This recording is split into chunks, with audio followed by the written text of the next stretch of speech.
Je suis Jaka Pinata, je suis professeur de l'UNDIP, Semarang, Indonésie. Voilà. Et on garde donc du niveau de prestation pendant 3 semaines et tous en anglais, s'il vous plaît, parce que tout le monde tous parle anglais. Peut-être prochaine fois en français, en espérant. Bien sûr. Voilà, ça c'est le. On peut passer directement à l'anglais d'ailleurs. Oh, bien sûr. Okay, thank you very much for present, Professor Dimo. Thank you very much for your present. And I think we have more than 100 students in this channel, and we will have around maybe several professors also from Malaysia, from Taiwan, from Australia, also from Europe. As you, okay. And then maybe I think for the first session, Professor Ahmad Dama. And then your session, Professor Michel Dimou. Michael or Michel? I'm very sorry. Whatever, both. Okay, both. Okay, I will call you Professor Dimou. Okay. And then we have a break time. Start from, for Jakarta time is, for Paris time is around 12:30 until 1 p.m. Okay. And then we'll continue by Professor Ben Seba, and then Professor Kamal Galu. Is it correct? My spelling? Galu? Galuch or Galu? Okay, whatever. And then 3 p.m. we have a break time also, and then continue to Professor Kamal Galu. And then for the last session, we have the last meeting with Professor Bertrand Posé avec Professor Alice Mida. But I think it's better if you can, as long we have a long journey, from 3 p.m. Jakarta time or 10 e.m. Paris time, 10 e.m. Paris time in the morning, because in Indonesia now 3 p.m. and in Paris 10 e.m. and then we'll finish 4 p.m. Paris time or 9 p.m. Jakarta time. And we have now 42 students, normally within 30 minutes. Okay, all students will join us for all session. Okay, Professor Ahmad Dama, bonjour, enchanté. Bonjour. Okay, thank you very much for your presence. So I think this is your session. So you have excuse time. Me, Professor Aminat, excuse me. Yes. At what time is my session? Your session is 11:30 Paris time, 11:30 until 12:30. Yeah. 12:30. Okay. Okay. That's perfect for me. Yes, and then we have maybe how to say, like a question and answer from the last meeting, or maybe during your presentation you can present. It's up to you, but we have 11:30 until 12:30. Okay. Okay. Perfect. Okay. Thank you. And then now we go back to Professor Ahmad Dama. Okay, it's nice to see you for this channel. Okay. We have a good time and keep spirit. Because I think it's not so really easy to keep a spirit during pandemic, during COVID-19 in every single corner in the world. So we have plenty of students from Malaysia, from Taiwan, from Curtin University, from other university, from maybe from Thailand or Europe also, hopefully. And we have plenty of professors who join us. Thank you very much. And I think this is the right time to have an excellent, wonderful presentation from your side, Professor Dama. Okay, a time and channel is absolute for you. Thank you very much. And I will act as a moderator. Okay, thank you very much for your welcome. I'm very, very happy to be with you today. And I'm very happy to have this opportunity. And I thank everyone who offered me this opportunity. And I can add that you said that you have people from different countries in Asia and also in Europe now joining. I'm going to add another continent, as even if I work in France today, I'm on another continent. I'm in Africa for this weekend. So okay, you have another continent with you today. Okay. Yeah. So, Great. first of all, I'm very happy to see all the people who are here, the 66 participants. I'm going just to introduce myself rapidly, and after that, I'm going uh, to to to tell you a little bit how it will work and what I'm going to discuss about. What's the most important for me? I know that sometimes some are shy or don't want to disturb, but I want you to disturb me. Okay? I don't want to speak alone for 1 hour. So anyone who has a question, anyone who doesn't agree what I'm saying or about anything else, or want to add an example, you are free to call me. You are free to this. Please disturb me. Thank you very much. So Excellent. that's for everyone. And my message is not only for Mr. Jaka, the animator. It's for all the students and all the participants. Okay. Okay, great. You are welcome.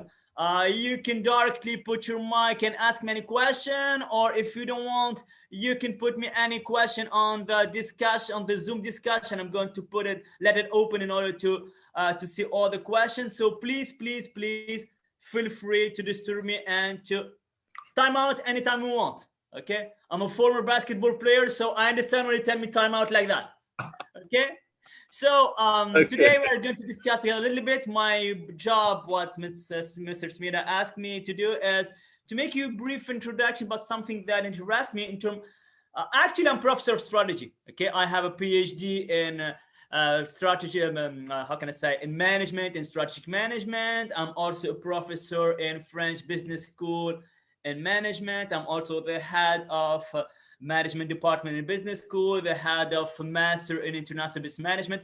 So what interests me mainly is management and strategy. Okay, so I'm going to tell you something which is interesting for me in terms of strategy, and my goal is to think with you about how we could succeed, let's say. Okay, how we could succeed, how we could create an advantage, okay, for a company. That's the most important thing for me. Okay. Now, how could we say that? Very simple. Let's be, how can I say? Let's get rid of all the important aspects, let's say, of corporate social responsibility, sustainable development, and so on, and go back to the origin. Why we do company is because we wanna make money. Okay.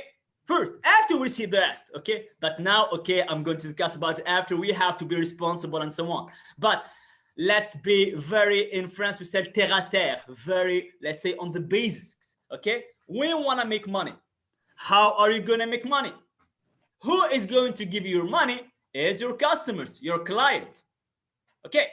Now, if your client give you money, it's for something.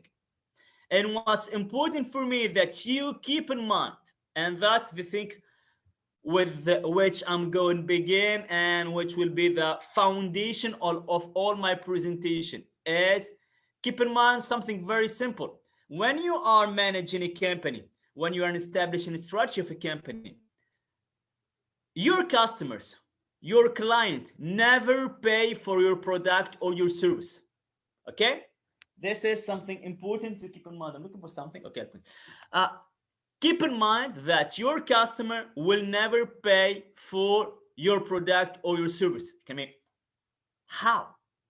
Anyone could understand what I'm saying? You have a customer who give you money, but you have to keep in mind that the money that this customer gives to you, it's not for your product or for your service. For what is he paying? So anyone has an idea or a clue? If your customers doesn't pay for your product or for service, for what is he paying?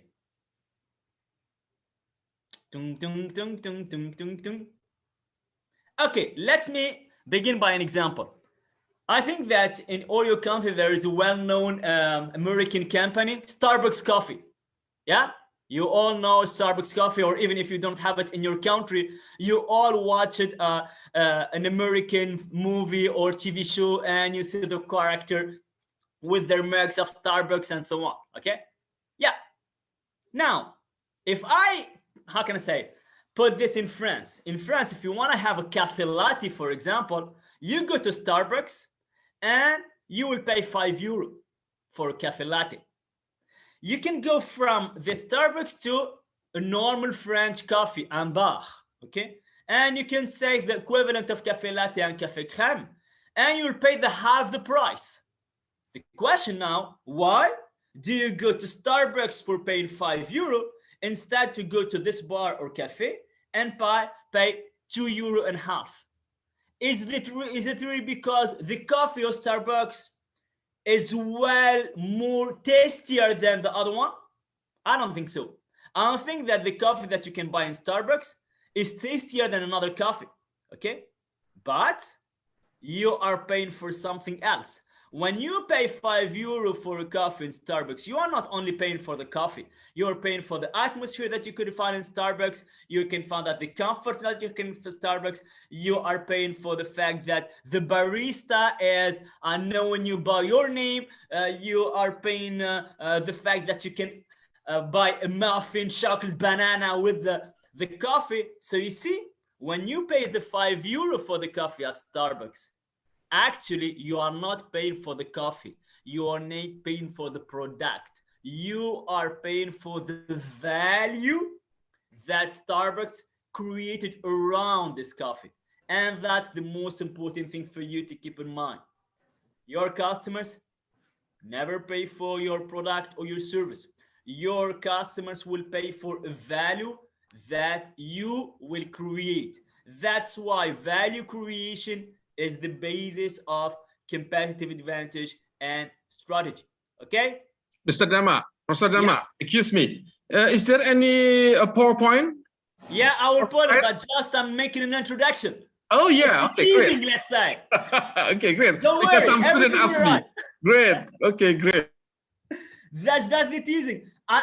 Because as in my first speech on my PowerPoint, the definition of value creation, I didn't want to give them directly. Okay, great. Everything. Let's say it's a sort of teasing, it's sort of cliffhanger, like in the movies. Let's say. So I say value creation, and now as the moderator asked me, and as I'm disciplined, I'm going to give you the PowerPoint right now. Just 1 minute. Okay. Okay, the PowerPoint is here. Not this Yeah, one. some students maybe to say to ask you directly, so they ask me, so that's why. No problem. Yeah, you will have it. They are just.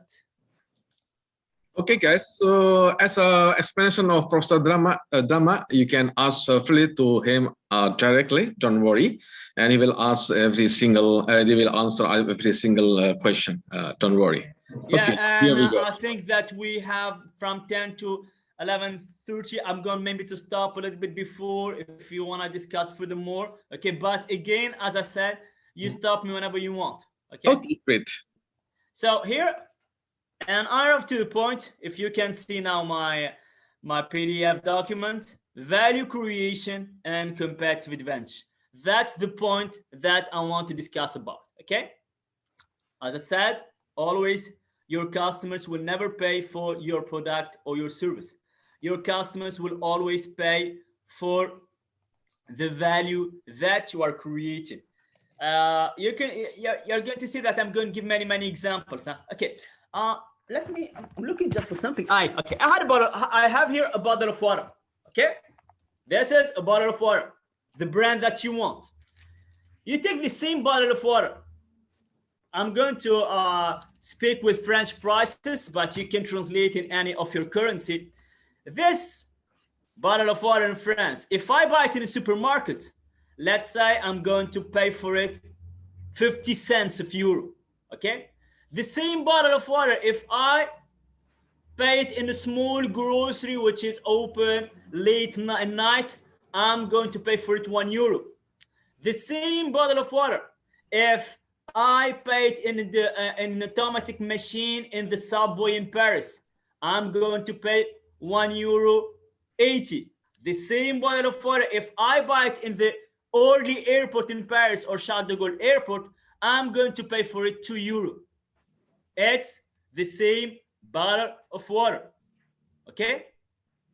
The same water, the same component, everything is the same, but the value that you give to it is completely different from the moment that you are buying for it. Just when you pay, you make your expenditures in a supermarket, or when you are in an airport and you have no possibility, because if you bring a bottle of water from home, we're going to you have to throw it away for security reason. So you are forced to buy €2 at the airport.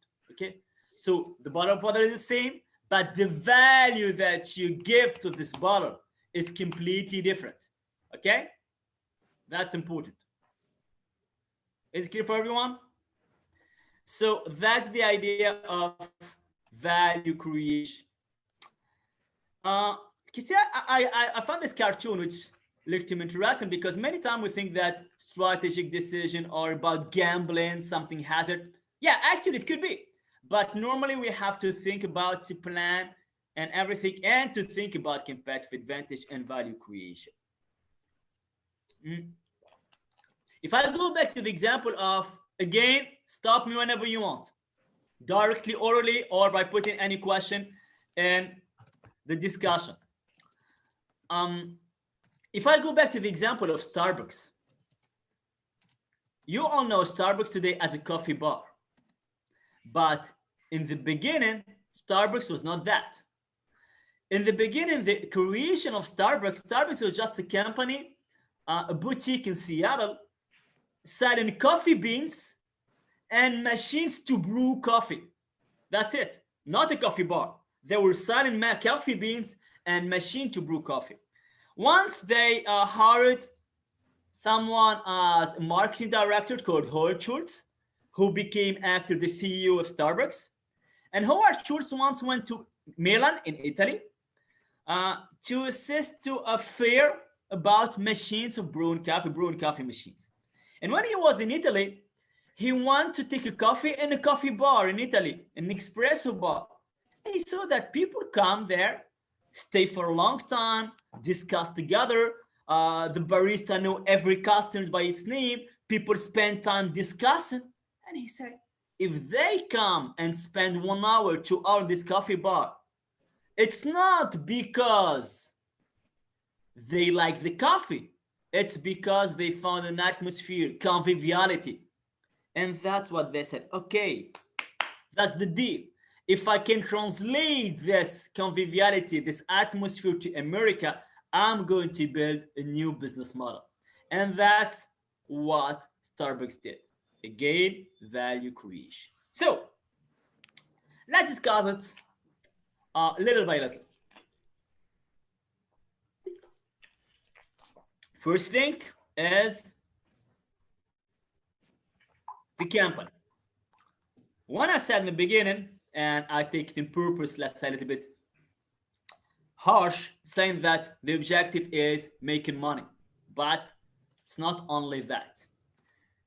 We have to keep in mind that when you are managing a company, you have your strategy, your management will try to achieve several objectives.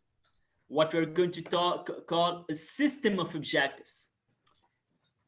Because you have many actors who are asking the company to achieve their objectives. You are not alone. So you have the shareholders, those who invest in the company. And the shareholders normally say, okay, I invested money, I want my money back. Okay, so I want a dividend, maximum dividend, fast dividend, regular dividend. In the same time, you have the managers of the company who cannot be the shareholders, who will say, yeah, dividends, okay, but maybe I wanted to invest in the company to ensure the growth of the company, because the bigger the company will be, the biggest prestige I will have.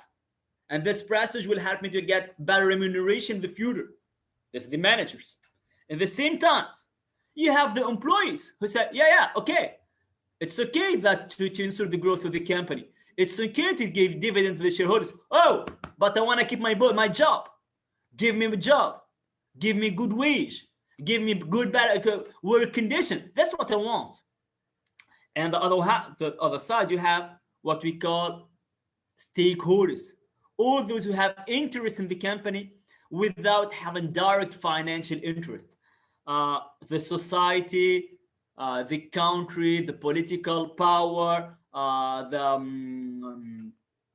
can I say, people who ask the company to be involved in social responsibility, to work with ethic, to protect environment, and so on.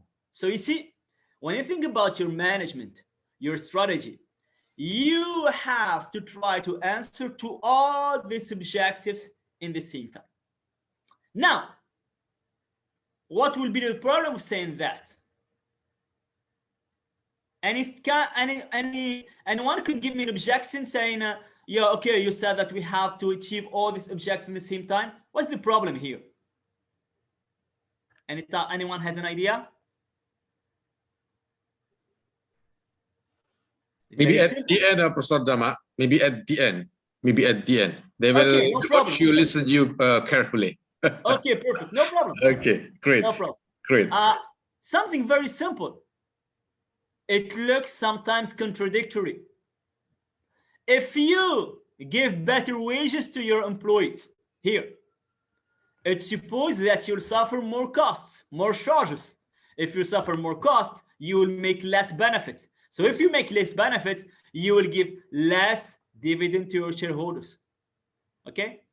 If you invest in sustainable development, maybe you have to be more reasonable in your consumption and so on. So maybe you can reduce the growth of the company. So if you answer to the objective of the stakeholders, maybe you're not able to answer to the objective of the managers. So you see, if I look to this system of objectives in a simple manner, I'm going to say that, oh, the objectives are in a position, doesn't work. Yeah, maybe. But if I try to have another view to the situation, you can call it more optimistic, more naive view, why not? You can say also, okay, but if I increase the wages and the work condition of my employee, they'll be more motivated. So if they have more motivation, they'll have more productivity. And if they have more productivity, I will have better dividends for my shareholders. If I invest in sustainable development, I will enhance the image of my company with my customers. I'm going to attract more customers, and I'm going to ensure the growth of the company. So again, the same objective that looked contradictory can be also complementary. So the point for me and the deal for me is not to say these objectives are in a position or complementary. The idea is to keep in mind that I have to answer to all these objectives.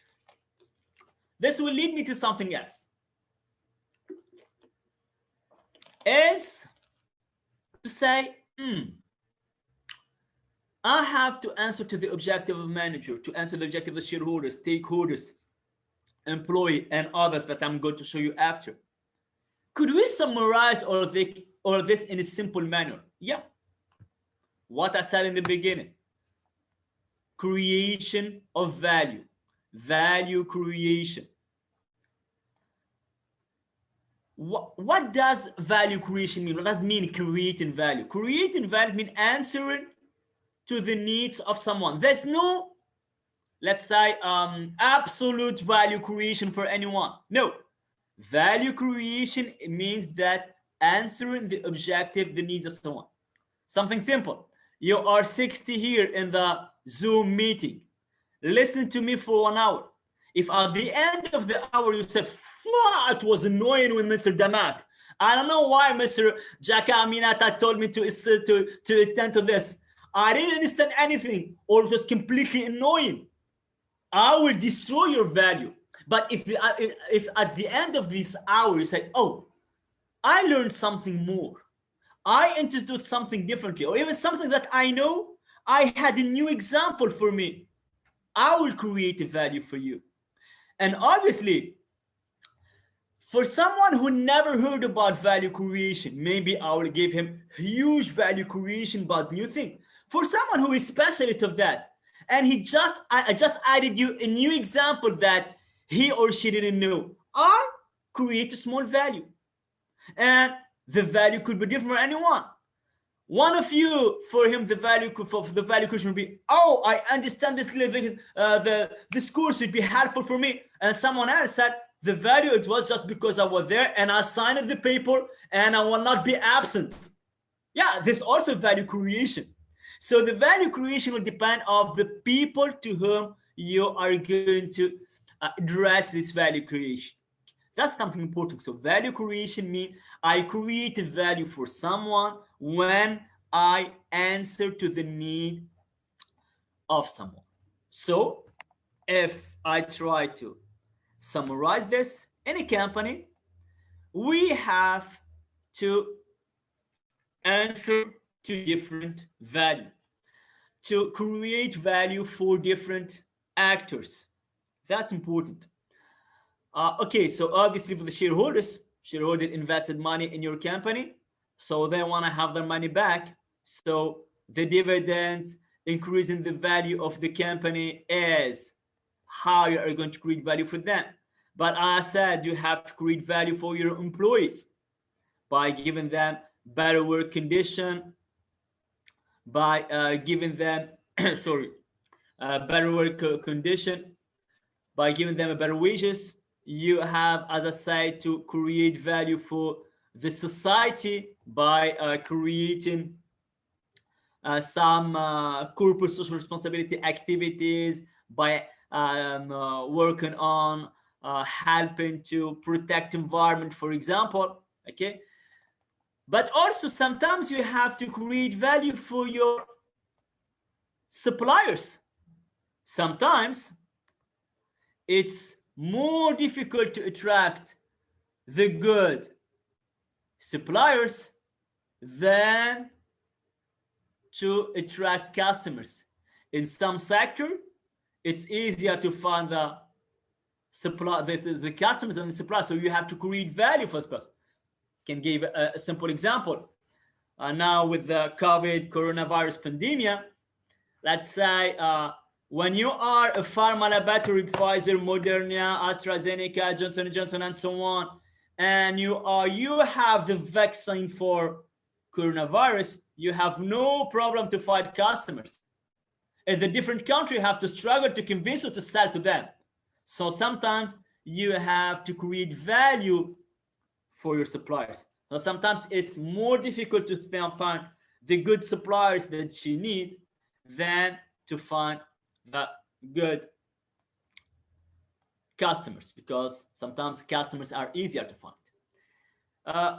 Now, arriving to here, the question that we have to ask ourselves, if I want to create value for the shareholders by giving them more dividends, if I want to create value for the employees by paying them better, if I want to create value for my suppliers, what do I need?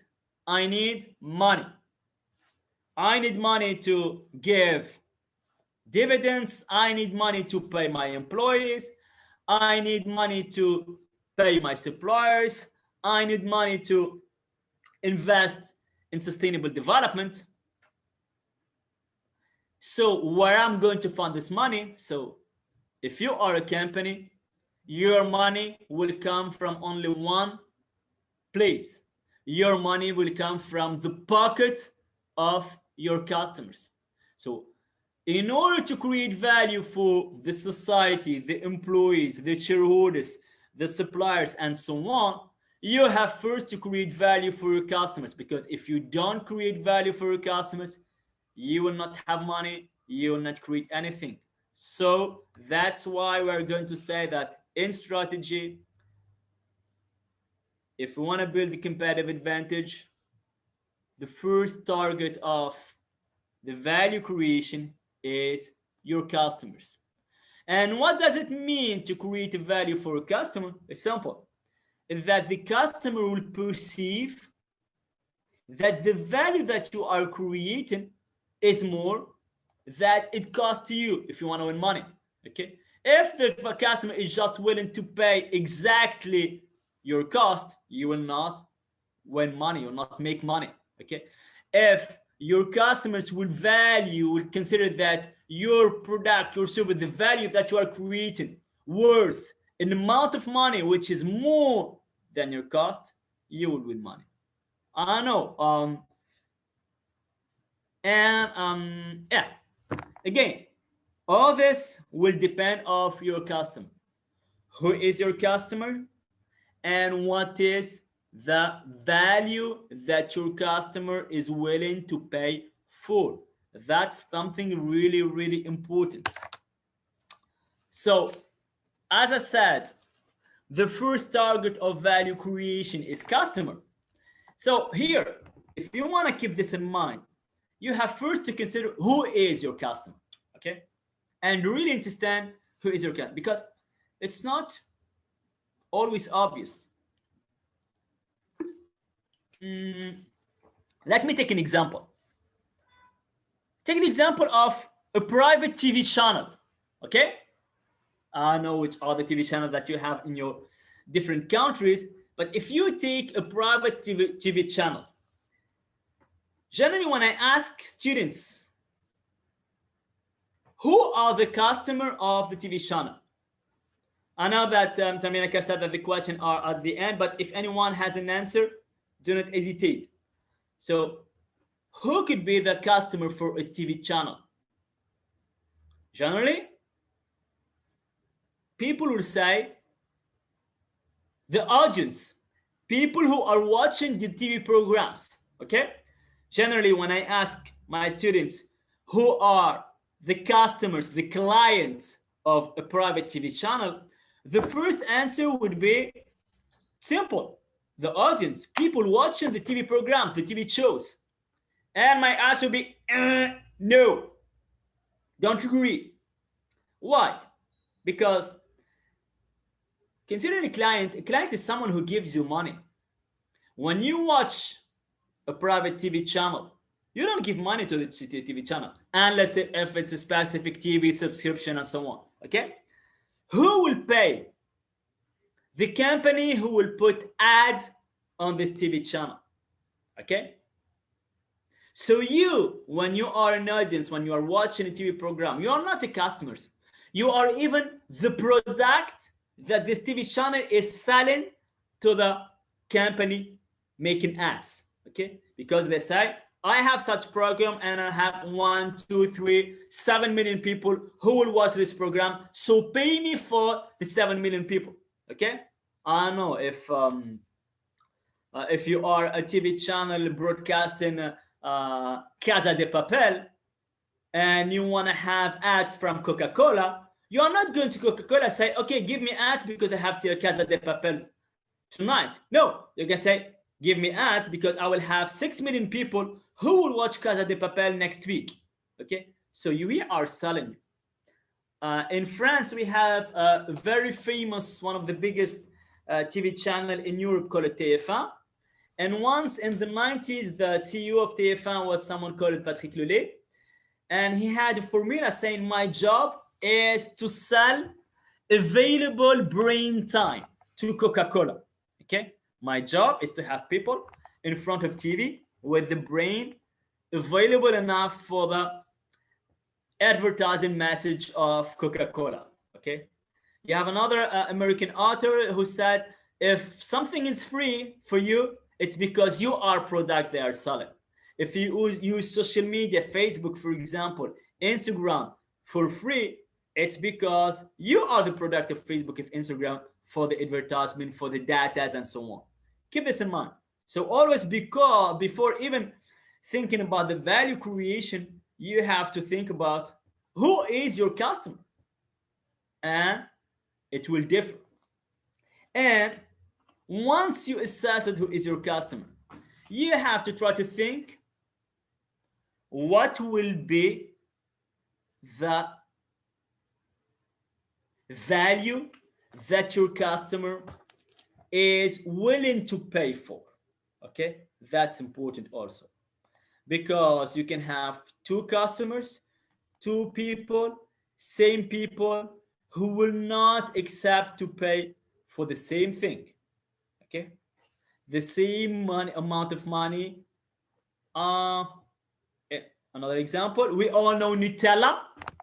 Okay. For me, for example, I cannot imagine a week without Nutella. So even if the Nutella bottle will be at, I don't know, €5, I will pay it. It will be worth enough.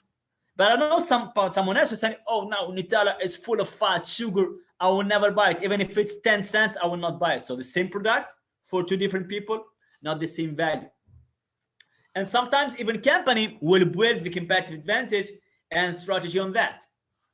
Example. Let's take the example of video game machines. Okay. You all know the video game machine. Today we have PlayStation 5. They have some problem producing it. Xbox One. You have Nintendo Switch and so on. But let's go back a little bit back in the past, before the arrival of the Nintendo Wii. Okay. Before the arrival of Nintendo Wii, we had a big battle between PlayStation, Xbox, and Nintendo had GameCube. And all these video game machines were competing on a value, which is the technological performance. All want to say, my machine is the fastest. My machine gives the better image. My machine gives you the best experience of gaming. Okay, immersive. The design is that important. My machine could connect to internet very fast and so on. Okay, that was the struggle. And in this struggle, you had PlayStation and Xbox who were ahead of Nintendo. And at that moment, Nintendo said, okay, yeah, we are struggling on this value of performance. But who are the customers who are really interested by this value? Those who are playing. Who played with the video game machine at this moment? Young adult men between 15 and 35 years old. Nintendo said, children, don't play with the video game machine. Older people don't play. Women don't play. Why? Because they don't find that the video game machine give them value. They found it too hard to use. Because if I want to play tennis with my video game machine, for me, it's easier to play like that, tack, than make an cross, triangle, circle, and so on. Okay? So they said, if we inverse and thinking about the value and give it another value, which is not the performance, but the fun. So they produced the Wii mode, so you can play like that. Okay? So by creating this Wii mode, they said we can offer a new experience of gaming with more fun, with more conviviality to people. So we are not forced to give them performance technological. So that's why when the Wii was launched, the Wii was, let's say, technologically in terms of design, in terms of speed, in terms of power of the video game machine, lower than the competitor, than Xbox, than PlayStation, but it gave more conviviality, more fun, and people paid for that. And that's why at the end, Wii was the only video game machine with half men, half women users. I even saw old people in elderly houses playing with the Nintendo Wii. Okay, so it changed because they considered that the value that the hard gamer, the gamers between 15 and 35 years old men, is not the same that the value that women and older people are wanting. And that's what built the success of Nintendo Wii. Now, speaking about the Nintendo Wii, and I cannot stop on the success because after years, it stopped working. And that's why they replaced it by the Nintendo Switch now. Why? Because you have also to keep in mind that when you create value, it's not for always. You have always to think about how to develop new value to attract customers. Because what happened with the Nintendo Wii is first, the other copied. PlayStation lost the PlayStation Move, I think, to play with a sort of remote. Microsoft launched the system Kinect, where you get work without any remote, just with your hands and your camera. And so, imitation. And at the same time, the customers of Xbox and PlayStation are hard gamers. People who always want to have the last version of the machine. When the machine is broken, they buy another one. People who bought the Nintendo Wii just bought like any other game, I don't know, like a Scrabble or a Monopoly, and we put it in a closet and we played it once a week with my other friends and so on. They were not always eager to pay always for the last version and so on. So that's why Nintendo is looking for another value creation. And now with the Switch, the value creation is more about mobility. The fact that you can take your game with you anytime you want, that the remote will be a video game machine and so on. So you see, value creation. That's important. To summarize what I said right now, first, your customer never pay for your product, but for the value that you're creating. If you wanna create value to all the actors in your ecosystem, let's say, you have first to create value for your customer. To do that, you have to know who is your customer and what is the value that will attract your customer. So now, the question that you can ask me, and I'm usually asked, is, okay, you are speaking about all that, but how we could know what will be the value that will attract my customers and give me competitive advantage among my competitors? And generally, I'm asking, what are the advice that you can give us? Tell us what will be the value that will always work? What will be the competitive advantage that will work? And here, generally, my answer is very simple. It's I don't know. And I have no answer to this question. Thank you, this all for me. Now, I'm going not to stop like that. I have no answer, but I'm going to give you some advices. I'm going to say, I'm going to consider myself as the tennis coach of Djokovic, okay? I'm not going to learn him or to teach him how to hit the ball, but I'm going to try to help him to exert his direct or his reverse, so a drop shot. So I'm not going to tell you what is the competitive advantage or what value creation that will work, but I'm giving you some clue to think about it, okay?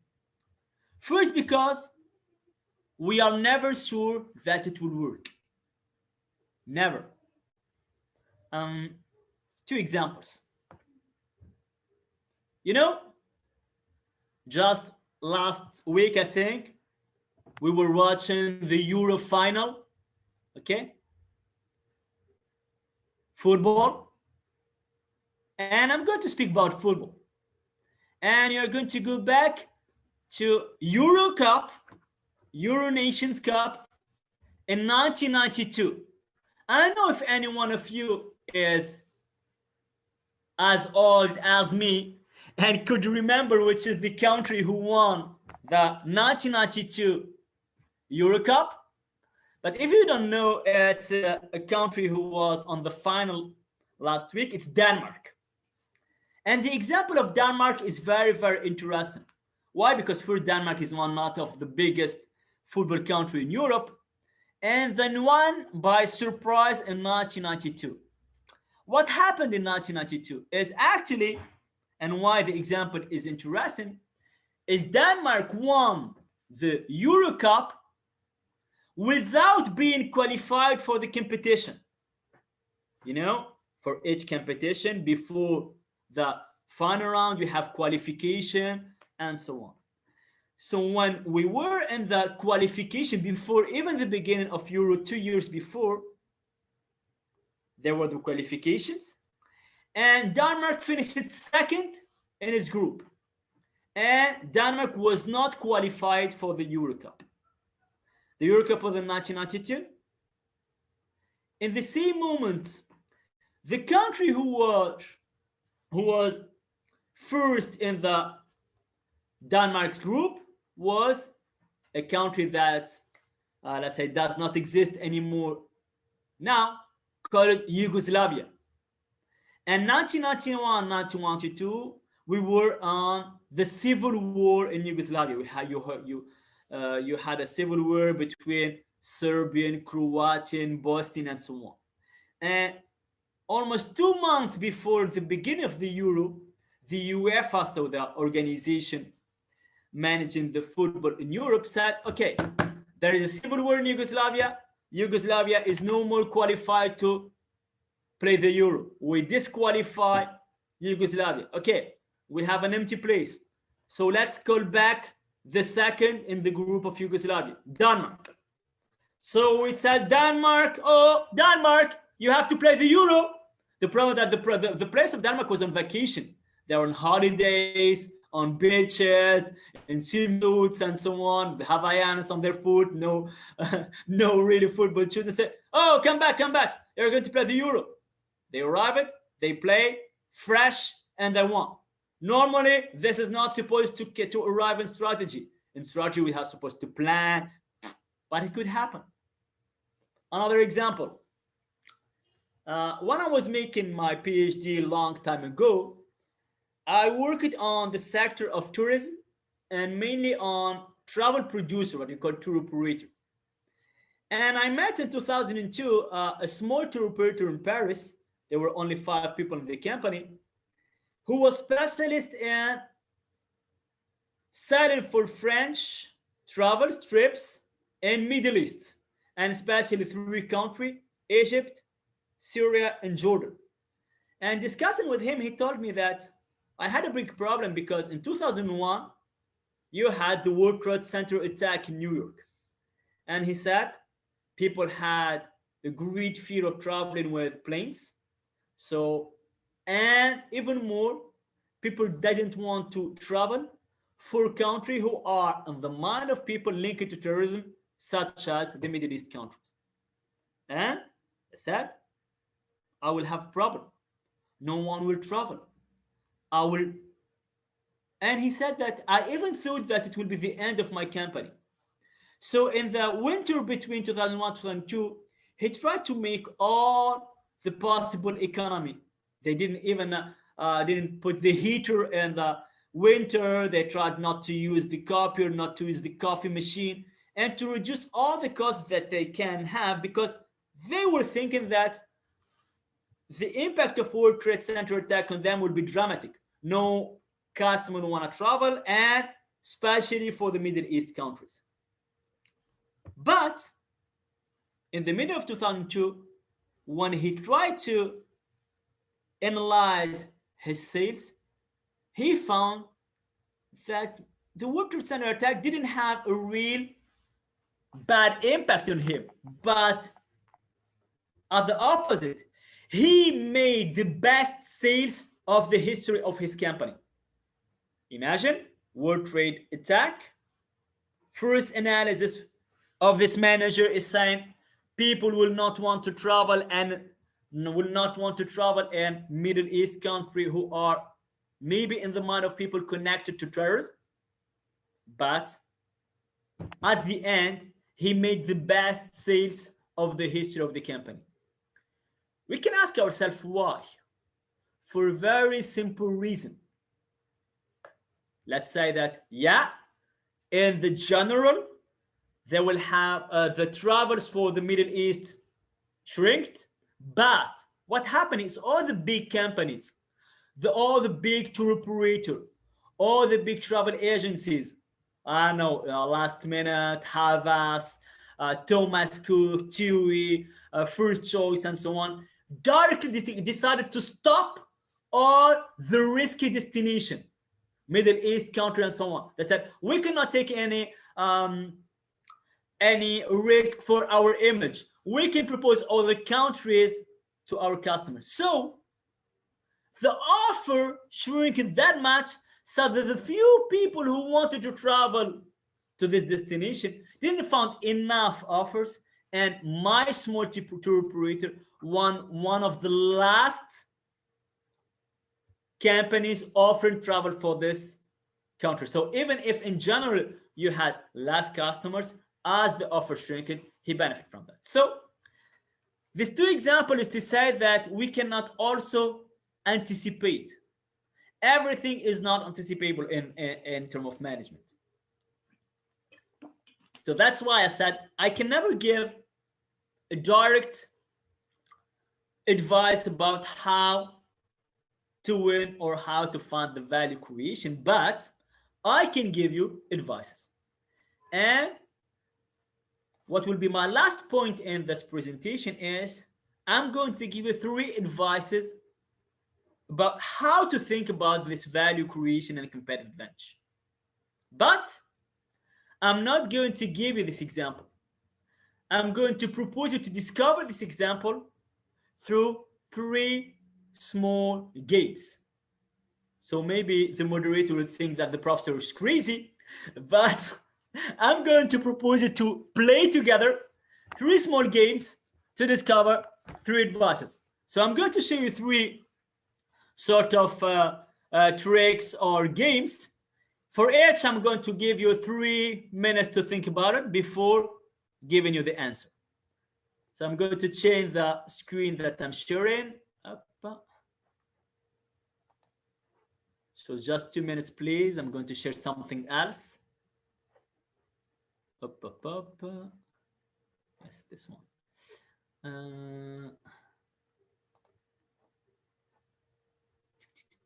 Where is it?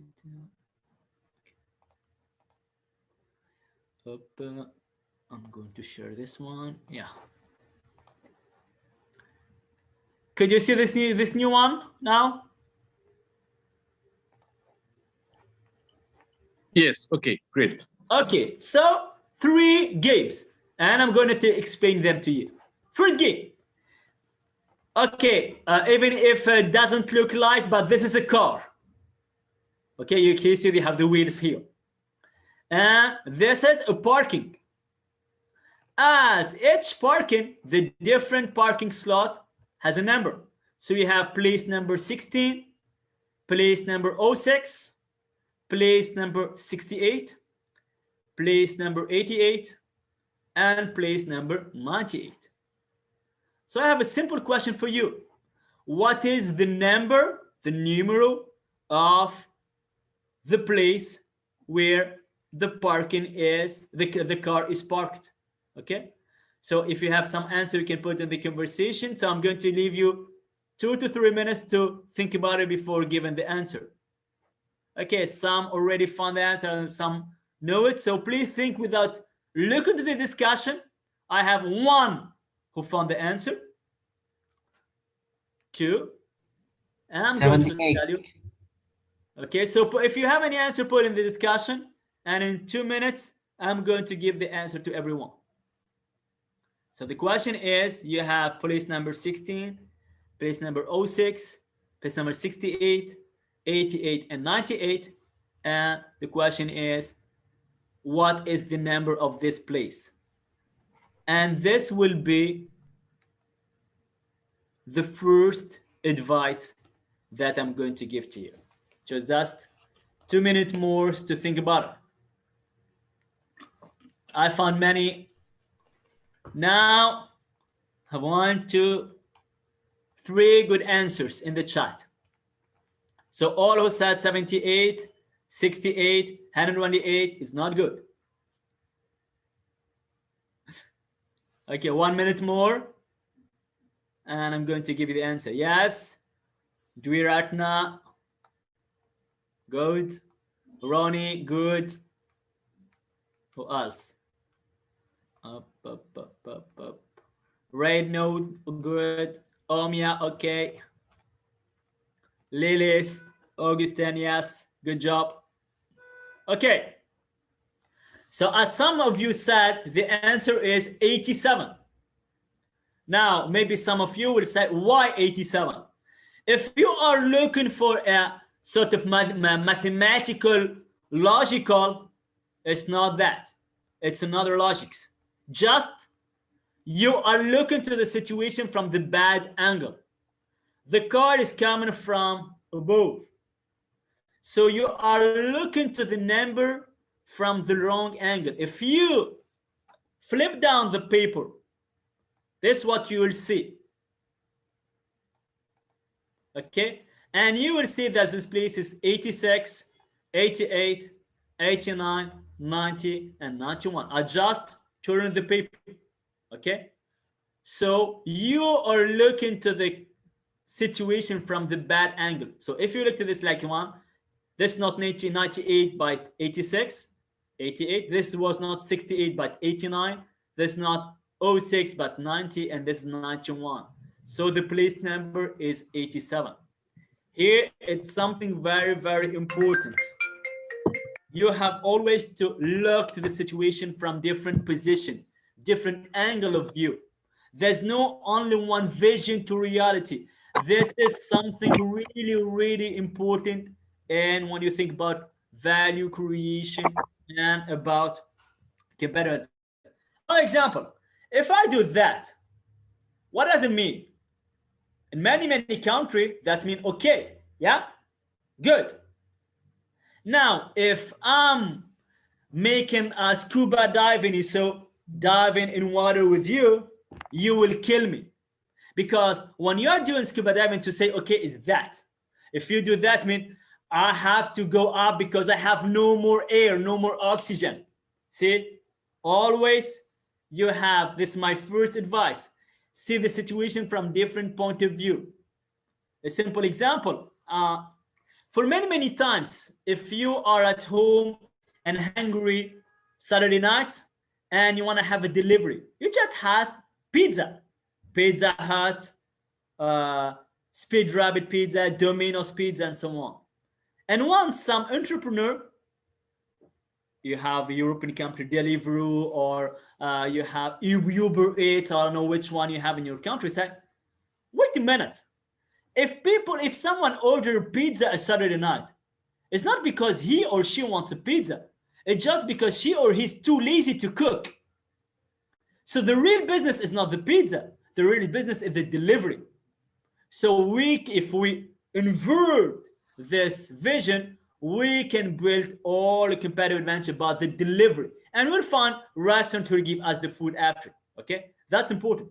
So the first advice in terms of value creation is there's not only one vision of reality. There is always many visions of reality. So keep this in mind. Always allow yourself to examine reality from different angle of view. Second, gain. I'm going to reduce a little bit in order to see it.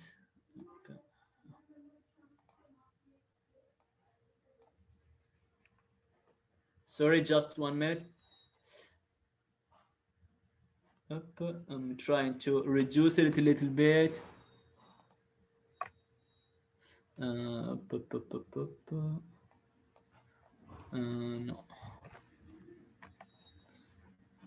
Okay, you can see it better like that. So here you have a box.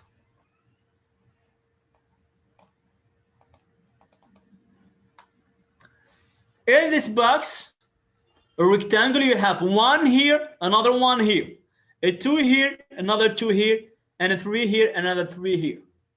What I'm asking you to do is very simple. I ask you to make a road to connect the one to the other one, the 2 to the other 2, and the 3 to the 3. But there is some restriction. The roads that you are going to draw cannot cross. It's forbidden to cross the road. You cannot touch the road. One road cannot touch the other. You cannot go outside the box. You cannot make discontinuous road. You cannot touch the border. You cannot go through the numbers. Okay? So you have to make a road going from 1 to 1, another one going from 2 to 2, and one going from 3 to 3. You cannot cross the road. A road cannot touch the other. Okay? You cannot go outside. You cannot go through the numbers. You cannot even touch the borders. Try to do it. You have 2 or 3 minutes to do it. before I will show you the answer. If someone found, he can share maybe a photo in the discussion of what he did before I give you the answer.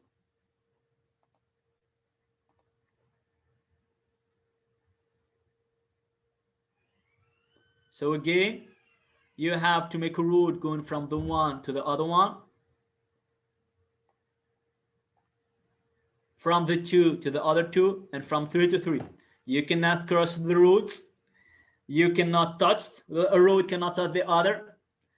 You cannot go outside. You cannot touch the borders. You cannot go through the number 1 to 1, 2 to 2, 3 to 3.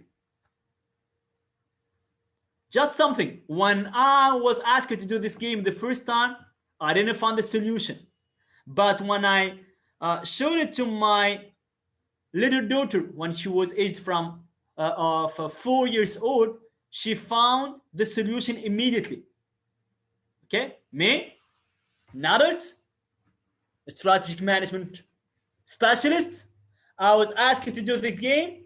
I never found the solution. When I showed the same game to my daughter when she was 4 years old, she found the solution immediately.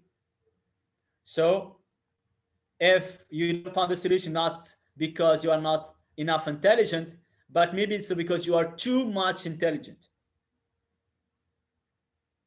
Okay, just 1 minute and I'm going to show you the solution and to tell you why many and majority of you are not found as a solution. I think Mr. Jacka Aminata is just insulting me interiorly because he didn't find the solution. I saw it in your face. Did you find it? No. I know. Just waiting. Exactly. So we let the student to participate. So I think it's a great thing. I think that they also didn't find.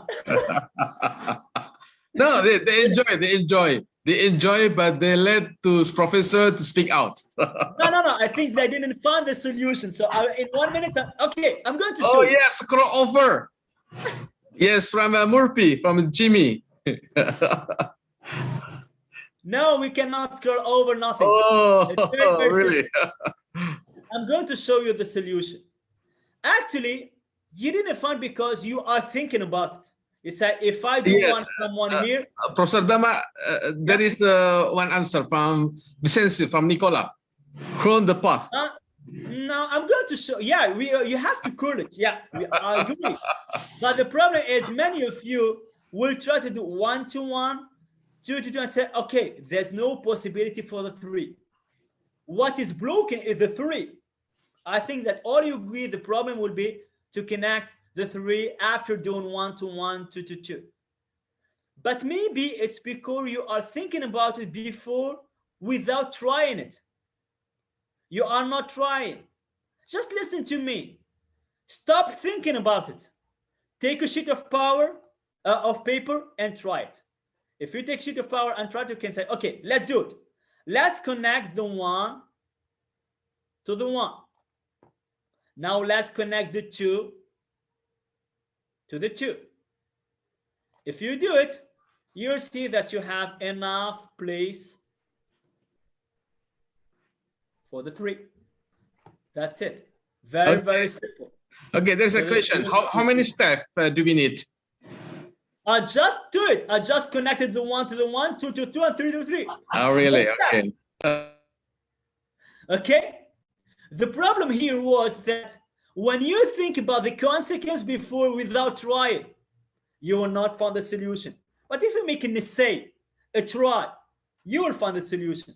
So sometimes when you think about value creation, competitive advantage, you have to stop thinking that much and saying, yeah, I will try and I will see what works.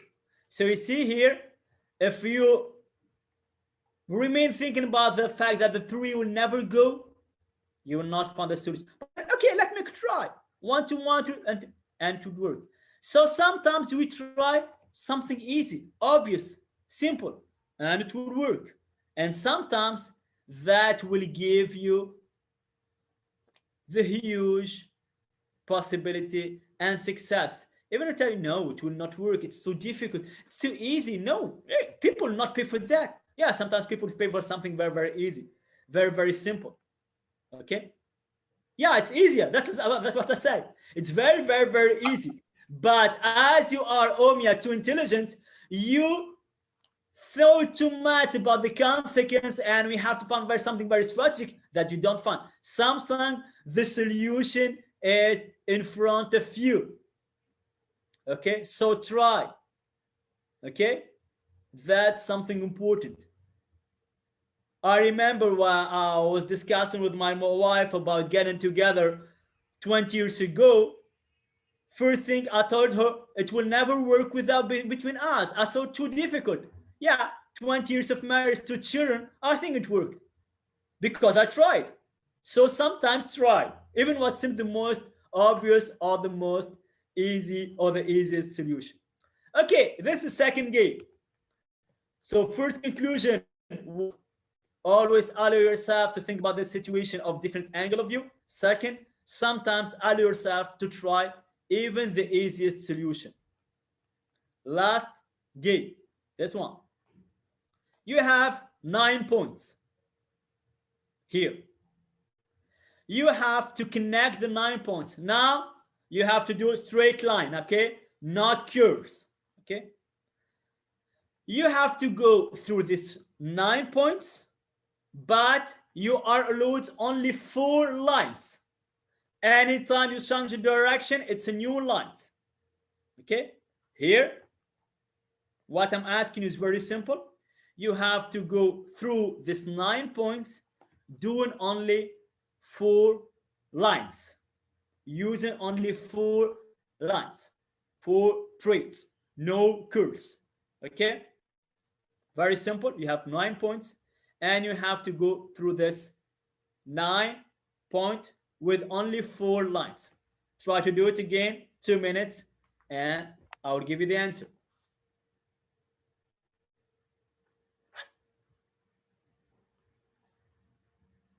Prof. Dama, maybe do you need any break time for 5 or 10 minutes? Do you need?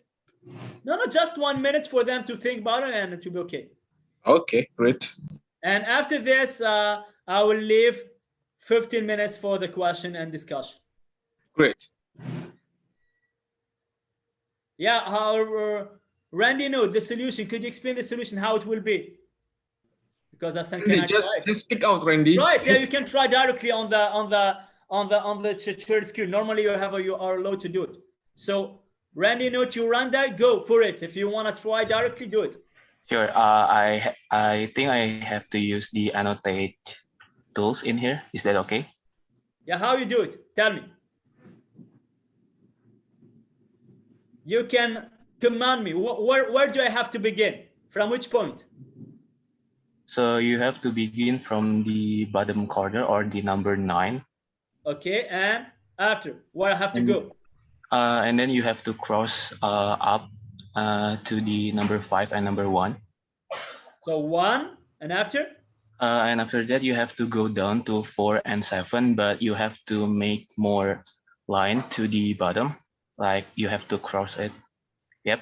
So you have to go out of the box. Yes. Exactly. So you found the solution. So here the solution is, if you try to stay inside this box of 9 points, you will never find the solution. You can find the solution only if you go outside like that. Up. Okay. Up. Up. And up. So you can only find the solution by going out of the box. If you stay inside the box of the 9 points, it's impossible to do it.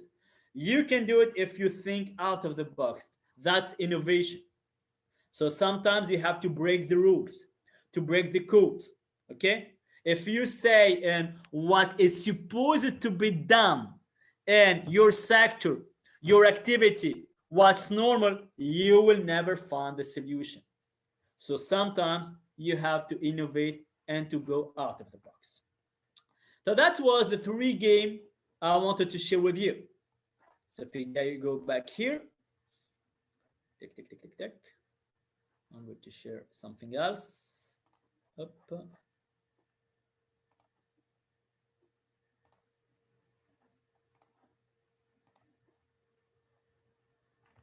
Value creation. 3 advice that I gave you. First, always allow yourself to see the situation from different position, different point of view. Second, don't be shy to try what seems to be that easy or that obvious. And 3, sometimes allow yourself to go out of the box. Okay? And in order to do all this, I can give you the advice of Sun Tzu, a former Chinese general in the art of war. If you know your enemy and you know yourself, you need not fear a result of 100 battle. If you know yourself but not the enemy, forever victory gained, you will also suffer a defeat. If you know neither your enemy nor yourself, you will succumb in every battle. Saying about that is that what some of you know as the SWOT analysis: strength, weakness, yourself, opportunity, threats, outside, opponent. Okay? So that's it. Saying all that, you can do the strategy. You can find the competitive advantage. Again, first thing I said, your customers will not pay for your product or service. Your customers will always pay for your value, the value that you are creating. So you need to create value for your customers in order to create value for all the different actors. In order to create value for your customers, you have to know first who is your customers and what is the value for which he or she will be willing to pay for. And in order to find the good value, I gave you 3 advice. First, always allow yourself to see the situation from different angles of view. 2, sometimes you have to try what seems to be the most obvious or the easiest solution. 3, allow yourself sometimes to break the code to go out of the box. So thanks to that. That's what I wanted to do and to say in my presentation about value creation and competitive advantage. Okay. So now I'm going to open to the discussion. So if you have any questions, any example you want to share with me, feel free, and I'll be very, very happy to discuss with you. Okay, great. Okay, guys, please ask direct to the Professor Dama. I think it's a good opportunity to you all. Okay, Professor Dama, I think it's very wonderful presentation, wonderful lecture, and full of spirit and energy. So excellent. So I just wonder, because as you know, our participants come from Department of Economics, Management, and Accounting. And also some of them is professor in management, in strategy also, come from Taiwan, come from Netherlands, and also from public and private university. And before we go to the question from the student, my question is about the value creation and comparative advantage. Because we are from the economics department, we have also about the concentration ratio, we have also market size. So what's going on about the L'Oreal, about Danone, about Total company working on energy system, how they keep the spirit of the company? I think they have their own value. Like the Japanese company, they have own religion, not religion, but the religion of the company, as you know well, I think. So how to keep, because during pandemic, it's not so easy to keep the company running well. So in terms of the strategy, in terms of the maybe during or after pandemic, maybe from the European side, from your side, there is any strategy before we go to the question to Omia and Omia Creviosa. And do you have any maybe opinion, please? I'm going to give you rapidly the example of Danone and Total. Okay. Yeah. If you take Danone, just to give you an example of how the value creation that they want to push and they want to give to the customer could influence the strategy of the company, or even the structure of the company. Danone, for example, from years ago, that said, if you want to succeed in the competitive advantage that we can have in dairy product and all our product, is working on health. So Danone is trying to convince the customer by saying that my product is good for your health. That's for our dairy product, for our water, and so on. So that's why years ago, Danone was used to have cookies and biscuit brands in France, such as Belin, such as Lou, and so on. As they said that our value creation will be now the fact of giving the customers health argument, they decided to quit the sector of biscuit and selling their branch. If I can take the example of Total now, looking that many people are trying to reject petroleum and this source of energy, is no more trying to call themselves energy petroleum company, and they're trying that to sell. We are an energy company. We are not selling only petrol. Okay. If I can another example, if you take BP, the British company, it is petroleum, yes. British Petroleum, but they changed their name. It remained BP, but it's no more British Petroleum. It's Beyond Petroleum. You see? Yeah. Yeah. If I can take the example of this both, something very simple. Now they have gas station, and you as a customer, when you stop at your gas station, you'll stop for 5 minutes. You'll make full tank of petroleum and give them, I don't know, 80 euro. Yeah. There, imagine the future. When the car will be electric. In order to fill, you will need 30 minutes, not 5 minutes. Yeah. And you will pay just 10 euro. So here, that's why they are, imagine that the gas station will have to offer more and more services on the energy, I don't know, business center, hairdresser, shops, because their value will not be to fill the engine, but to fill the time of the person who is waiting to fill the engine. You see, that's the change in terms of value creation. And these are the two examples that you asked me, Danone and Total. Okay, very interesting. Okay, guys, please raise your hand. I think that's someone who raised the hand. Yes, I remember Ofio. Where is Ofio? I lost her. Where is he? Yeah, me too. Anyone else who has a question, don't be shy. Any question, or even if you don't agree with what I said, it's normal. It will be my job as professor to convince you that I was right and you were wrong, but you can say that I'm wrong. Excellent. Okay. Oh, yeah, someone tried to type. Oh, yeah, you can type or you can say it directly. Yeah. Anyone else for any question? Waiting for. I think a lot. Because we have 6-hour courses for today. So almost for 3 weeks. So it's not so really easy for them also. It's very hard courses. It's very tough courses. And Mr. Jack Aminata, you said that some of them are economy and so on. Yeah. This idea of value creation. Even engineering.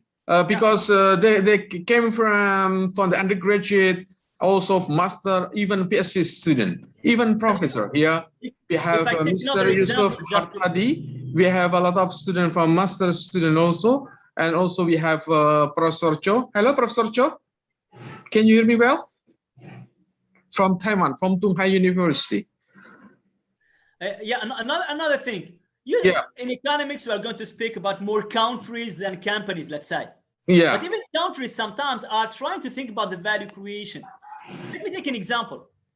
Many countries are trying to develop their economy through offering outsourcing services to, let's say, developed country. Okay. If I take my example as Tunisia, we try to offer outsourcing services, offshoring to Europe in terms of all what is call centers, customer service. Why? Because we have the same timeline than Europe. But go to the other side, India. India today become one of the country specialists in outsourcing back office service to America. Same thing for Sri Lanka, for example. Sri Lanka is well known for accounting. India for IT service. Why? The value creation of India, the India side, the value that we give to American company is we work while you are sleeping because of the different timetable. Yeah. If you saw the American medical TV show, I don't know, such as Grey's Anatomy, House, and so on, you always see the doctor trying to dictate all the elements about this patient and a sort of numeric recorder. This record will be sent to India to be treated in the computer. Why? Because when your American doctor finishes his day of job at 6 o'clock, it's the morning in India. So they will treat it while he's sleeping. So you see, even countries think about this idea of value creation. Yeah. So I think all participants just enjoy your lecture. So that's why they're satisfied about your explanation. I always said to my students, if there's no question, it means two things. First, I was completely clear. Second is you don't care. And I will always, for my ego, choose the first option. Okay, Professor Tama. There is a question Rabiatul is raising the hand. From Ms. Rabiatul. Okay, Ms. Rabiatul, please just speak out. Thank you very much. You are very nice presentation. And then I have two questions for you. The number one is why it's so important for companies to create a value. And then number two, what elements can be used as that value proposition of a product? Thank you. First, why it's important is if you don't create value, your customer will not pay. If your customer will not pay, you will have enough money. It will be the end for you. As simple as that. Your customers, okay, if you are in a monopoly, if you don't have the choice, for a moment he will pay. But a moment customers say, the product is not interesting enough in terms of value, I will not accept to pay for it. Second, the element for value, it's very, very diversified. Some company will try to buy the quality, other by the service, other by the atmosphere, by the innovation, by the reputation, and so on. If you buy the last iPhone for 1,300 euro, it's not really because it's really, really more technological advanced than a Xiaomi or a Huawei or a Google phone. No, you are paying because you pay for the image of iPhone, because you belong to the Apple family. Your new bag, your computer, your MacBook Pro, it's not really, you are not sure that it's technologically more performant than another computer, but you pay to be in this Apple family. So many, many aspects to create value. Omia said in the discussion, in this pandemic, we can see some companies trying hard to reach customers. Pizza Hut, I would like to know the point. Yeah, the idea is to convince the customers to come, and companies try to find new solution in the pandemic, okay, and to develop a new aspect. People cannot come for us, let's go to them, okay. And if you can see even that, for example, KFC had a very good in France sort of advertising at the moment, say, go to McDonald's. It was sorry, but Burger King do this. Go to McDonald's, go to any restaurant, but go to the restaurant after the end of the pandemic. So you see, saying that, okay, but McDonald's is a competitor for us, but our objective first is to convince the customers that our value, which is coming to the restaurant, is worth enough, because people use it to stay at home and have everything, and they miss this atmosphere of going to the restaurant, share things. So for a company at Burger King, the important thing is not first now to convince people to come back to Burger King, but to come back to a restaurant, okay? Not being afraid to go to a restaurant, and after it will come for us, okay? Yes, Professor Dama. So for the question from me also has come from about after pandemic, or maybe in Europe, maybe almost finished about the pandemic and etc. because they opened the mask and etc. So the question is about how the company, how the government have for the small and medium industry to modelize about the entrepreneurship system after pandemic, because I think the entrepreneurship, the company hit by the COVID-19, please. Yeah, actually, it will depend from the country, and it will depend from the sector. It will depend from the country. You have in some country we try to help companies, other not. But I think that the pandemic, yeah, it had dramatic impact in some company, but I think it's also a chance because it forces some to think differently, to say that, okay, the way that we're doing is not permanent. Let's find a new solution, new way to do business.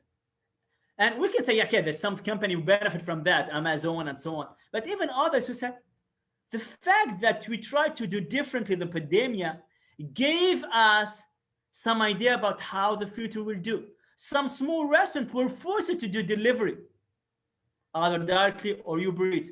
And tomorrow, when we hope that we will go out from the pandemic, they will not stop it. Even as universities, schools, the fact of we get used to give this course from Zoom and so on, pandemic forced us to do it, but it's an opportunity for us. We know that in the future, we'll never go back to the past work. We will never say, okay, courses are only in the amphitheater in classroom. No, we know that we have this opportunity, not only because nothing will replace the direct contact, okay, but it's important. We learned something new, and I think that, okay, it will be something that we'll keep after.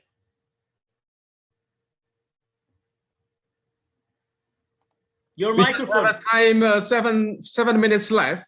So I think we still have a time. If there is a question from a student or participant, we will be very happy. Yeah, I just want to say something before. Yes, I'm sorry, yes. I will not be able to stay for the other presentation and after because I have another lesson to give after this one. So I'm just putting in the discussion my direct email because the email in the presentation was my email and in my company. So maybe when I'm vacation, I cannot see this email. Yeah. I put for you my direct email, my private email. So if you have any question or if you want to discuss about anything after, feel free to contact me.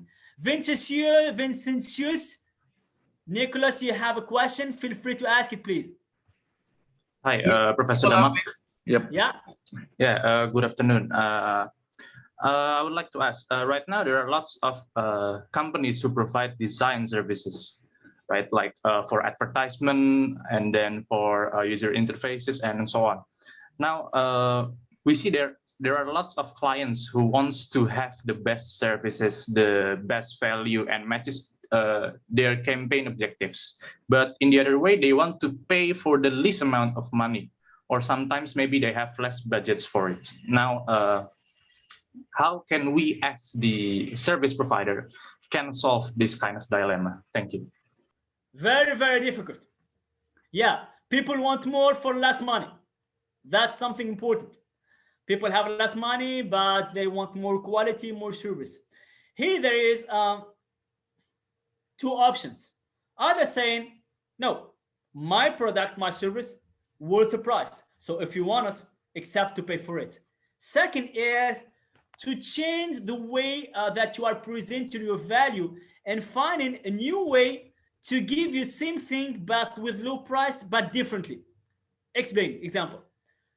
If you take the software industry, for many, many years, we will use it as who are older than you to buy the software. If I need Microsoft Office, I'm going to buy the CD and pay €100 for it. But when Microsoft saw that there's more and more people who are not willing to pay for it, buying piracy copy and so on, they say, no people will accept to give me €100. What was the idea? They said, okay, let's change our mind. We are giving the same product, the same value, but we'll say, oh, €100 is too much for you. Do you accept to pay just €5 per month or $5 per month? Yeah, so certain subscription. At the end, in 2 years, you will pay the €100, but it will be seems easier for you. Same thing that music industry, people will not want to pay for the music at the moment, piracy. We want to pay for a CD, and you have Spotify, Deezer saying, oh, okay, you want to, but will you accept to pay just €1 or $1 per month or per week, and you have access to the music? You said yes. So you see, we changed the vision of the value. How we present things at the end will be the same thing, but people will accept to pay for it, but differently. So you see, find a solution that we offer the value, we found the way to win money, but presenting things differently. Same thing that was made in fast fashion, Zara, H&M, and so on. For many times, people say, I want a good clothes for cheap, but for cheap price. But when they insisted that, okay, but what is a good shirt? It's not something with good tissue, but something fashion. So I'm going to give you fashion with lower price. Okay. So that's the idea, is find the way either to change the value that is important for the customers, or to give it differently, and to find a way to make him think that he's not paying, or making some aspect paid by the advertisement. Okay, so okay, you don't pay much, but do you accept to have ad? There is my last example. There is a company of rent a car in Paris called Rent a Car Point of Fair. Said if you want to pay less, accept that the car that you are going to rent will have ads on it. You will pay less, but you will move all the day with a car with advertisement on it. Okay, so someone else will pay with you for the value. I hope that I answered the question. Yes. Thank you so much, Professor Dama. Thank you so much. Okay. Okay, Professor Dama, I think this is time. So we finish all for the first session. Thank you very much for the wonderful lecture. Thank you. Thank you. Bonjour. Bonjour. Yes. Hello, Good morning. Hello, everyone. I was here at the beginning, from the beginning. Yeah. Hello. Yes, my name is Alice Mida. I am professor at Sorbonne University in Paris, and I'm glad to coordinate this session today. And we began with Professor Damak. Thank you, Ahmed. It was very interesting. And now is the turn of Professor Michel Dimou. Michel, tu es là? Are you here, Michel? Yes, I'm here. Yes, I see. Yeah. Okay, Yes, then thank you, Michel. And now the turn is to you. Okay, thank you. Okay, thank you very much, Ali. Hello, everyone. So my name is Michel Dimou. I'm professor in economics in the University of Toulon, and I will present you today something that has to deal with economic and social disparity, economic and social inequality. So the main idea, okay, I'm an economist, so the main idea is to get out of the firm and see what is happening in the world. So the main idea, that is what I'm trying to do with the students, is to explain to them why they should look not only what's happening inside the firm, not only what's happening inside the market, but also see what's happening in the world economies. This is important because, imagine you're very close to a wall. So if you just look very close to the wall, you see a very small part of the wall. And as you get further away, you see a larger part of the wall, and you can understand how things evolve over time. Now, today I'll just have 1 hour, so I'll stick to income and social inequalities, okay? And if you want to have more about this, more information, then you can write me and I'll give you some more information. This is a course I present in University Paris Dauphine, so I try to take some parts of the course to give them today. So let me share my screen. Give me 1 second. Okay. Okay. So I guess that everyone can see the screen, right? Good. I'll try to leave 5 to 10 minutes at the end in order to have some discussion about all this thing. So I don't know how many of you have done economics before getting to business administration or management, but we'll try to start with something very simple, some theoretical issues before going to more empirical economics, right? Good. Great. So, some theory. Okay, that's basic. That's first year students. Okay, how in economics we treat inequality? Let's see what standard economics say. Standard economics say, you know, that's a very simple figure with market supply and demand. So what usually standards economics say is that, well, you just have to see where supply and demand will meet, and that will give you the quantity and the prices. The example here is you have the labor market, okay? So you have a normal wage, which is here, and you have a normal quantity of labor, and that's equilibrium. And normally when you have equilibrium in standard economics, everyone is happy. So this is what's best for all people according to the employers and the employees' preferences. But then what happens if you have a distortion? Well, this is the example here with a minimum wage. So let's imagine that the country decides to put up a minimum wage. Then what happens? Well, you have a distortion between the preferences of employees and employers. So for this wage here, the supply of labor, so people who want to work, is much higher than the demand of labor, what the employers would like to have. So of course you have a higher wage, but you also have unemployment, and unemployment is the difference between Q2 and Q1. That is the wage for this wage. You would have so many people that would like to work Q2, but you only have Q1 that can work because employers are not ready to supply so much labor places. So you have a distortion because of a market failure in a certain way. Now, what does this mean? Does this mean that we shouldn't have a minimum wage? We'll see about it later. So this is a first, I'm going very fast on this.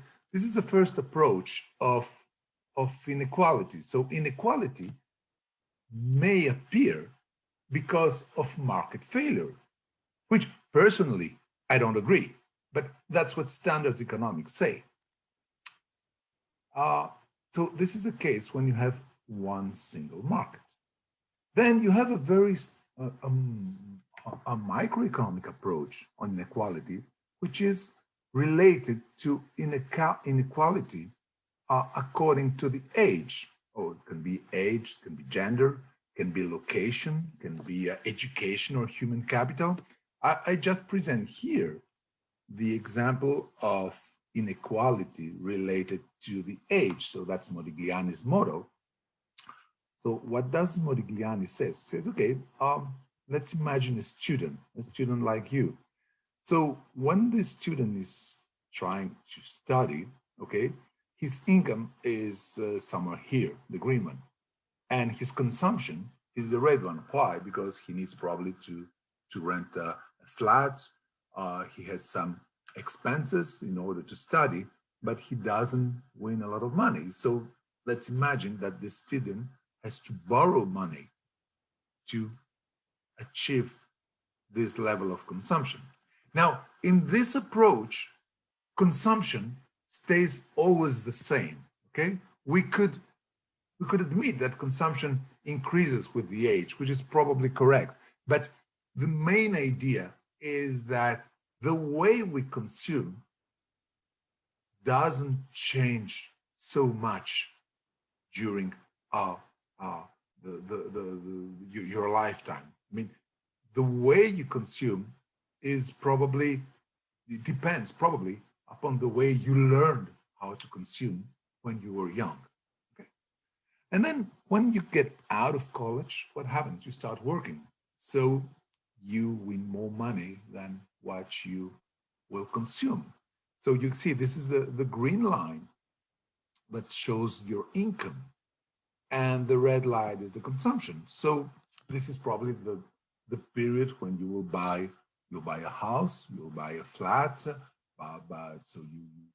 you buy a house over credit over 20 years. So what you're doing is that during this period, you have some savings, and when these savings are accumulated, then of course you get your personal wealth. Okay, and this continues, and your income grows faster than your consumption, so your personal wealth increases until the moment you go on retirement. And when you go on retirement, well, your income drops down. And in order to keep consuming the way you were consuming before, well, what you have to do is you have to use previous savings in order to keep that consumption. So people, let's say, have a bank account, and when they go on retirement, well, they use the money they have put in that bank account in order to keep consuming as they were doing when they were working. Okay, so this is a very typical age inequality consumption model. That's the first model we had of Modigliani. Now, what is the question here? The question is how public policy can interfere with this model. Okay.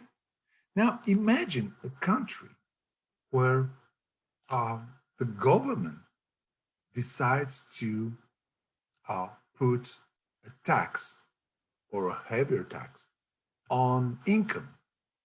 Now, if you put a tax on income, then, which will come to this part, this means that people will be able to save less.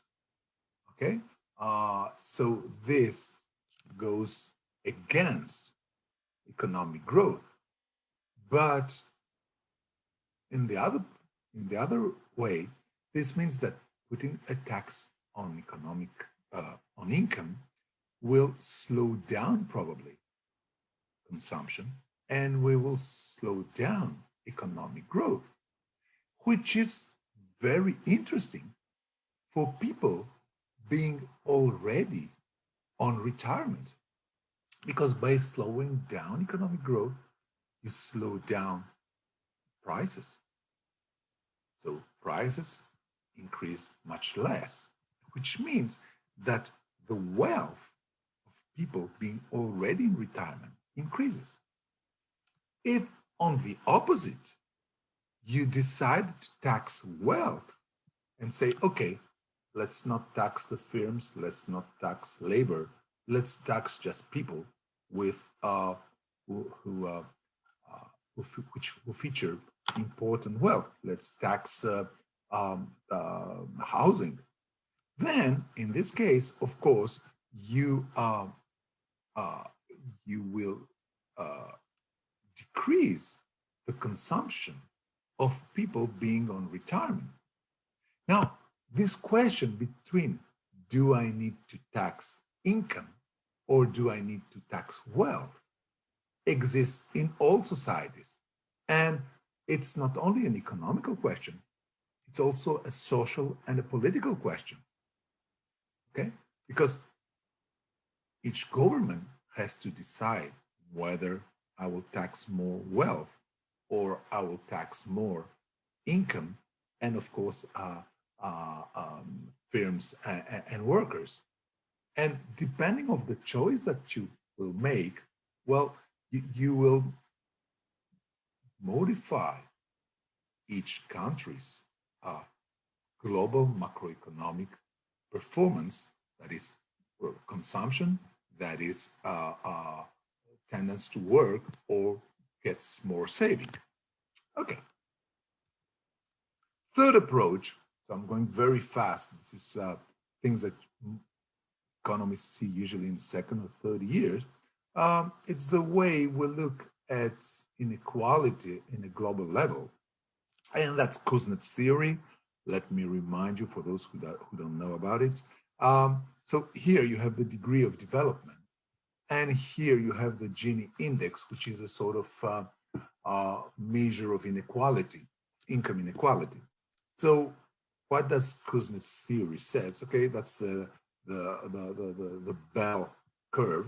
So what you can see here is that poor countries, so countries with a lower degree of development, usually we measure the degree of development with the GDP per capita. So if you look at countries with a low level of development, well, inequalities are usually very low. If you take the poorest country in the earth, well, inequalities are very small. Usually you have some people that are very rich, but let's take some Middle Africa countries. Well, you have some very few people that are very rich, but most of the population are poor. So you have a low degree of development and low inequality. And then when growth appears, inequalities increase. Now, why inequalities increase when you get growth? Well, this is it's very simple, because firms need to accumulate capital in order to invest. So in order to get growth, what Kuznets and most development theories say is that you need inequality. You need to have concentration of capital in the firms, and you need to have low wages to be competitive. So during a long period of growth, so you see the GDP per capita increases, but also inequalities at a nationwide level increase too. So you get a moment when you have the highest inequality in the country with a middle level of development. And then what happens? After this level, well, inequalities tend to decrease because well, wages will grow, people will start consuming, probably in the country will start thinking that it's good to have a national market, and then inequalities in the theoretical level will decrease until perfect equality, which of course doesn't exist. Now, you have one or two countries that are very good example, and the best one is China. Look at what happened in China. In China in the 70s, China is here. So you have a very low GDP per capita, and you have very low inequality. You have some people that are rich, but most of the people are poor. And then what happens in China? In the 80s and the 90s, China meets important economic growth, right? And at the same moment, China meets for the first time in its modern history important inequality, economic and social inequality. So you have rich people and poor people. And it will get at the higher level around 2000, 2002. And then what is happening? Then, well, wages start increasing in China. There is an important national market, national final market, and inequalities tend to decrease while GDP per capita still increases. Now, this happened to China, this happened to Korea, this happened to Vietnam. 3 Asian countries that met exactly this type of economic development. So the question is, of course, which is the level of highest inequality that we may admit? When do we consider that inequality is too high, and what should happen? Why this curve will go, will follow the bell shape? Now, this, of course, this is a theoretical approach, we have experienced this. For example, some economists try to say, okay, what's the level here that will allow a country to start the decreasing part of the curve? What's the level of income after which inequalities decrease? So some economists says, okay, that should be around $5,000 US per person. Okay, but of course it depends among the countries. Now, what is funny is that we saw these Kuznets curves working in Europe, and in a strange way, we saw the Kuznets curve working quite well in many Asian economies. Good. So this is basically the three the three areas in economics on which we will look at inequality. Okay, good. Now, how do we measure inequality? You have different types of measures, and I would suggest for those of you who want to work on inequality or interested in inequality, maybe just to make a screen copy, because you have here all the equations that this slide and the next one, you have all the equations that allow to measure income inequality.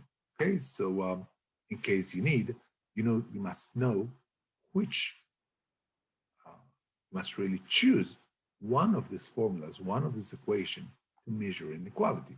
Of course, we're not going to see this here, but we're going just to have a very fast presentation of each formula. Okay, the variance, that's the most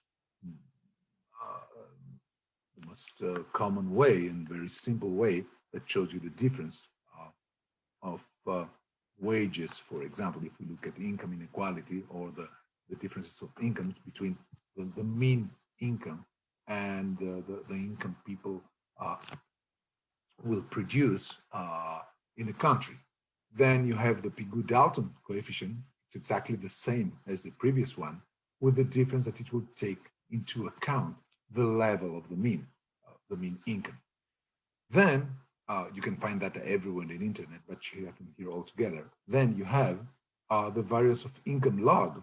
Now, what's interesting with this formula, with this equation compared to the previous one, is that this is the best equation to show you what's the effect of some public policies in favor of low income population.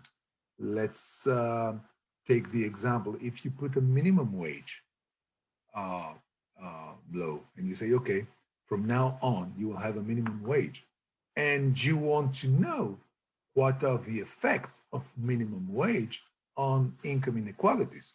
Well, then the best equation, the best way to measure the effect of this public policy will be to use this formula here. And then, of course, you have other measures like the Gini index, like the Lorentz curve. Now, in the blue line here, what you do have is a perfect equation. And in the red line, you have the difference between what's perfect equality and inequality. Now, here you have cumulative income that goes from 0 to 100, and here you have cumulative population that goes from 0 to 100. So the Lorentz curve will show you what it will show you. They will show you, for example, that here 20% of the population will get 20% of the population will get 20% of the income. Here, 50% of the population will get 50% of the income. But in the red line, what is happening? In the red line, 50% of the population will only get 20% of the income. So it's a very good way to show inequality. As you understand, the more the red line gets far from the blue one, the higher you have inequality. Imagine you have a line that goes this way, as I show with my mouse. This means that 90% of the population only share 10% of the income, and the last 10% get all the rest.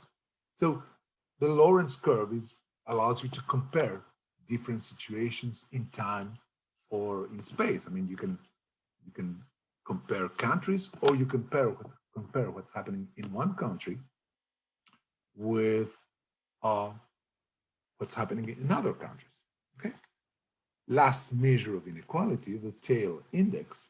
Now, the tail index is measuring entropy. Now, why the tail index is very interesting, and as far as I'm concerned, I believe this is the best measure we get when you want to compare two areas. Now, the tail index is, according to me, the best measure because they allow you to get what we call within and between inequality.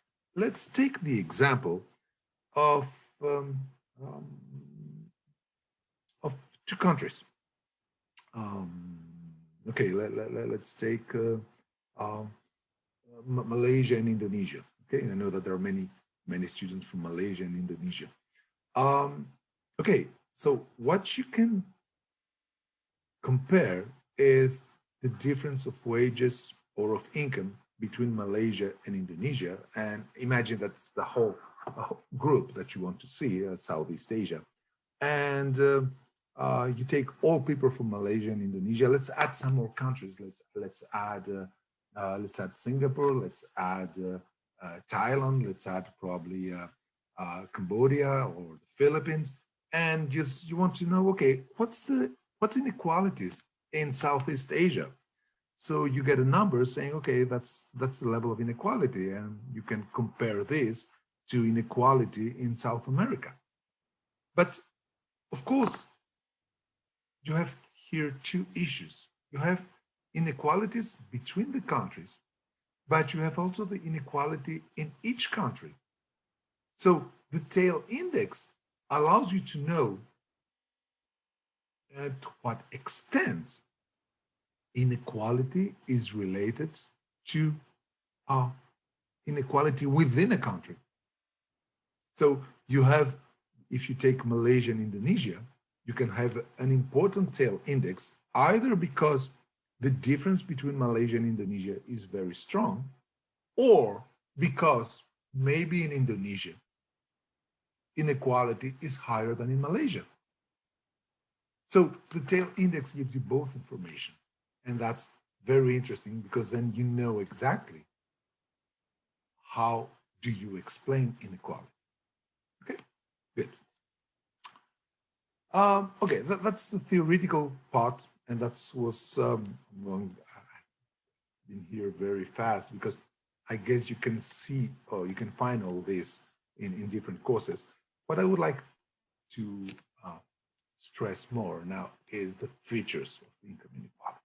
Okay, so this is income per capita in the world. So this is what was happening in 1960, and this is what's happening in 2015. Now, the blue line corresponds to 10% of the poorest people. The yellow line, it's people who are exactly in the middle, between 50% richer and 50% poorer. Yes, Professor Dimo, yeah. Excuse me, maybe not only me, I couldn't see your picture. Maybe you can resize the size of the PowerPoint, please? Because you cannot see the picture. For the blue line, I couldn't see for the blue line, even for the green line. Can you see it here? Yes, I can see, but it's too big. It's too big for my screen. It is a problem of your screen, Dr. Jaka. I think it's no problem for the others, no? Anyway, for me, it's no problem. Oh, for you, it's not problem. Okay, no. Thank you. Okay, so sorry to disturb you, Prof. Okay. No, don't worry about it. Okay, so look at these three lines, the blue, the yellow, and the green, which is the richest people. Now, observe.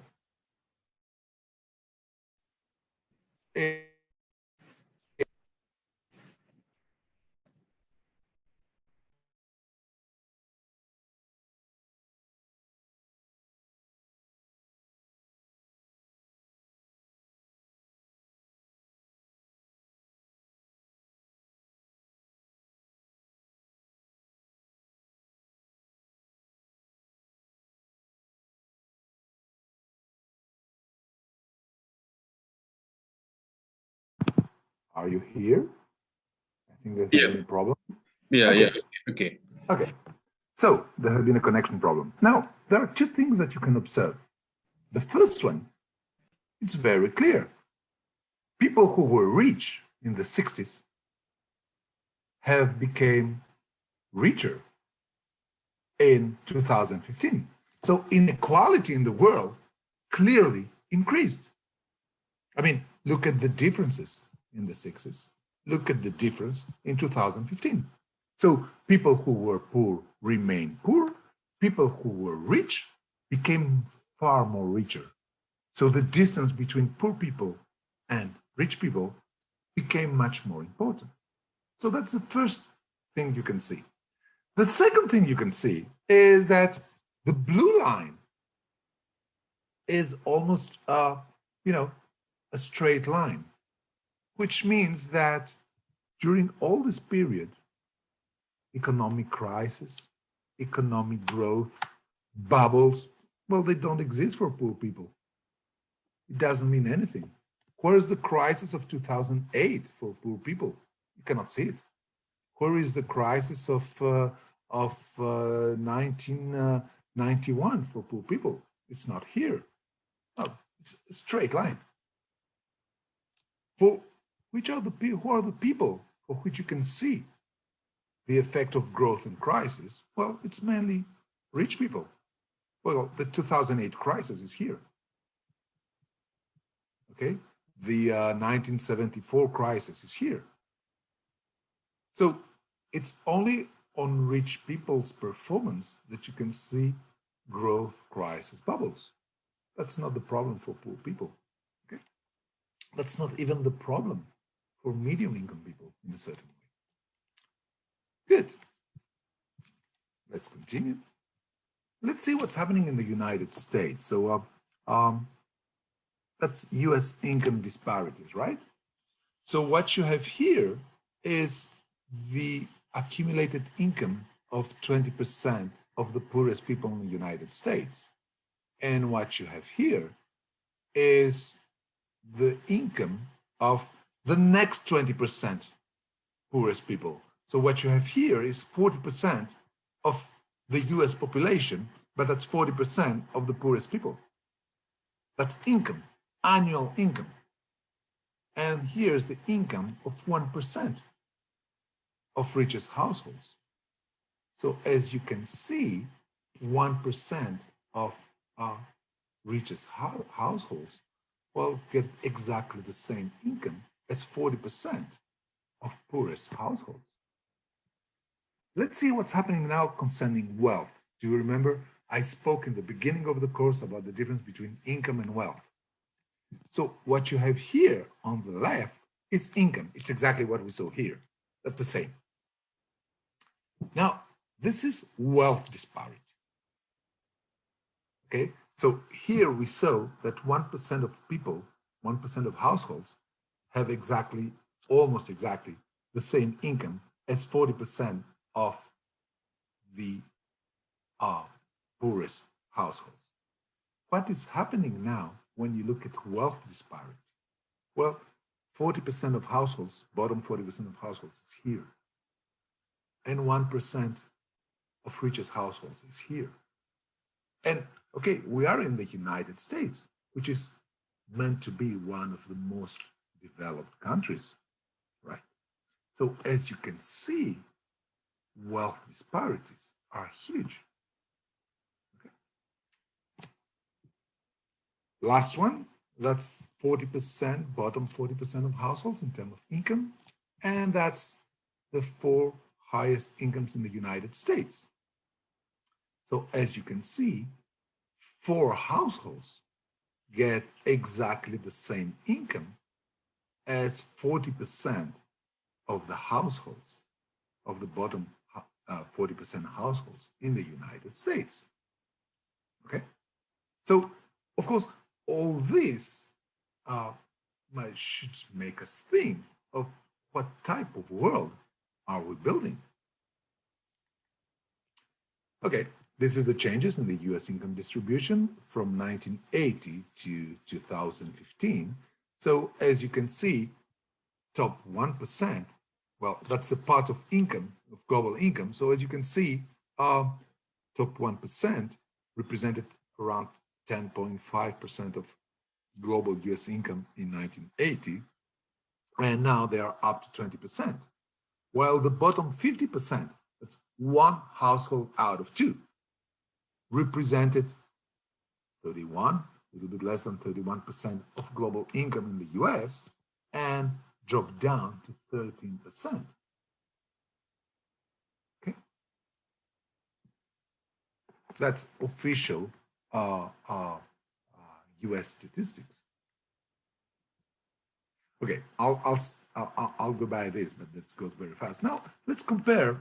I don't have so much time. Let's compare what's happening in the US and in Europe. So once again, you have, this is the US case, right? It's exactly what we saw here.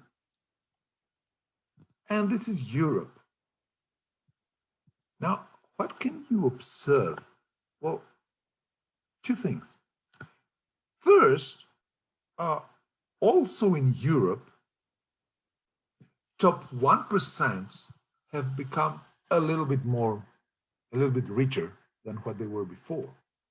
And bottom 50% became a little bit poorer than what they were before. But the degrees of changes are much lower than the US ones. Okay? So what you see here, you don't see this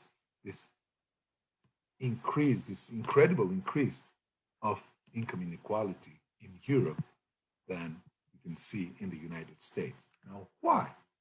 Well, basically because in Europe, you have a series of social policies and income distribution through taxes, through divide of public capital that allow to prevent the increase of income inequalities. So it's simply the way social and political decision influence inequality, which means that basically if you let the market alone work, well, you will find yourself in this situation. You will find a situation where rich people become richer much quicker, and poor people became poorer much quicker than what is happening in Europe. Good. Now, what I said about rich and poor people is what we observe in all countries. Now, here you have different countries, US, UK, France, China, South Africa. And what can you see? You can see that after the 80s, which basically means at the beginning of the era of globalization, well, we are in a new growth model. Probably people working on management would say we're in a new business model, which led everywhere in the world to the return of the rich. Now, what we call globalization basically means that rich people became richer and poor people became poorer. Now, I don't say if it's good or bad. I just say this is the way, this is the new model that takes place after the 80s. And the globalization model can be identified very easily from a political point of view. It's the arrival in the United States of Ronald Reagan and in United Kingdom of Margaret Thatcher. And after this, you get liberalism and you have the new globalization model with the appearance of China in international market. But we all must know, what does this mean in terms of world economy? Okay. Here you can also have a look of how different economies, what's the inequality level of different economies. Now, which is the most, which is the area of the world with the highest inequality? Well, you could see it up here. That's the Middle East. But of course, it's normal because it's a petrol-oriented and oil-oriented economies. But look at some other countries. Look at India. India had lower inequality in the 80s. And well, okay, of course, they made a very strong increase and inequalities came up here. Look at China. China also inequalities grew up, and also in Russia. Now, the question is, are we in a model? Let me go back 1 second. Are we here somewhere? Are we here somewhere? So do we admit that inequalities will grow in order then to lower it down? But of course, what we see in the United States doesn't seem to work with the Kuznets curve. So the question is, what is the global model that we get in terms of inequality? Okay. Once again, if I look at international comparison, well, what you will see is that after the 80s, private capital has strongly grown in every country, while public capital has decreased. And what you have here is basically globalization. So it's the end of Keynesianism, it's the end of a state-oriented economy, and it's the rise of private capital. Once again, to be clear, I'm not against this, but I must look at what does this represent in terms of income, social, and public inequality. Good. That's only the case of France. Now, okay, this is in French, but it seems to me very interesting to give you this information. Now, what is written up here, it's income and wealth disparities in France. Now, what you have in the first column here, it's a percent of a population. So this is 10% of people, 40%, 40%, 9%, 1%. Now, the population is distributed, you will see, according to the income and the wealth. So the second column, it's income. The third column is wealth. And the fourth column is stock market bonds in the stock market. So 10% of people win, I think it's, we cannot see it very well, I think it's 2% of income. 40% of people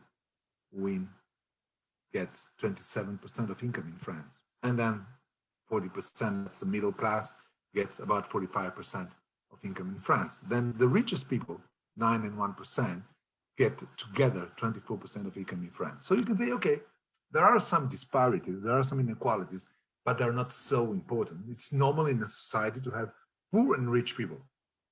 And then you get wealth. Now, 10% of people don't have any house, they don't get any, they don't have any wealth in terms that they don't own their house, they don't have a bank account with money on it, but they just have their income. 40%, so altogether here that makes 50% of the French population, one French out of two, well, they only split 7% of wealth. So this means that among 50% of the households, only 7% are owners of their house or of their flat. If you go to the 40%, the highest middle class, well, they get their part of income, they get their part of wealth, but of course, they have a very small part of stock options, right? And now look at the rich people.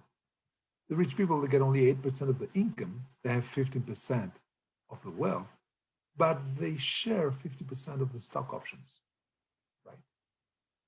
If you take the 10% richest people, well, that's a stock market. 80% of bonds are between the, can be split between 10% of the French population. Okay, so this means that the not only income, but wealth also plays an important role. And if you look at that from a dynamic perspective, well, things will get even worse. So there's nothing that shows that, disparities will decrease. Good. Still have 10 minutes, and I'll leave you a little bit less time for question. Let's see what does this mean in terms of health, education, and housing. Okay, I'll go very fast. Here you have two health systems. So here you have a health system. That's a French health system, which means that this is individual income. Either you're poor or you are rich, you get the same, almost the same type of health services. There's not an important difference between poor and rich people in terms of health services.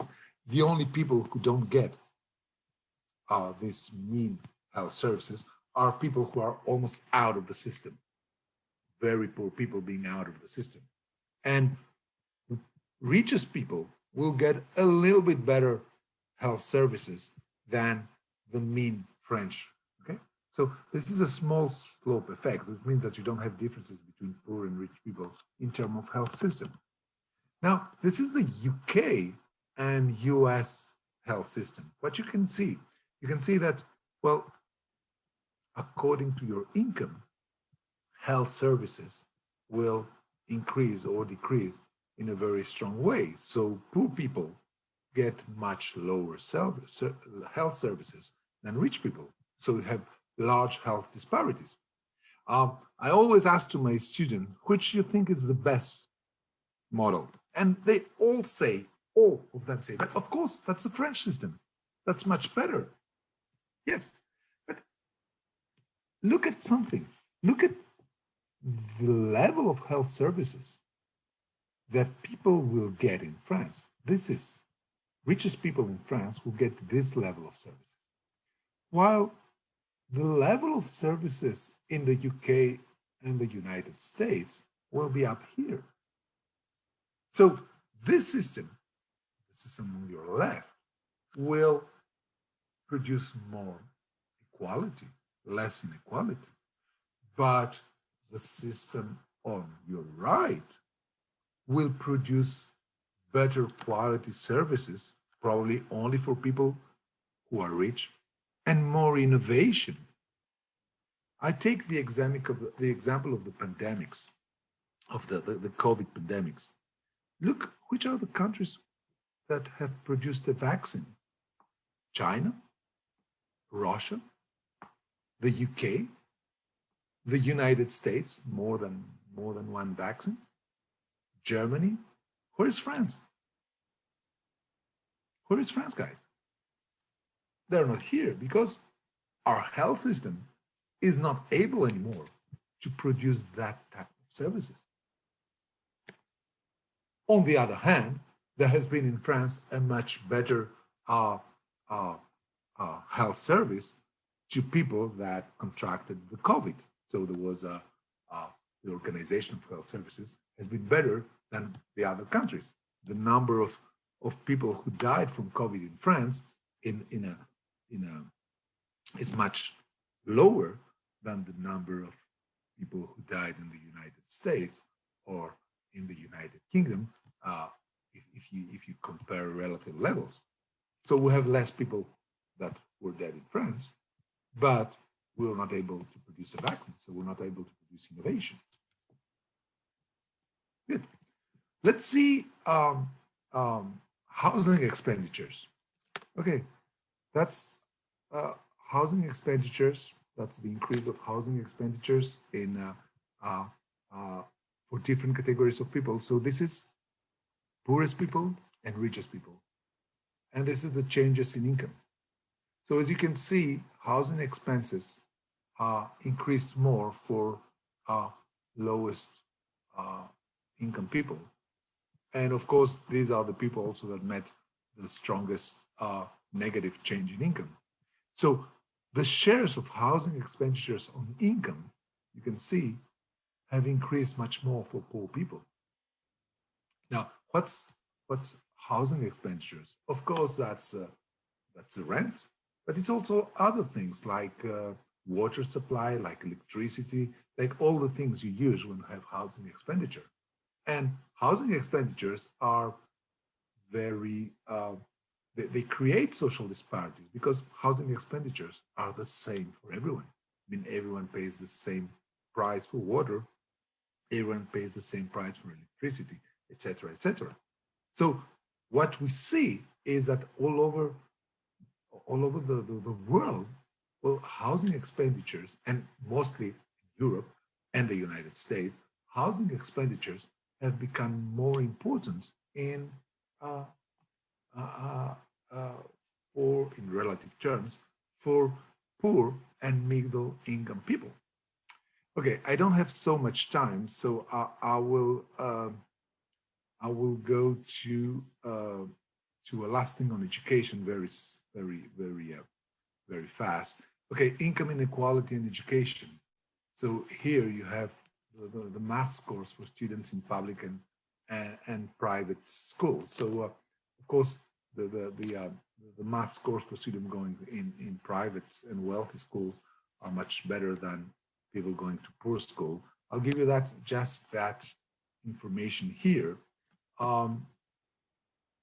Which are the students that went to university after school, after high school? Well, among poor people, you only have 8% of people that go to the university, while among the rich people, you have 50% of people going to the university, which means that in terms of inequality, you have a dynamic dimension. And I don't know if some of you have seen the publication of the United Nations in last March. So they tried to see how much time do a poor person needs to go out of poverty. And they said that from on a mean level, a family that wants to go out of poverty in the world needs 5 generations, which means that it's more than 150 years. That's the mean time to get out of poverty, for a household to get out of poverty. Of course, that's just a mean time, which means that some households will go faster, other ones will go lower. That also means that there is a very strong inequality level that appears on a dynamic context, right? Good. I think that was all about I wanted to say. I don't have the time to do the rest. I would like maybe to leave, we have something like 8 minutes. Are there any questions or reactions to this? I'm not on business models, I'm on world development, world inequality. But I think that's something very important that you should take into account when developing different business models. Yes, Professor Dimo, I think it's very, very interesting presentation lecture. It's very clear, step by step, about France, about around the world, about the GDP and etc. Yes, here we have Professor Cho from Taiwan, from Tung Hai University. Good evening, good night, Professor Cho. Yes, it's very interesting, the presentation from Professor Dimo about education, about international education, about the disparity, about the small health disparity and large health disparity. Very interesting figure and also other information about the market, about the economy, about the during pandemic and etc. If you have a question, any question, please raise hand and just direct make a question to Professor Dimo, please. Professor, you're welcome also, please. Well, thank you. Thank you, Jaga. Nice to meet you, Michael, right? Yeah, that's right. And yes, I'm so happy to enjoy your class, and also I believe students can learn about many economic situation from your lecture. Especially you give them a lot of example from different country. Yes, so maybe next time, is it possible we can invite you to Taiwan? We also can give you a lot of example. Maybe next time in your lecture, you can put down more the Yes, example from Saeed, Taiwan. my colleague and friend Michel Dimou is one of our colleagues in our team, and I think we discussed yesterday or last week about the next step to continue with your university, and of course Michel will be with us in this at this time. Yes, I know Michel since many years, and I think it will be a pleasure for us to have Michel with our team, of course. Okay, I would like to say the idea. Okay, now I had just 1 hour, so what I wanted to present is just some features of inequality. But the idea is the course I'm having on this issue is a course on globalization. So you need to stick, so that was the last chapter. But the idea is to stick inequality to international economics and globalization. And there is, in sort of way, there is a crisis theory. See, there is a crisis theory. And the thing is to show that inequalities can sometimes stay beyond crisis and beyond and on growth. If you allow me just 1 second, I will show you something that I didn't have the time to show, but I'll go back. I'll go back. Just I want you. Can you see my screen? Okay. Look at that. Look at that. That's income convergence in European Union. Okay, so you get convergence from 85 to 2009. So in Europe, we built the European Union to say the main idea is to help to have important economic growth and to help poor regions converge to the level of income of rich regions. Well, look at the results. That's amazing. I mean, when you have this this figure here, it's almost, the figure is almost uninteresting. It's not interesting because why? You see 3 lines that are parallel one to the other. And here you have the lower one is the less, the poorest regions. And what you have up here is the richest region, which means basically that European integration and European Union didn't bring a single benefit in terms of income convergence. So I'm fond of European Union. I say that's a good thing and we have to develop, but let's see the results. I mean, in terms of convergence, of income convergence, they didn't converge at all. Poor regions stayed poor and rich people and rich regions stayed rich. So then you can understand things like, well, the Brexit. How can you understand Brexit? Well, all of us have seen the maps of the vote of Brexit. Once again, how much time do I still have? I have 4 minutes, if you allow me. Yes, of course. Let me find this. I will show you. That's the beginning of the course.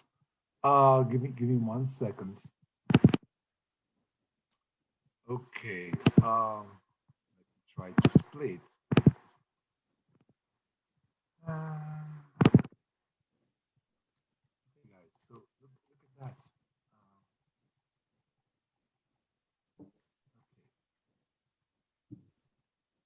Oh, yeah, that's the one. Okay, that's the Brexit camp against the Remain camp. Who vote for Remain? London, Oxford, Cambridge, Liverpool, and Scotland. And who vote against? Well, all the regions that are poor in the United Kingdom. That's very easy to see.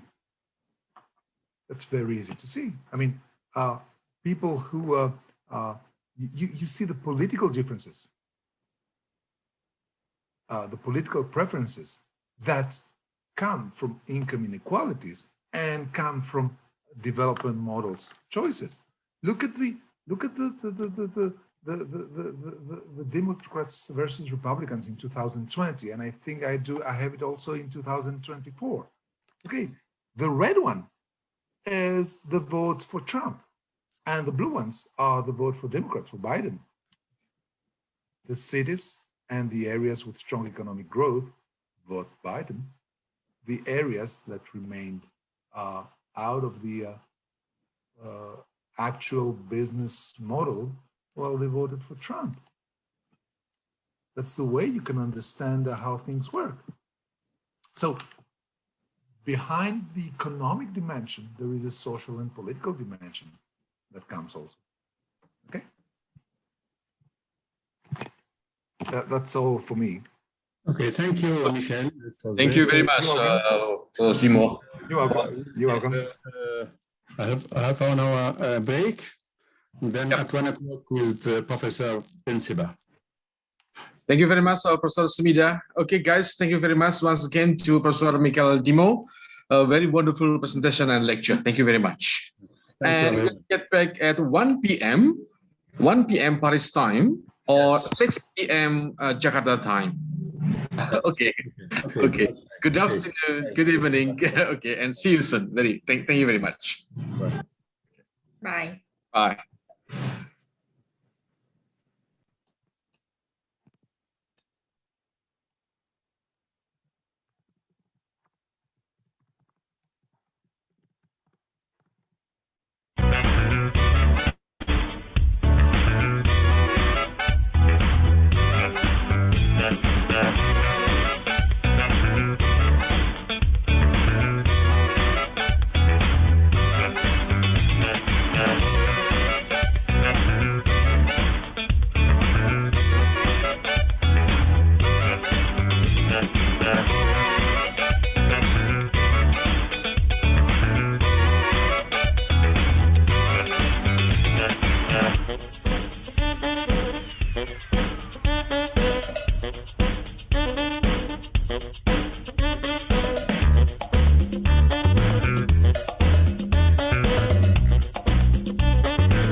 Hi, everyone. Professor Belsiba will be with us in 2 minutes. Okay. Okay. Okay, Prof. Smida. Excellent.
Yes, hi everyone.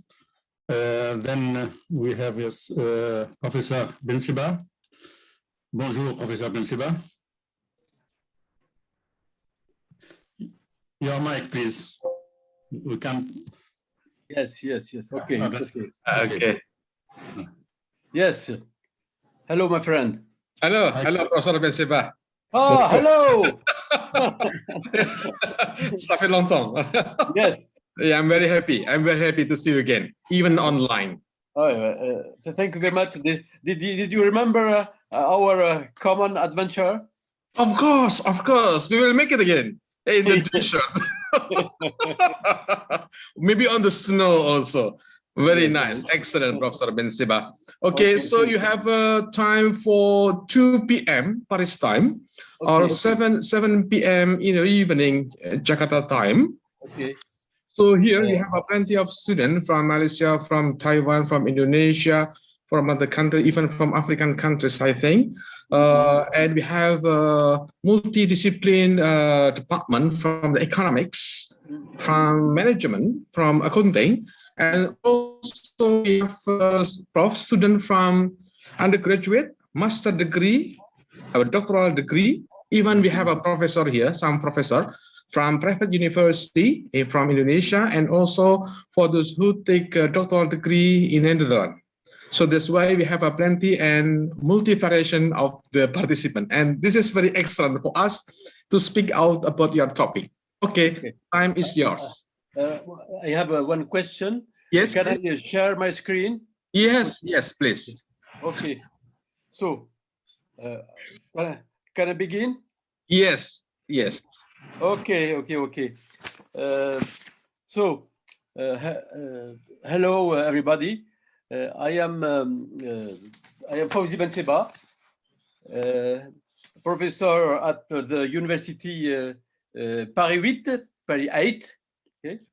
I am delighted to participate in this seminar. Let me say a little about my research. My research topics focus on strategic management, organizations, competitive dynamics, and corporate social responsibility.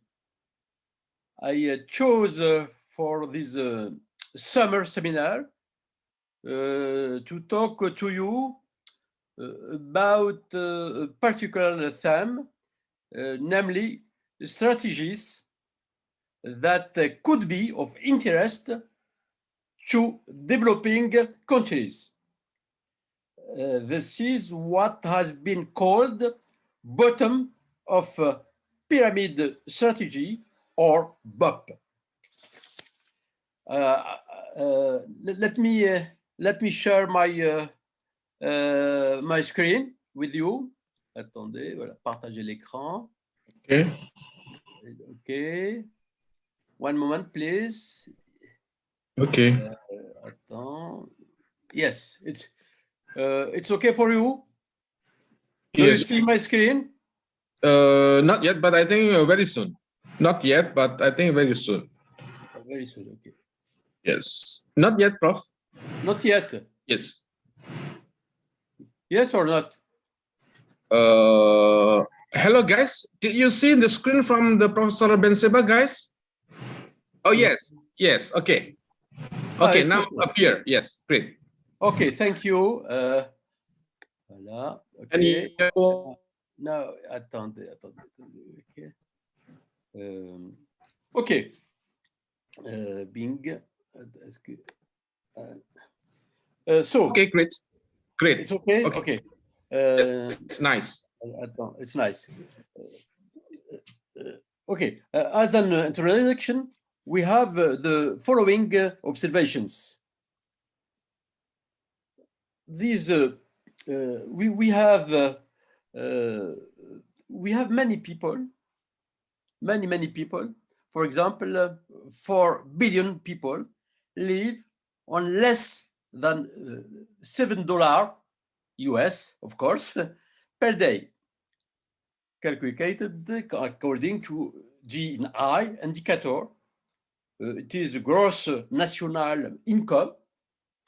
It is a method from World Bank Atlas, which smoothes out exchange rate effects by averaging over 3 years. 1 billion people live on less than $1.50 US a day, and 2 billion people and 100 people live on less than $2.50 a day. Almost all these people live in developing countries, and only, it's a few people, only 50 million reside in the so-called high-income countries. These people are located in the level of the bottom of the pyramid. And these people, this population, representing a little less than $5,000 billion of annual income. It's important for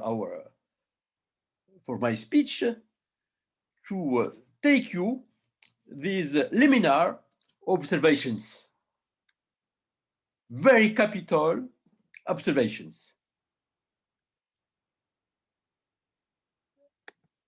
Let us try to make a connection between population and income. And let us see how the population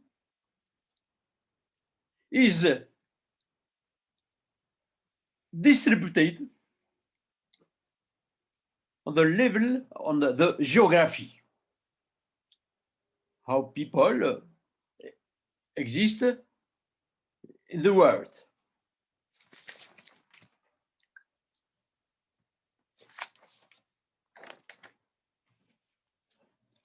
Below $5, we have low-income countries, and lower middle income countries. We have the light and dark colors on the figure. But many, on this level, many developing people. For an income between $5 and $10, we have higher and intermediate or middle income countries. I repeat, between $5 and $10, we have higher and middle income countries. Third level, for an income between $10 and $40, we have 3 types of countries. Lower and higher middle income countries, and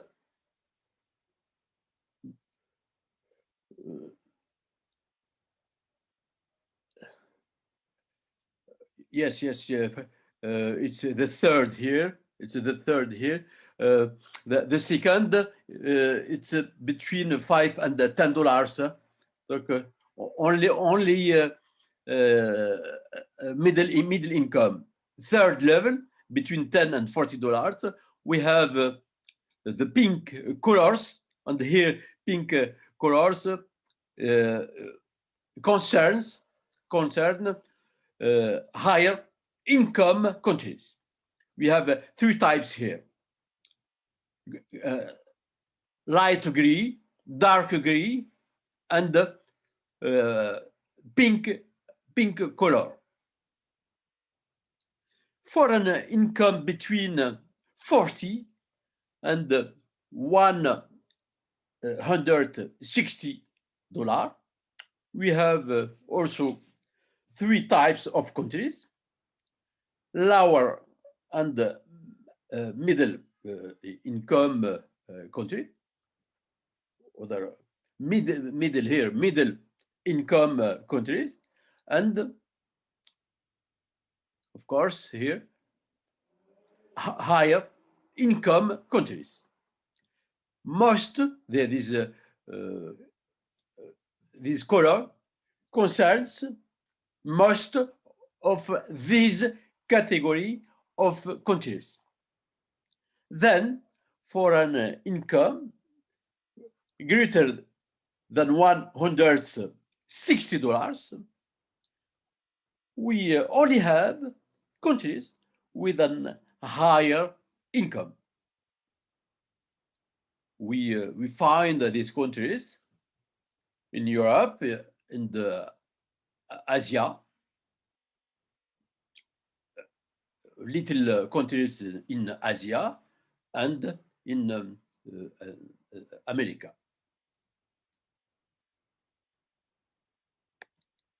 We can present the links between income and populations as a lighthouse, as a lighthouse or pyramid. Both present the same result. We have, I insist, we have the same result. A large number of people with low or very, very low incomes. Okay. Large number of people with low or very low incomes. And it's logic. A low number of people with high incomes.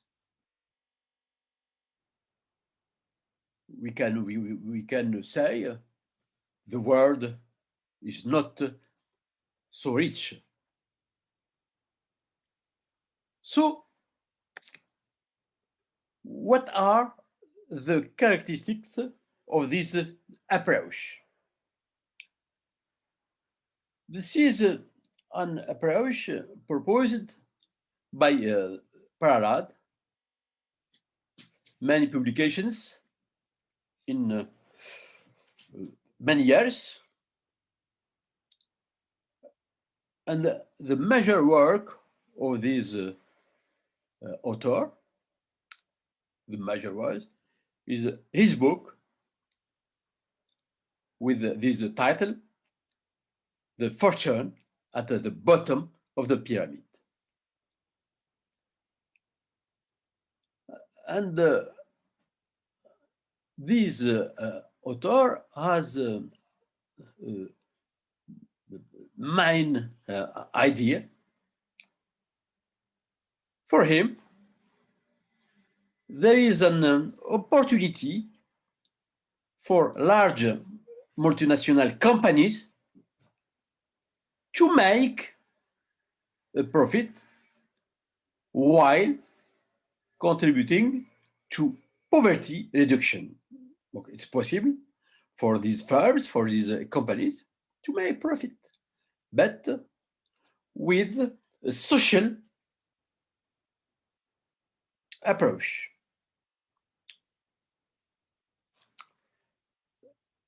By considering latent markets made up of consumers, it is his approach, with low incomes, as we have seen that on the precedent slides, but whose numbers can compensate for low incomes.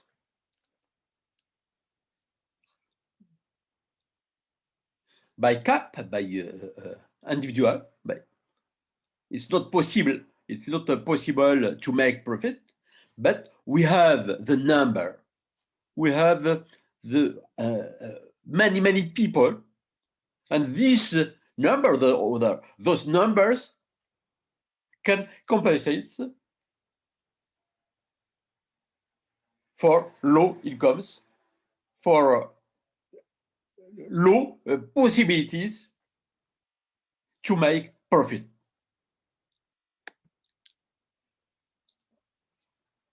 Other characteristics for Paralat,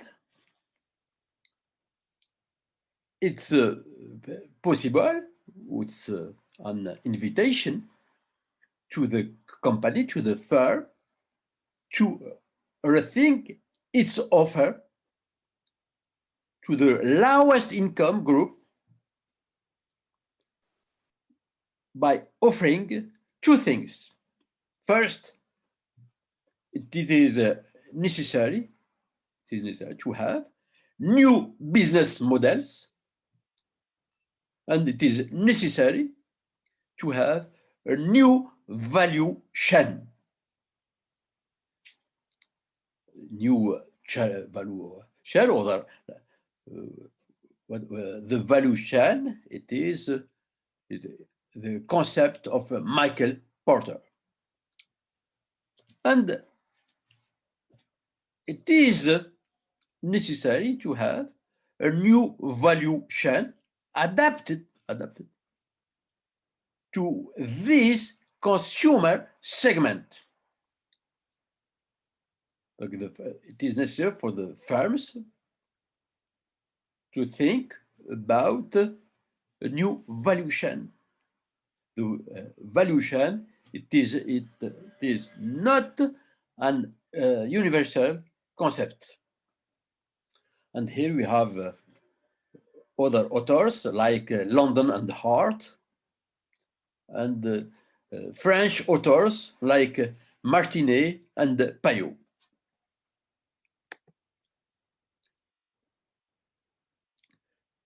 Palad and Hart focus on four axes. This is here we have their contribution of this year.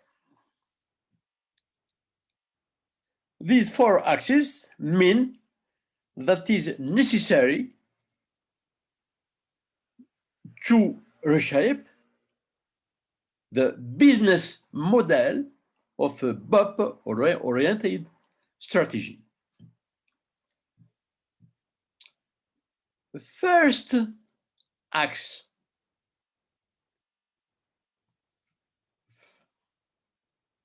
first point, performance and price.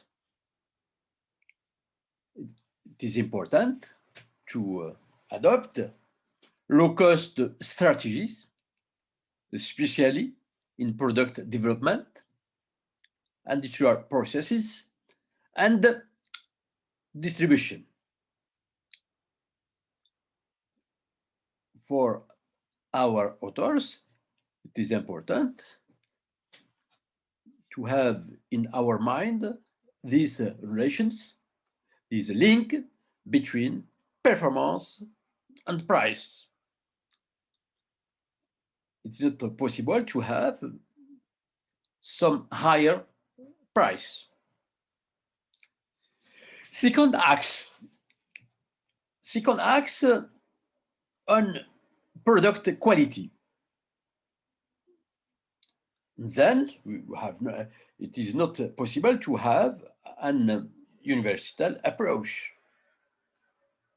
Product format and features or the characteristics of other attributes must be adapted to the local market. It is important, it is necessary to have a contingent or contingent approach, contingent strategy. It's the same.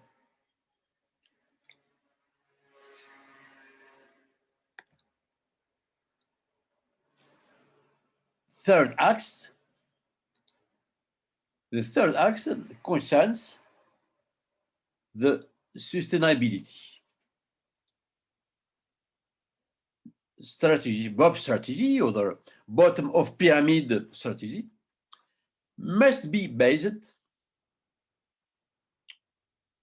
of a policy of reducing energy intensity,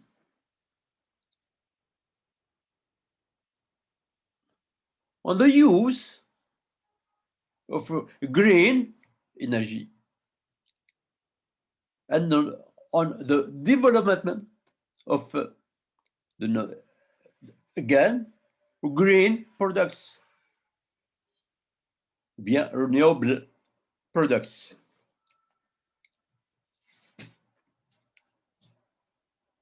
The fourth axe,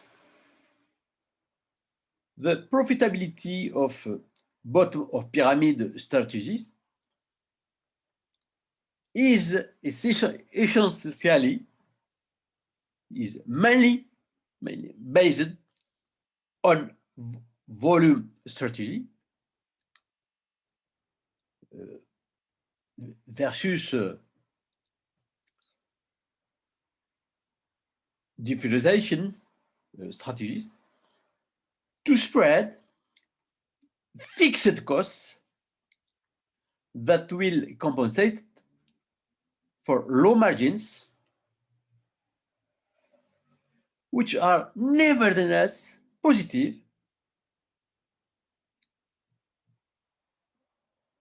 with these objective, in order not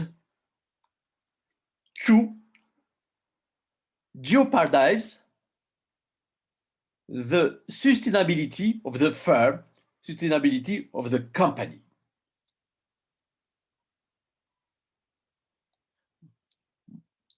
Moreover, bottom of pyramid activities often require a significant initial investment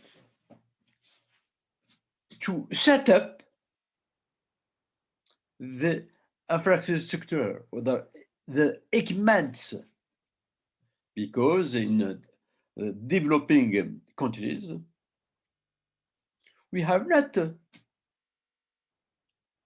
this system. I think, for example, I think of universities, I think of roads, I think of hospital, I think of systems of water distribution. It's not easy to compare at this level between countries like European countries and countries in Africa, for example.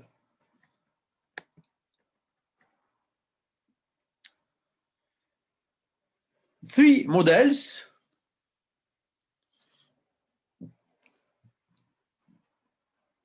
are proposed by two authors, Simonis and Hart, in the year 2008. These three models, these models are intended to enable firms, to enable companies to develop bottom of pyramid strategy. These models change depending on the relationship between the firms and in rich countries, in countries with higher income, and the bottom of pyramid population. We can say we have three operating models. First, the supplier model. In this model, the company, the firm, the enterprise seeks a new market for its products. Okay, the company begins and look for a new market for her.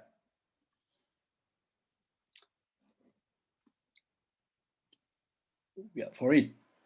The company identifies the bottom of pyramid population as a potential target and make some adjustments to be able to market, to sell its product to this type of population.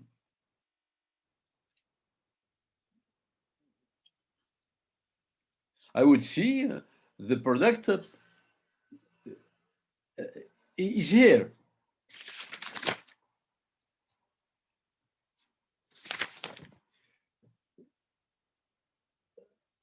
The company used to sell this product in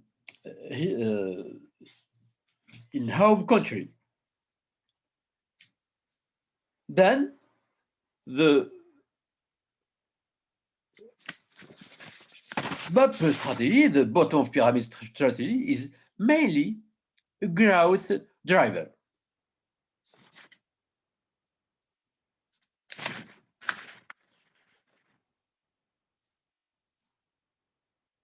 Okay?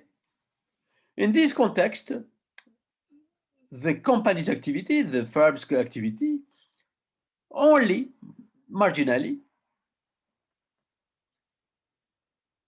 changes the local company. Then the company arrives with its product. The product is here.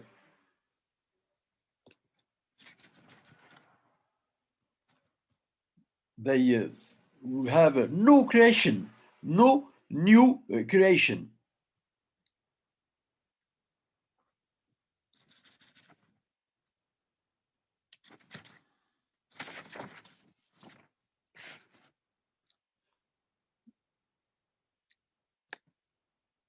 Attendez, voilà, okay. So the second model. The second model is the empowerment model. Empowerment, another term for this concept, implication or the responsibility. The company will develop specific products for the local market, for this population, for this particular population. The company uses its marketing unit to learn more about the needs of the target populations, and drives other managers to discuss with the populations to set up an adapted offer. Again, it's necessary to have an adequate offer. While this model, this second model, leaves the power in the hands of the company who begins the project, initiating the project. It allows it for company, of course, it allows it to offer new products to the local populations,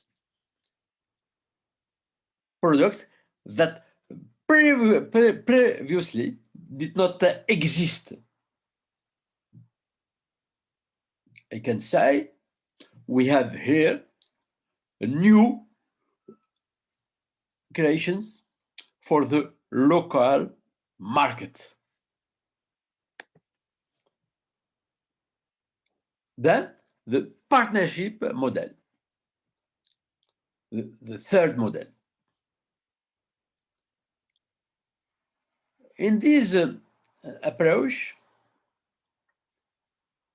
the local community and the firm and the company share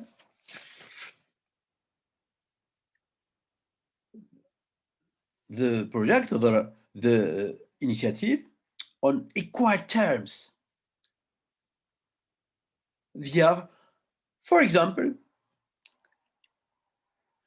NGO or locally established associations that help structure the discussion, the dialogue between the firm and the community.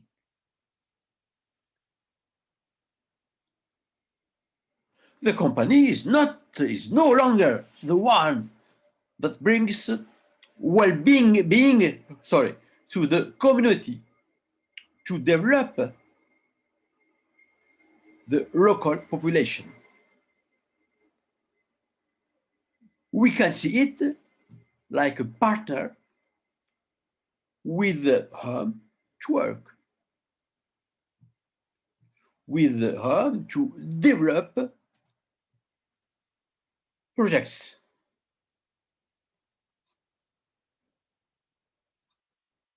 And the role for associations, namely NGO, is very, very, very, very important.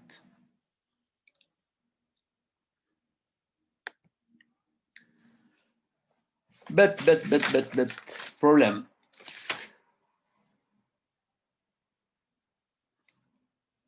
But the perhaps subtle and focused approach has been criticized.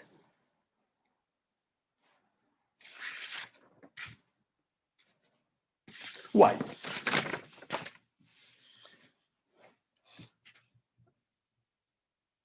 First block of questions: how questionable the calculations and definitions of the poverty line are.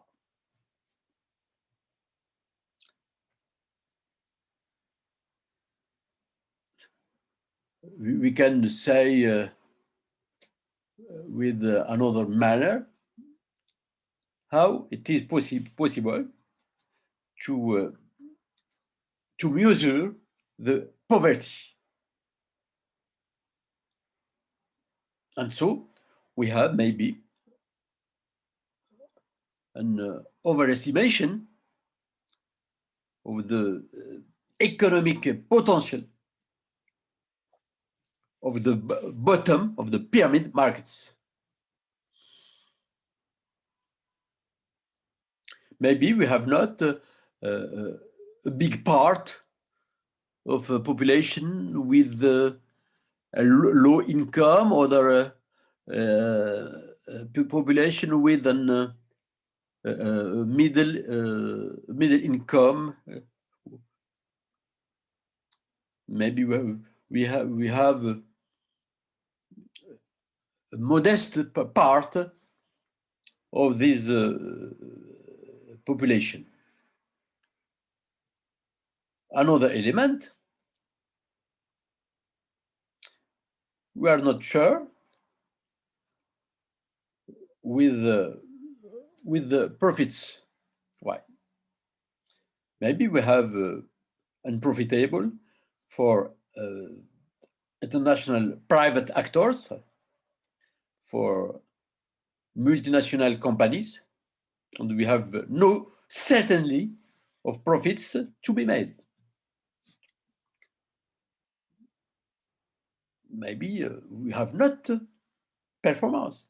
Maybe we have not profits.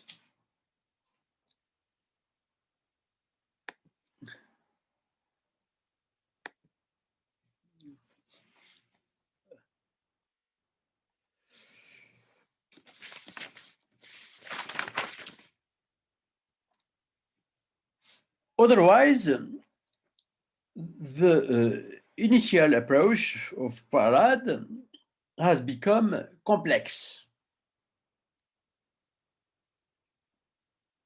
And we have many changes.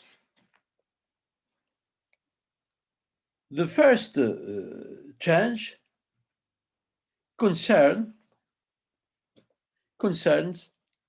review and characterization of the actors involved in bottom of pyramid strategies.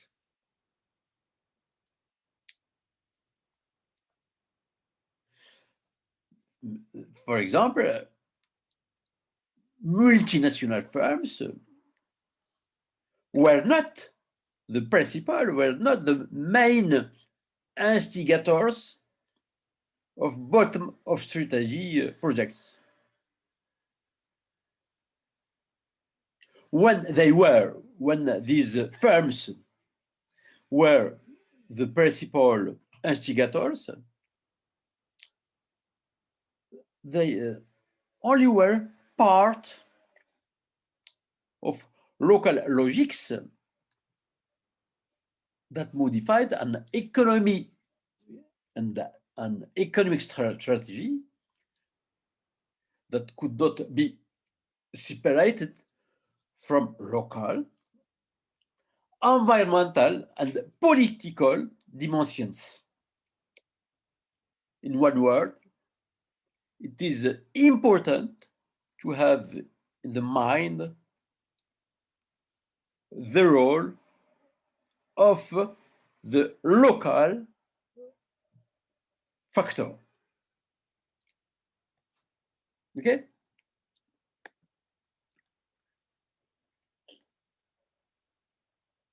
Second point about this transformation of the initial approach, the observation that the poor consumer, a key figure in the theory, could also be considered as a full participant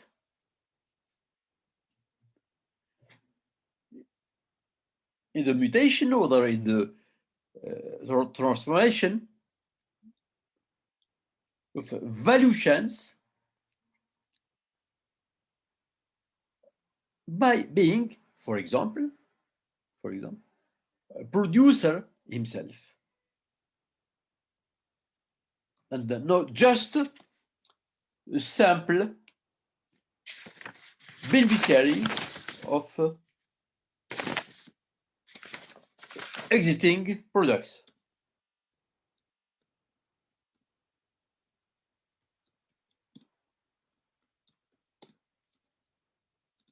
Okay? in the original approach, the poor consumer, the poor actor has a little place, a little role.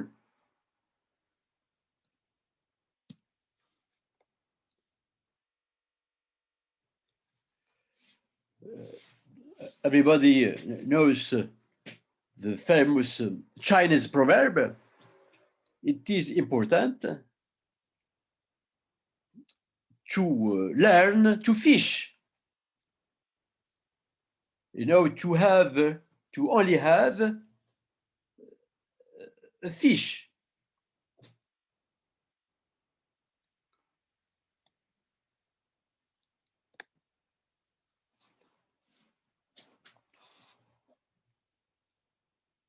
A few, I would give you two examples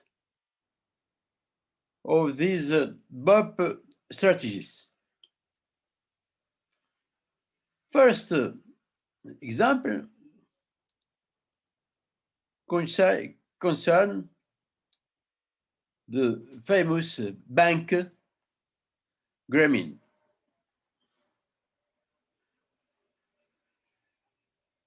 The emblematic example of the bottom of pyramid strategy is that of Grameen Danone Foods, which is based on a partnership, namely joint venture. Joint venture is an association between the two firms, between the Grameen Bank. Grameen Bank is the Bengali bank, with Mr. Yunus Bank of the poor, and the multinational firm Danone, excuse me, without space here, the multinational firm Danone, to fight malnutrition in Bangladesh.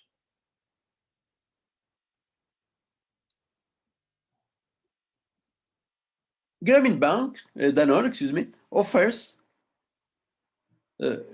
nutritious yogurt at a very, very, very low price, very affordable price to Bangladeshi children. It was the first example between two partners with this approach.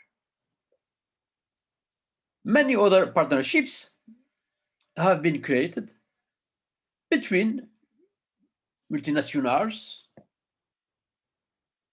and the Grameen Bank in very different fields of activity. Grameen Veolia Water. Veolia,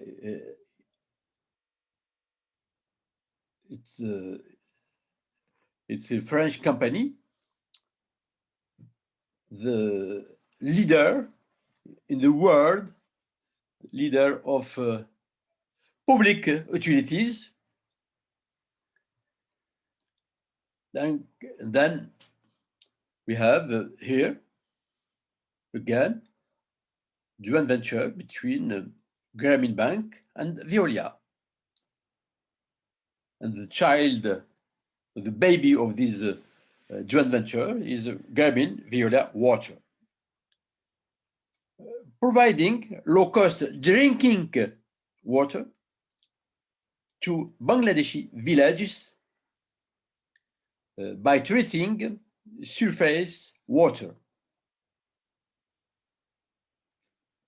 of lakes and other same places. We have the third association between Grameen and the firm, chemical firm BASF, fighting insect-borne diseases and malnutrition by offering effective mosquito nets at a lower price, at an affordable price, as well as multi-micronutrient sachets to be sprinkled on food during meals. Here we have the particular products. And finally, we have Grameen Intel. This association offers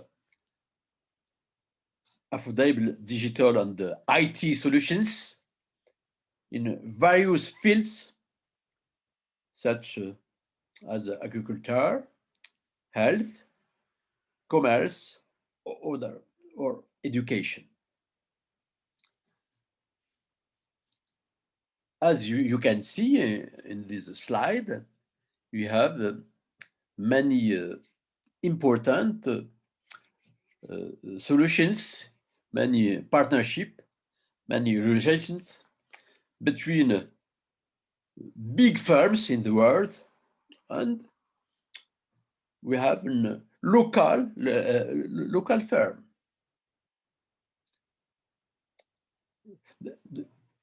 Don't forget that Mr. Mohammad Yunus, is by the past the winner of the Nobel Prize of Economics.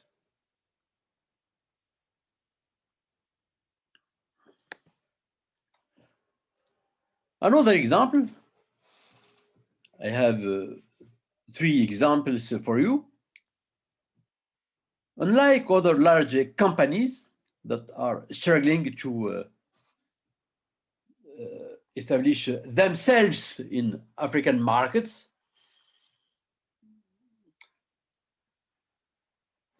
Tularam Group, a firm, a Singaporean firm,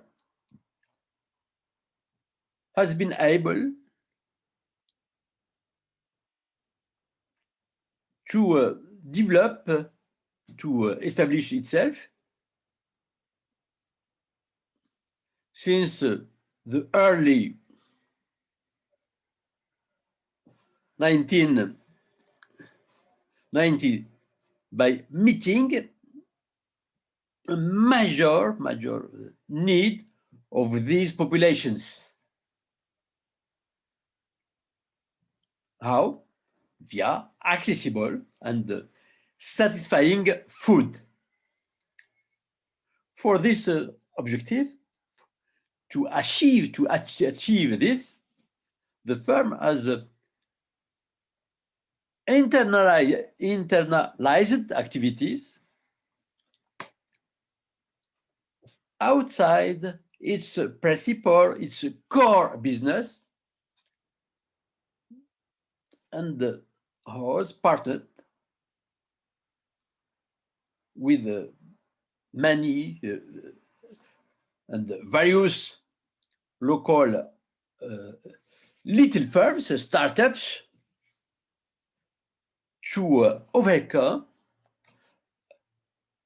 the lack of access to water and electricity for its target populations, which are essential for consuming the group products. In other words, it is important to sell the product, but for manage this product, it is important to have water and energy, water and electricity. And the solution was to work with local entrepreneurs. Particularly in West Africa, the company is growing steadily and is now a case study in the world's top business schools. And many success in Africa, particularly in Nigeria, for this company. Rather than adopting a classic strategy of conquering a market, partnership and collaboration with one or many local social entrepreneurs allows these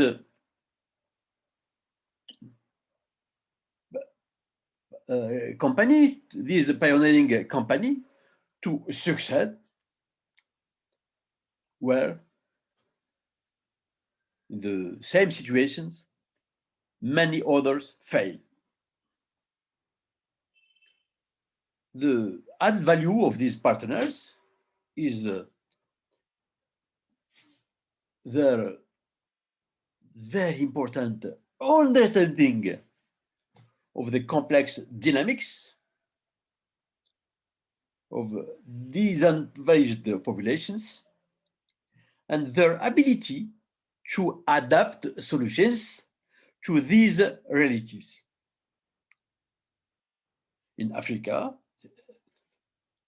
the village is very important, the community is very important, the solidarity is very important, the political dimension factor, the political dimension of the factor, very important. If you cannot understand these elements, it is for firm, it is impossible for a firm to work with these markets.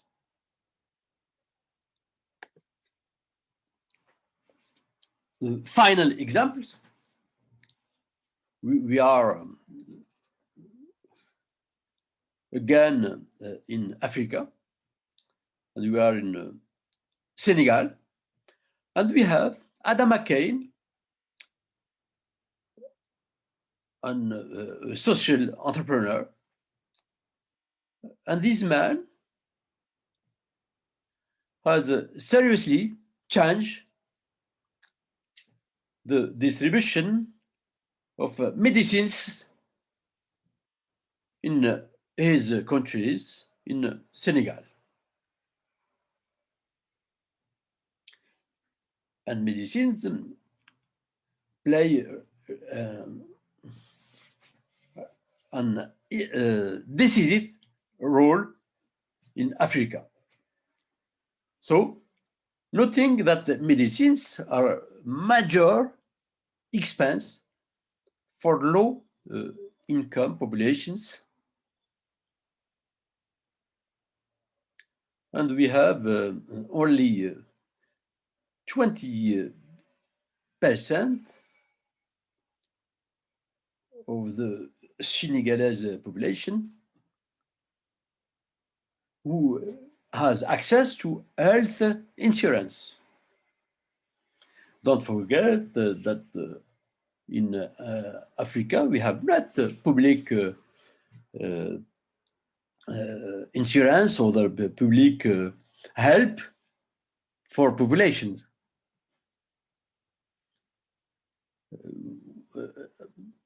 The majority of the population cannot to visit hospital, other doctor, private doctor, private hospital easily. It's not possible. Donc, this man, this entrepreneur, created Joko Santé. What is Joko Santé? Joko Santé, it is a platform. DocTalk is a platform for depositing, storing, and sharing medicines.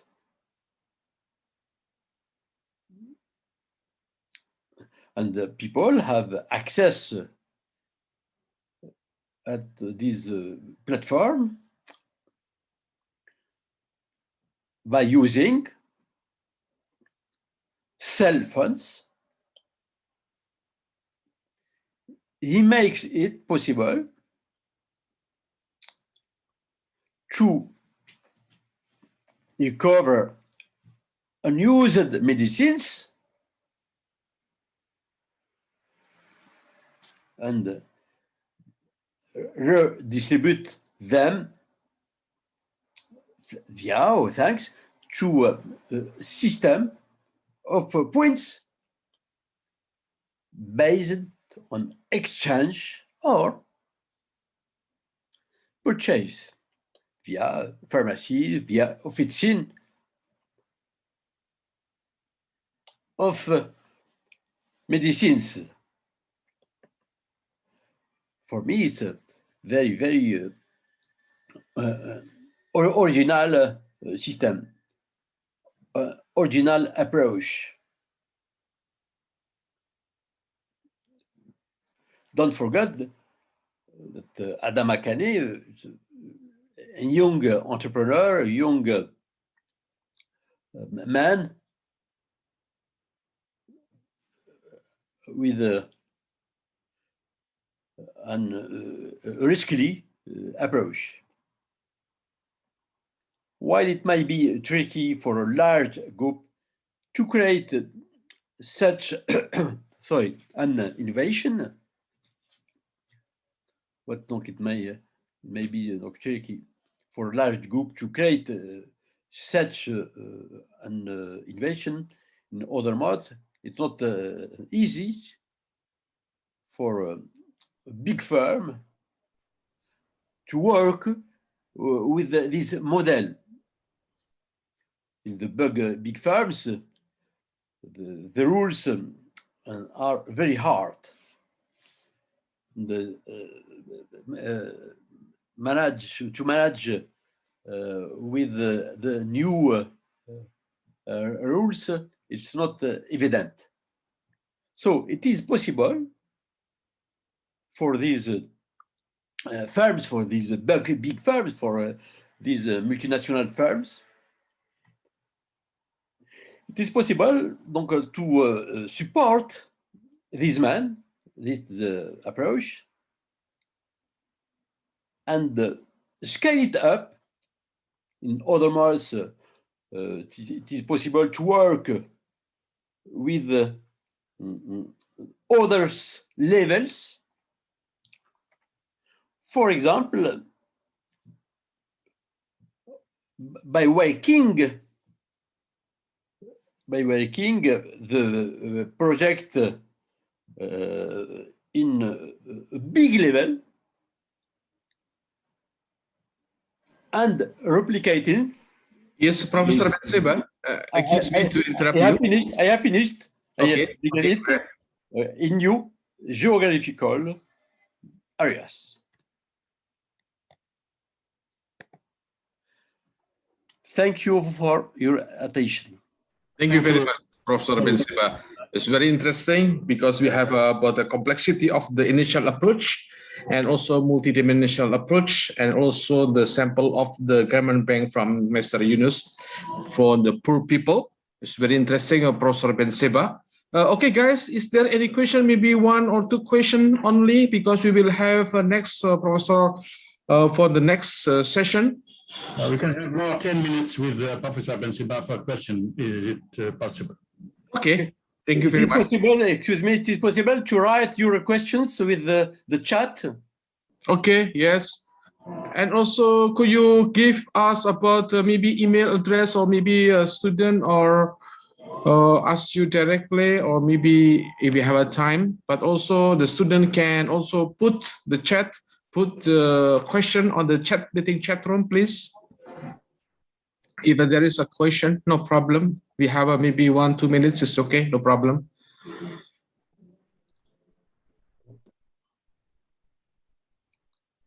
Okay, guys. Okay, thank you very much. Thank you very much, Professor Ben Seba. Merci beaucoup. Merci, bye-bye. See you again. Okay, bye-bye. Thank you very much. Merci, à bientôt. À bientôt, merci. Au revoir. Au revoir. Au revoir. Professor Galouche, are you with us, please? Yes, I am, sir. Okay, okay, that's good. Comment ça va, Monsieur Galouche? Ça va. Je stresse à comment partager mon PowerPoint, mais ça va. The screen. You can... Tu vas en bas là, tu tapes sur partager écran. Yes. Après avoir ouvert, voilà. Ouvre ton fichier d'abord, ouvre ton fichier. Ouais, je l'ai ouvert, je crois. Partager écran, ah, c'est peut-être ça. Ouais. Ensuite, partager écran et tu auras quelque chose et après, voilà, c'est bon. C'est super, c'est super. Ah, c'est partagé. Et après, quand même. Thank you, everyone. Thank you, Professor Galouche, for accepting this intervention and to participate with us in this seminar. Okay, you have the turn. Okay. Les enfants, je vais commencer. Thank you, dear colleagues.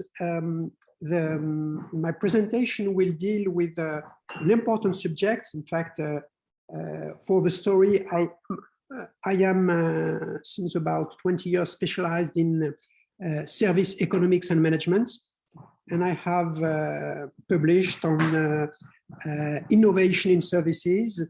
More recently, my research focuses on retailing, but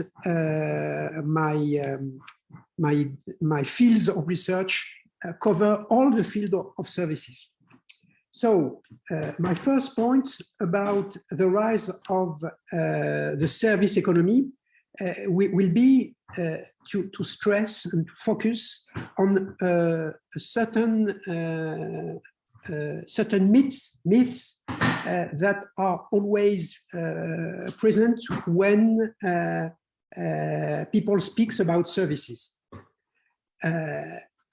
First of all, we can be all okay about the fact that our actual economies are service economies, meaning by that the main wealth of the nation, the main part of the wealth of the nation, are produced in services, be it developed countries or in underdeveloped or in emerging countries. The second point is that our economies are also regularly seen as innovation economies. In the literature, researchers speak about permanent innovation economy. They speak about knowledge-based economy. They have spoken about net or new economy, the informational economy, since Castells and many other authors. But starting from this point, we are faced with two paradoxes. The first one is that the service economy is still seen as parasitical, and that the service economy itself is regularly perceived suspiciously. That means that we have economies of services, economies of innovation, but it's very rare to speak of economies of innovation in services. So we have these double difficulties when you are dealing with the service economies. Why? First of all, because innovation is still associated with manufacturing sector. And innovation which exists in services is underestimated, especially because it is very difficult to have measurement criteria.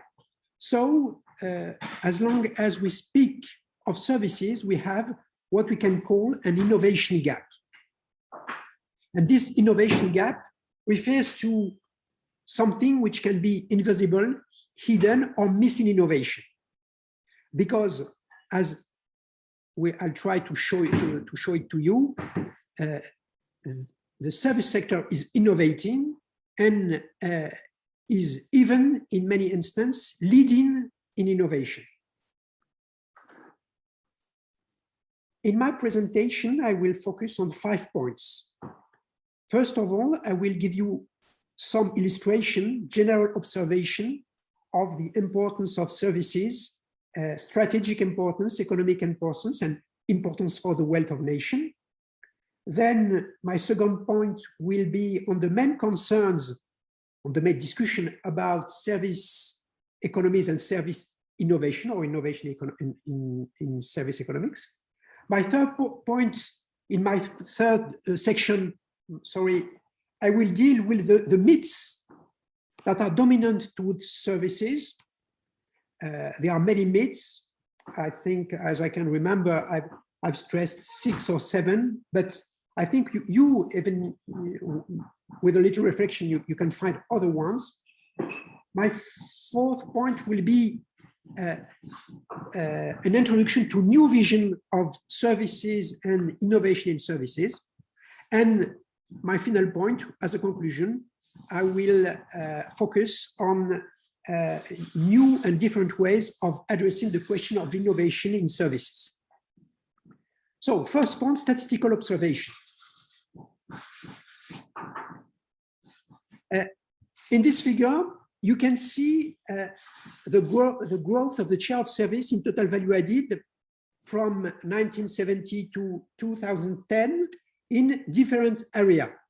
And you can see that in developed country, services now account for more than 75% of GDP. And the part of service is even growing not nearly everywhere, even in developing countries, developing economies in Africa, the part of the service sector is around 50%, which is really important. And we can have a point that here in developing countries of Africa and Asia, the part of agriculture is still important, but here in the developed economies and Caribbean world economy, the dimension, what makes the difference is the industry. Everybody knows this figure, which shows that in the long term, the part of services is growing very rapidly, with a very important decline in manufacturing and agriculture. So we are sure that even in countries where services now account for 50% of the economy, they will rapidly attain something like 70% or 75%. Another important point that I want to stress is the growth rates of value added in the main economic sectors at constant price, of course. And you can see once again that the growth rates in services here in green is far more important, with very little exception in transition economics, is more important than the growth, the annual growth rate in other sector, agriculture and industry.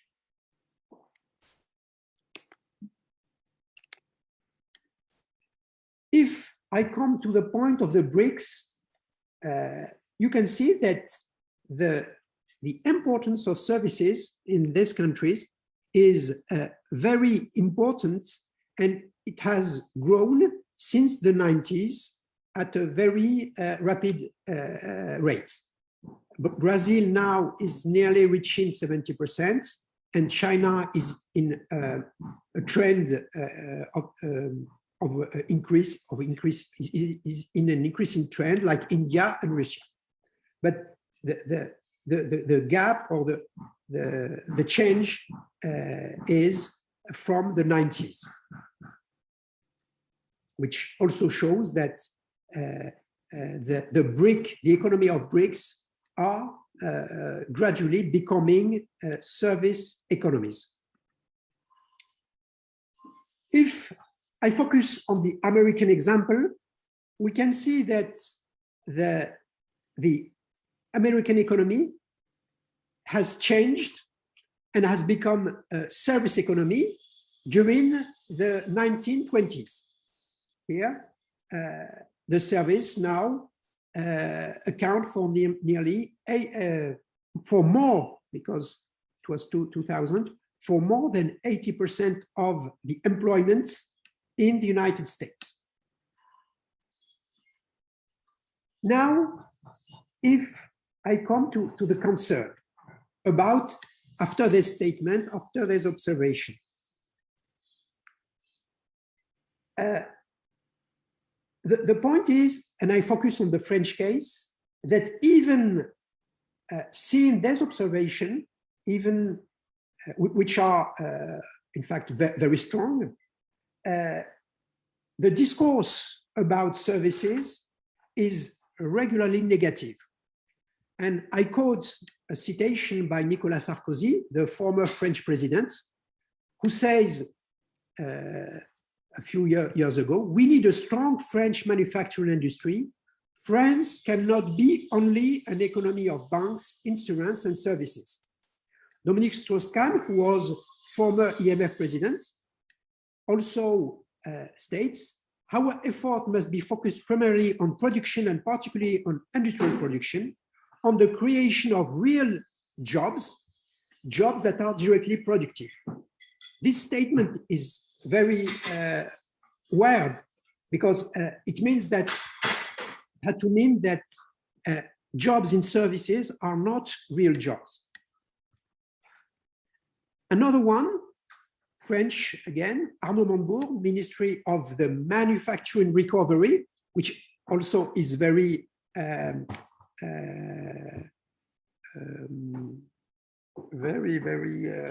characteristic, who said, aluminium, textile industry, wood, our project is to recover all the industries which have gone abroad.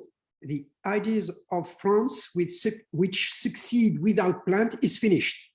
Goodbye the service economy, long life to the recovery by manufacturing, by hard materials. And once again, you can see that there is a strong bias of the politician in favor of industry, even if industry is declining statistically, because the decline is statistical, is not in fact real in the fact. And the suspicious have tried to gather some way which show that there is a suspicion against service. For example, book title, Manufacturing Matters, from Cohen and Sisman, which is a very well-known book. Too few producers, La France, from Bacon and Eltis. La France sans ses usines.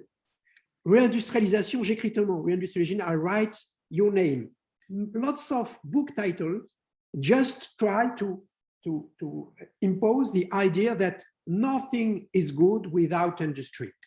And if, I hope that I'm not doing something wrong, arrêtez le partage. If you can see me again. You see me? Yes, of course.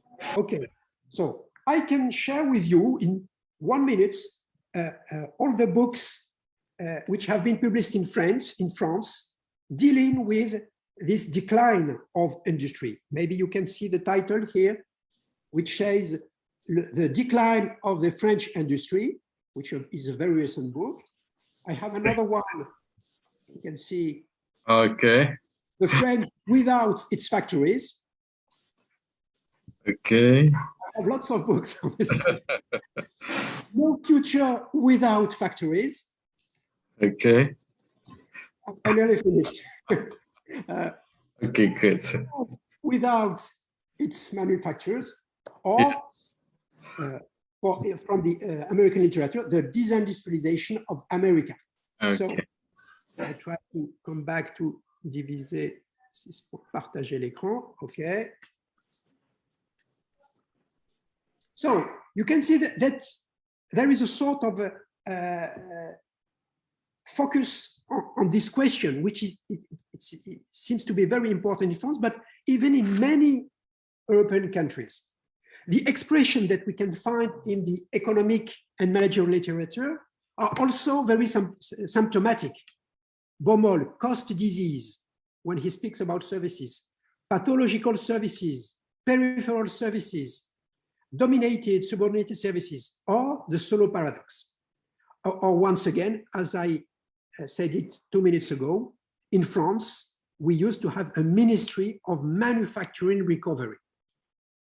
So all this leads to, and is settled on a certain number of myths, which are dominant in the literature in France or and even in other countries, even in Asia, you can find this kind of myths, and in the academic literature and in the political discourse. The 7 myths are those one. Services are unproductive. Services are low capital intensive. Productivity in service is low. The service society is a servant society. Services are not tradable at the international level. Services are not very innovative, and services are environment friendly.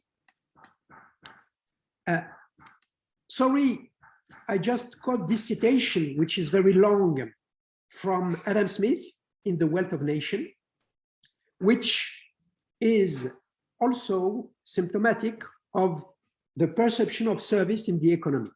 Unproductive of any value. I only quote the most important point in this citation, which are stressed in red, are unproductive laborer.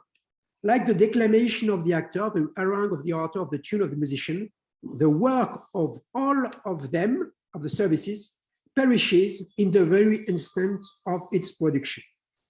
And this kind of statement is very harmful to the development and to the culture of the development of services.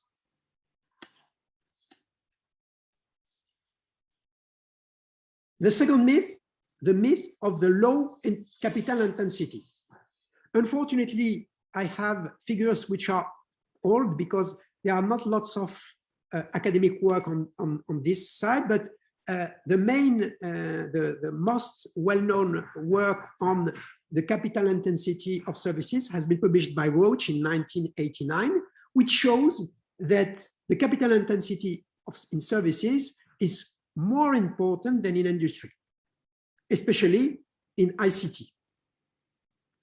The third myth, the myth of low productivity.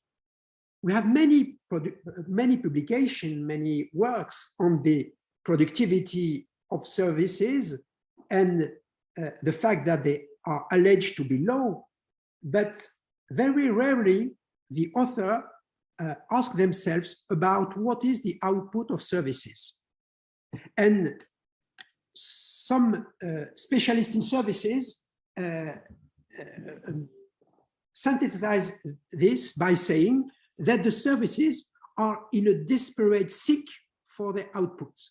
It's very difficult, in fact, it's more difficult to define an output in services than in industry. So as long as you can define the output, it's also very strange that you can demonstrate that in services productivity is low, because usually you don't measure, you can't measure what you really intend to measure.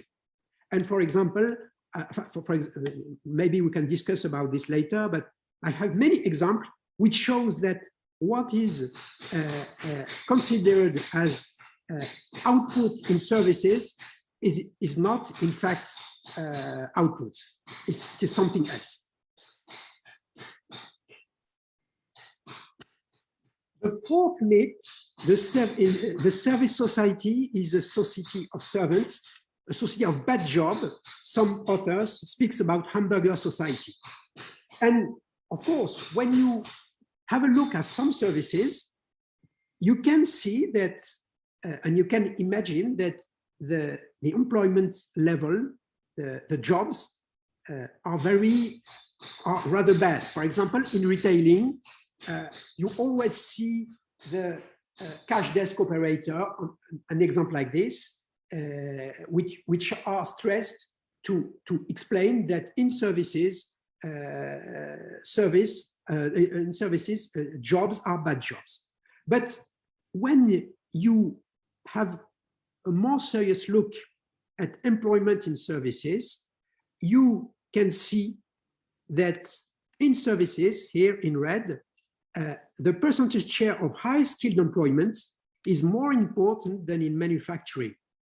But it's not the picture that is usually advertised in newspapers and in academic papers. The myth also of weak credibility. Once again, we can see that the parts of services which are traded across borders is very important and has grown systematically at a very high pace since the end of the 80s. So now, can we have new vision? Because what I've stressed till now is a rather pessimistic and a negative vision of services. Even if I'm convinced by the contrary. The new vision stress a form of convergence between industry and services. So we can have a form of overlapping between the notion of industrialization and the notion of servitization. More and more you have publication that stress the fact that manufacturing is becoming more and more servitized, meaning that it incorporates more and more service activity and service value. And you have also a period where services has done the contrary, with the fact of the industrialization of services. Now we have some publications showing that nearly all is services. For example, I know maybe some among you also have read a very interesting publication dealing with potatoes, showing that even potatoes, the service content of a potato is now more important than its material content. You have the same discussion about perfume, about calculator. But the more strange situation is potatoes with the logic of production and diversification of potatoes, which include at the beginning, at the growing phase, the using or the utilization of the potatoes. The second element which shows that services are becoming more and more acknowledged in the development economies is the rise of service around the product. You have lots of products which are now offered around lots of service which are now offered around the product, and a product cannot be viable now without services around it. We have also the example of manufacturing firms who have turned into service firms, like IBM or the former Benetton. IBM was an industry, and now they present themselves as a service company. But what is more strange is that now you can see that even firms like Renault, the automotive manufacturer, present himself as a service provider. Another orientation can be seen in the fact that many firms they slip from selling goods to hiring goods. It's The most famous case is Rank Xerox, but you also have, for example, Michelin in France, which Michelin is the leading wire product manufacturing company. And Michelin says that he no longer sells wire, but he sells miles. No, not know if I'm clear, but we can discuss about it. Michelin is a mile seller. And for Rank Xerox, it means that now you don't buy photocopier, you buy a number of copy, but the photocopier still belongs to Rank Xerox and others. This has been summarized under the new denomination of the functional economy. Another way of interpreting things is the fact that we have also a slipping from manufacturing goods to remanufacturing or refurbishing, with the new ideas of the circular economy, which has been developed. The circular economy with the notion of eco-conception. All these are services or service activities. And of course, to summarize, from good manufacturer to solution, function, or experience provider. This slide is to show you the development or the slipping of some companies from selling goods to selling services. And you can see that now, since the 90s, IBM is doing more money with services here than with goods. It's the same with SAP, with Oracle, but from 1997, and PeopleSoft. I mean that many of the high-tech companies, international companies, are now doing more money with services than with goods. Another,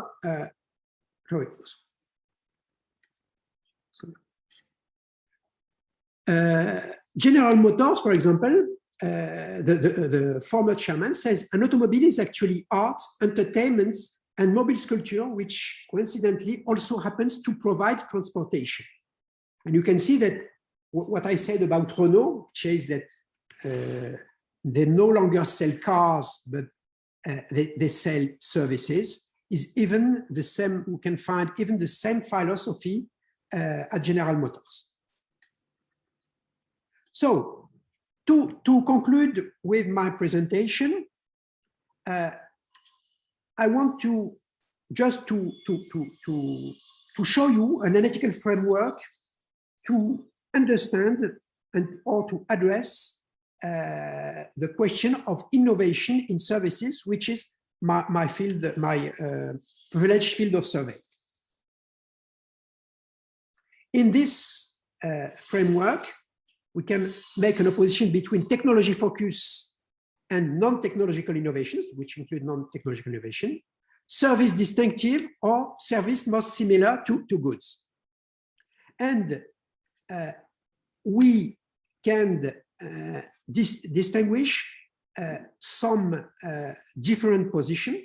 The first one is assimilation or technological approach, which means here that innovation in services only means introduction of technical system. So in this position, services are not specific. They are adopters of technology which are being produced by manufacturing companies. We have here at the crossword of service mostly distinctive and non-technological innovation, what we call demarcation approaches.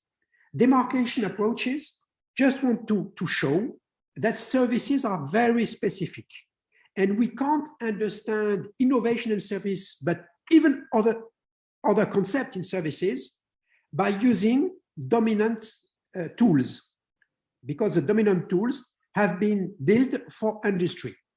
So this approach is focused mainly on empirical studies and have resulted on some local theories. What I call local theories are theories of innovation which have been developed in the field of services and which are different and near, maybe I can say unknown in the industrial field. For example, in retailing, you have a local theory which is named the theory of the wheel of retailing. The wheel of retailing, or the accordion theory, the first one is by McNair and the second one is by Hollander, the wheel of retailing or the accordion theory, are theories of innovation which have emerged in the field of services, and in this case, in the field of retailing. They are local, specific theories of innovation. Then we have, let's say here, integration approaches which try to develop new framework which can include both manufacturing and services. So to resume, we have 4 different approaches. Assimilation, which means nothing change. We have the productivity concept as it is can be applied to services. Innovation theories as they are now can be applied to services. We have differentiation approaches which say, no, services are different. We have to find new tools, new method of measurement to take into account their specificities. For example, the fact that in services, most of the innovation is non-technological, which is not the case in the industrial sector. We have a third one, which is very specific, the inversion approach, which stresses on the fact that knowledge-intensive business services are now the locus of innovation for both services and industry. The knowledge-intensive business services, including R&D, are now producing innovation, and this innovation can be applied both in services and industry. And integration, which only means that we need some new approaches which can take into account the specificities of industry and the specificities of services in terms of innovation. And some attempts have been made using Lancasterian approaches with a functional distinction inside services and industry. And to conclude, I tried to put the different approach in a life cycle, saying that the assimilation approach are now attaining their period of maturity, and in the demarcation approach are in the phase of development, and integration approach are just at the beginning of their life.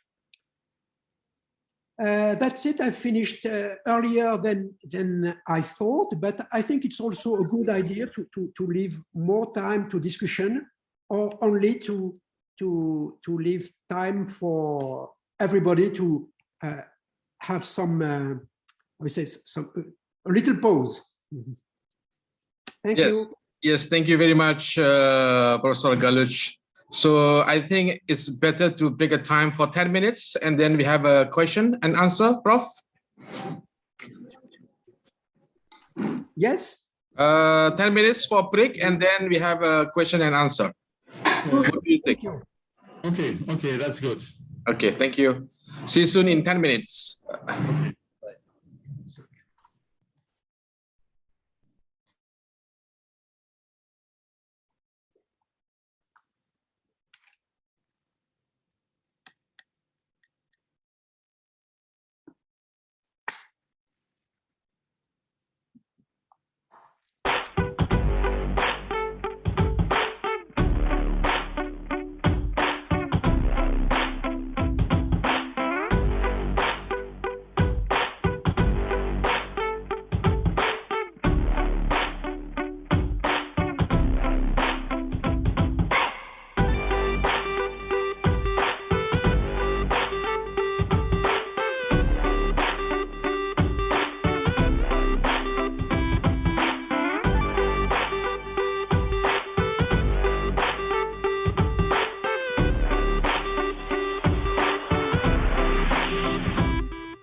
Yes, Prof. Galush, yes. So now we have a session for question and answer.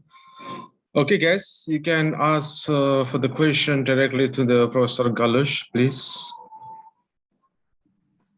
About the rise of service economy, Mary and Hope. Nicola. And other student maybe. Professor. Other maybe from public or private university as usual. So Professor Galush, we have a variation of the participant came from economics, came from management and accounting, and also several attendants, the professor from public and private university, also for PhD students that now still maybe for finish a PhD degree at a foreign country in Netherlands and etc. Yes. And what do you think the main challenging to rise up about the service economy after pandemic, Professor Galush, in your mind? Because I think it's not really easy to rise about the service economy after pandemic.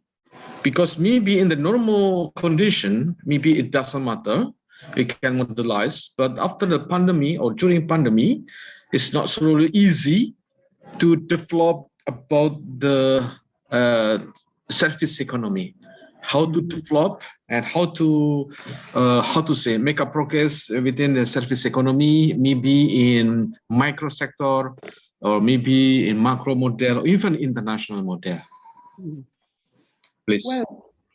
Well, I think that during this pandemic, the sector who was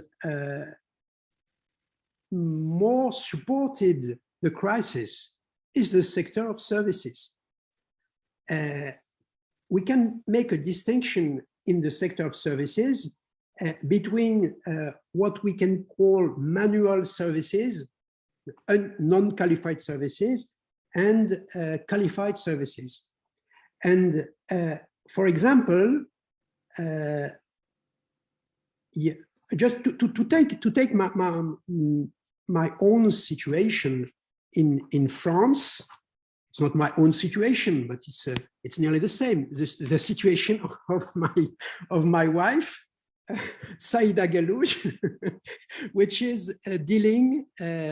She's a director of international e-commerce in Noroto. Noroto, which is dealer of automotive parts. Her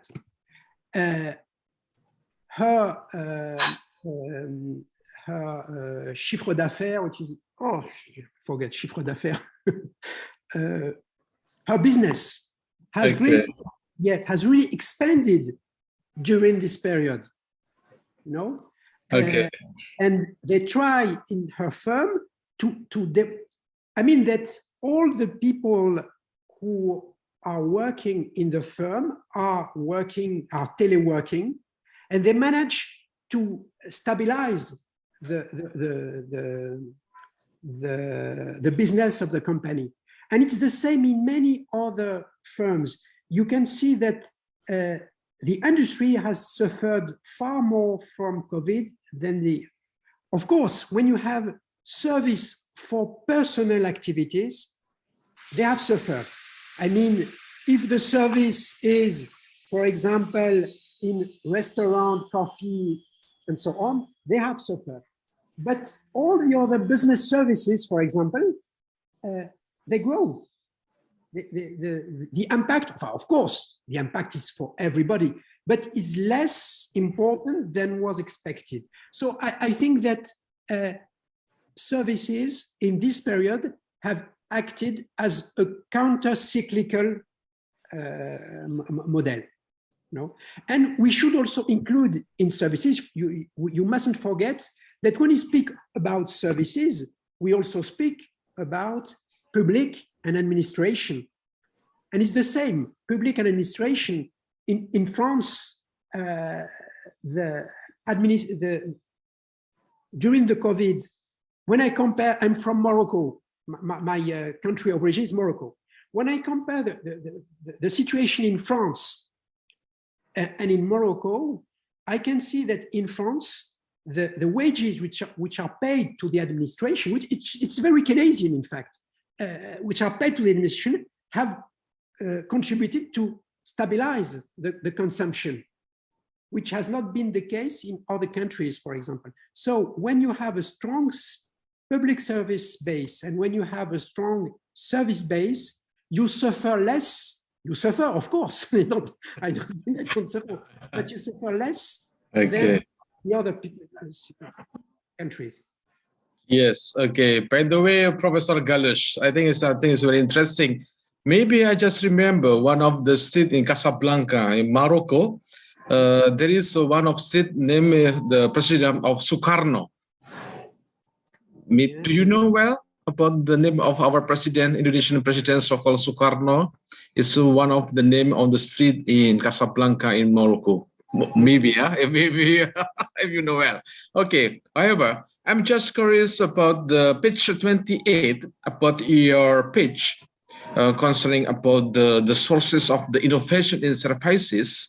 Where can I get the sources? Page 28 in your presentation.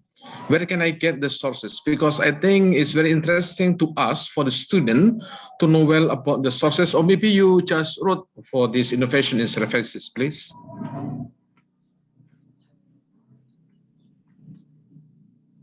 Which page? Page 28. Wait a minute, because I didn't make the pagination. Oh, really? Okay.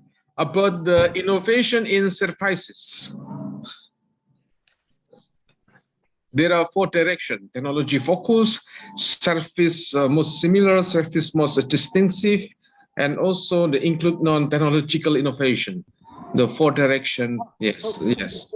The 4 direction. I can send you. There are lots of publication on this this model. Which is, in fact, at the beginning, it was the ADS model, assimilation, differentiation, synthesis, which has been at the beginning, which has been changed with ADE integration. I will send you the reference. It's very easy because I don't want to make the promotion of my brother Faiz, but the majority of the work on the ADS model has been by my brother Faiz Galouj, which is an economist specialized in innovation in services. Yeah, I think this is very interesting for PhD candidate, for our PhD student here in Indonesia or maybe for other country. Okay, guys, is there no question from you? Or maybe today is too tough because I think many professors we have a 6-hour courses, Professor Galush, for today, and we have a tough person to running this session. And again, thank you very much for Professor Smida that's managed for this discussion very run well. Thank you, Professor Smida. Really appreciate because I think it's not so easy to make a coordination with all professors that presented all papers, very interesting presentation, and also courses. And we still have 9 minutes to make a discussion. If there is no question and answer within until 8 p.m. Indonesian time, Jakarta time, and we can take a break time for 9 or 8 minutes. It's up to you guys. If there is no question, because we have one session for the last session from Professor Smida. If there is opportunity, we can talk, discuss together. Yeah. Professor Jaka, it's another session for Professor with Professor Galouj. Again, please. Okay. Okay, then we make a break for 10 minutes. Yeah, we have a break time for 10 minutes. Thank you very much, Professor Galouj, for your time. Well, I think it's a very wonderful presentation, and hopefully we can make a contact with via Professor Smida to make a coordination about the innovation of services, because I think one of my lecture really interests about your topic, and she wants to know well about what's going on about how to rise the service economy, and we'll discuss with Professor Smida and you hopefully in the near future. Thank you very much once again. And I will send you the reference, Chaka. Okay, thank you. Bye-bye. Thank you. Au revoir. See you later. Bye. Bye. Okay, Professor Smida, we get back to this session. At PM. Pardon? Do you understand? The last session is also with Professor Galus. In another sorry. session. For the last session with the Professor Galus. So, okay. So, because I think I was thinking that with other professor. Okay. Okay. Okay. Thank you very much. Okay. With other topic, and we have a break time for 10 minutes also. Is it okay? Okay. Great. Thank you. Okay. See you soon. Bye. I think at 8 o'clock in okay. In Indonesia. Okay. We'll come back. Okay. Okay. 8 minutes. Okay. Thank you. See you soon. See you later.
Okay, guys, thank you. Okay, music off. Okay, thank you. Okay, Professor Galus and Professor Smida now is for the next session. So we will have for the next 1 hour for 9 p.m. in Indonesia and maybe 3 p.m. in Europe, in Paris. Okay. Okay, time is yours, Professor Galus. Thank you. Thank you. Before starting, Jaka, I just want to show you the reference here by Innovation in the Service Economy at Edouard Elgar by Faith Belouche, which present all the ADS model, and the more recent by the same author, which is the research agenda for service. Okay, so great. I will write the exact reference and I will send them to Ali. Okay, great. So, okay. Wait a minute. Look.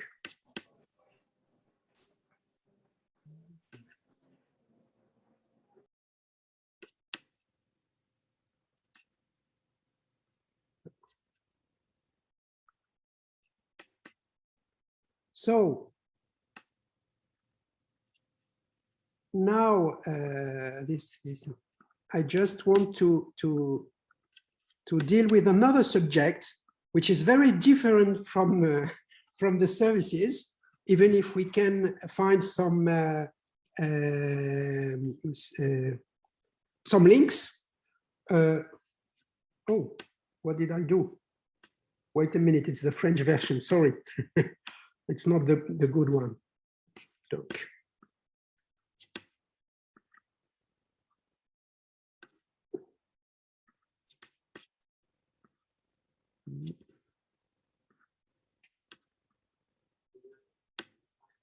So this must be the good version in English. You can see it. Is it okay? Nice. Okay. So for the end section for today, I will deal with the question of women and higher executive position, which is a very important subject in Europe, but even in, I guess, in Asia. And if it is not, it will be a very important subject. My presentation will be focused around 4 points this time. First of all, I will acknowledge the actual place of women in headquarters and executive positions. Unfortunately, my data are focused on France, but when I can, I will add some data from other countries. And of course, it's up to you to make a comparison between what happens in Asia and the situation in France and in America, for example. Then the point 2, I will try to explain the scarcity of women in executive role and position. The third point is more problematic because I ask the question, why more people at the top? Because why more women at the top?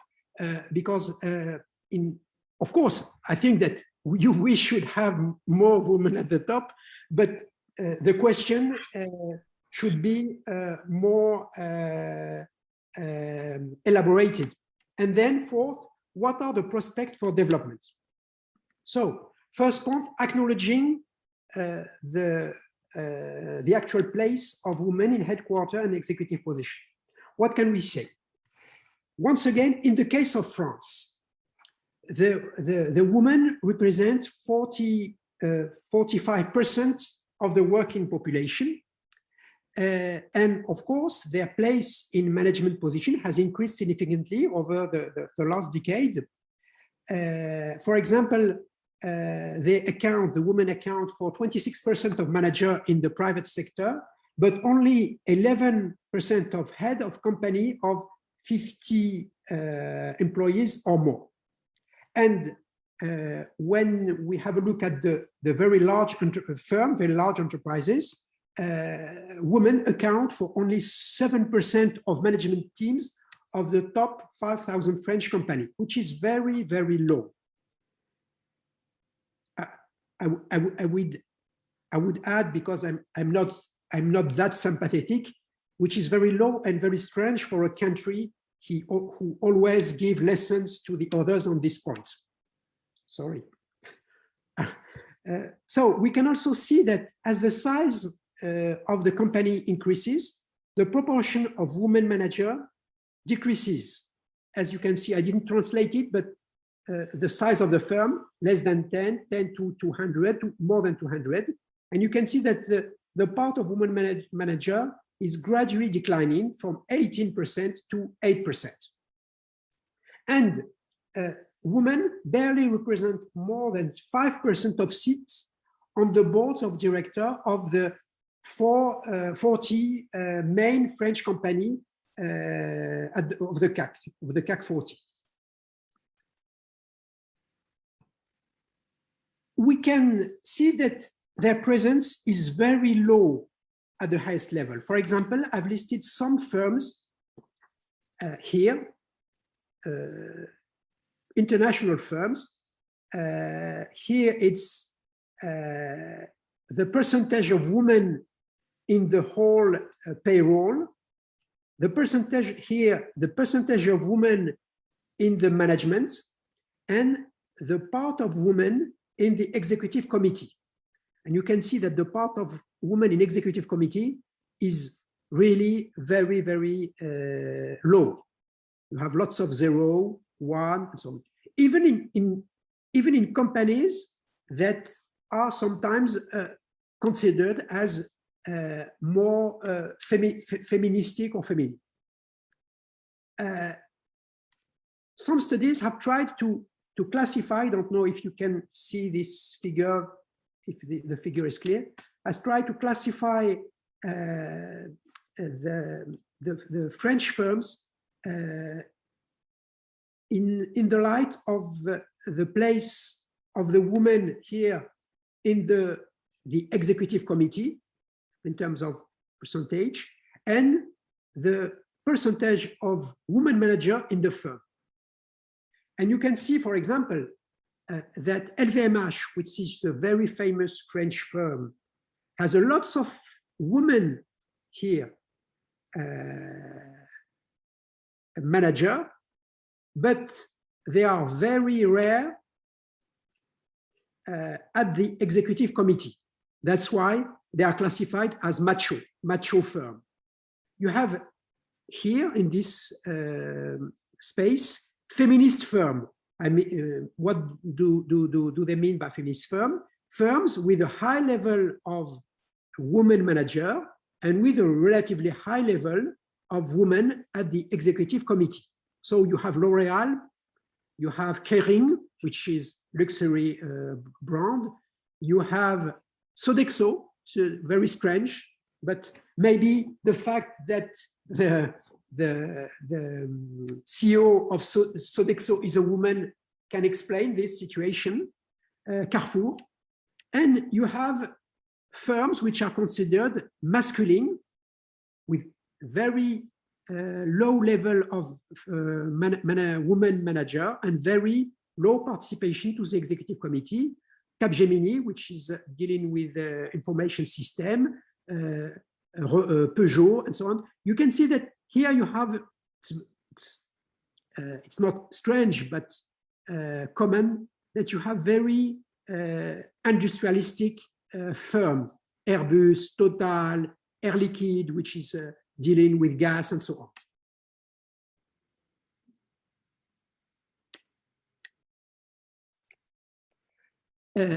If we want to make a comparison between the US, the situation is not very different, because in the US, women occupy only 10% of top management position.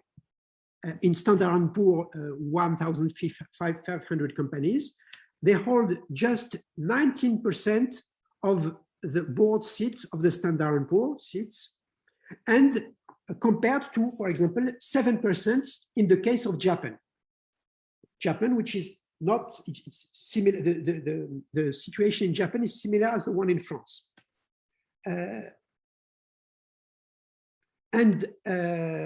Other information, there are just 26% of executive and senior official and manager, women, 11% of top earners, and only 4.8% of CEO in Standard & Poor's 500. So the same, very few women at the top.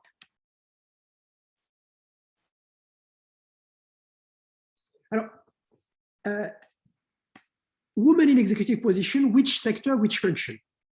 In fact, we can see that once again here in France, in technical management, some sectors are resistant to women. For example, there are less than 2% women in construction and metalworking. There are 6% in design office of construction and metalworking. The chemical and biological sector is making progress with 27% of women, the IT 21%, etc. What is strange is that women are less present among bank managers, 28%, and in insurance. If we want to have a more focused picture on some sector, retailing and consulting. In retailing, once again in France, we can see that in the executive committee, conseil d'administration is, sorry, I don't know how to translate it, but you may understand that it's over the executive committee. You can see that the women are totally inexistent in administrative, in the executive administration of the big firms. In consulting, I choose the law profession. In the law profession is one of the most feminized profession with 62% of women. But even with 62% of women, the woman is a minority among the partner category, 21%, which means that the glass ceiling is very important in this profession, and that you may know that this profession is organized by a system which is named up or out, and this means that more frequently than men, women are being rejected, they are out instead of up.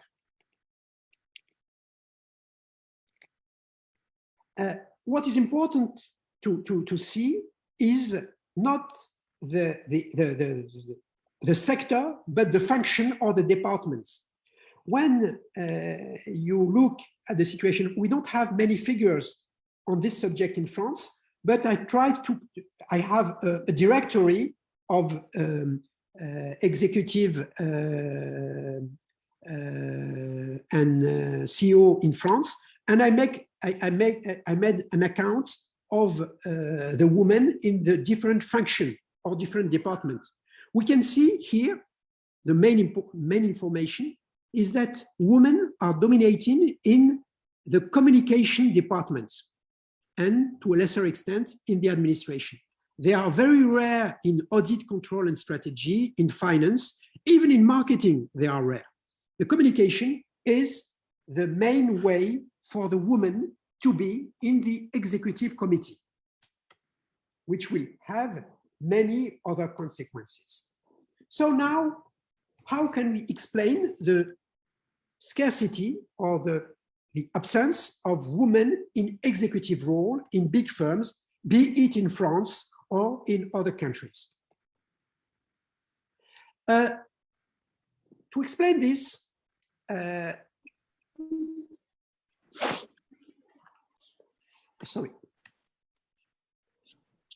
we can find now lots of studies and researches which are more or less long, more or less detailed, which give some explanation and indication of the phenomenon of glass ceiling.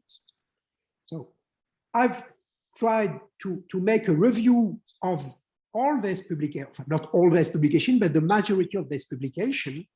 And what can be stressed is that we have lots of explanation.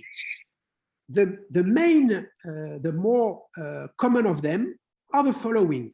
I will not list them all, but just for you to have an idea: family responsibility and constraints, which limits the access of women to executive level; low enrollment of women in informal markets; lack of sponsorship and lack of mentor; lack of role model; the question of the women are focused on staff type function, lack of interest and power, and so on.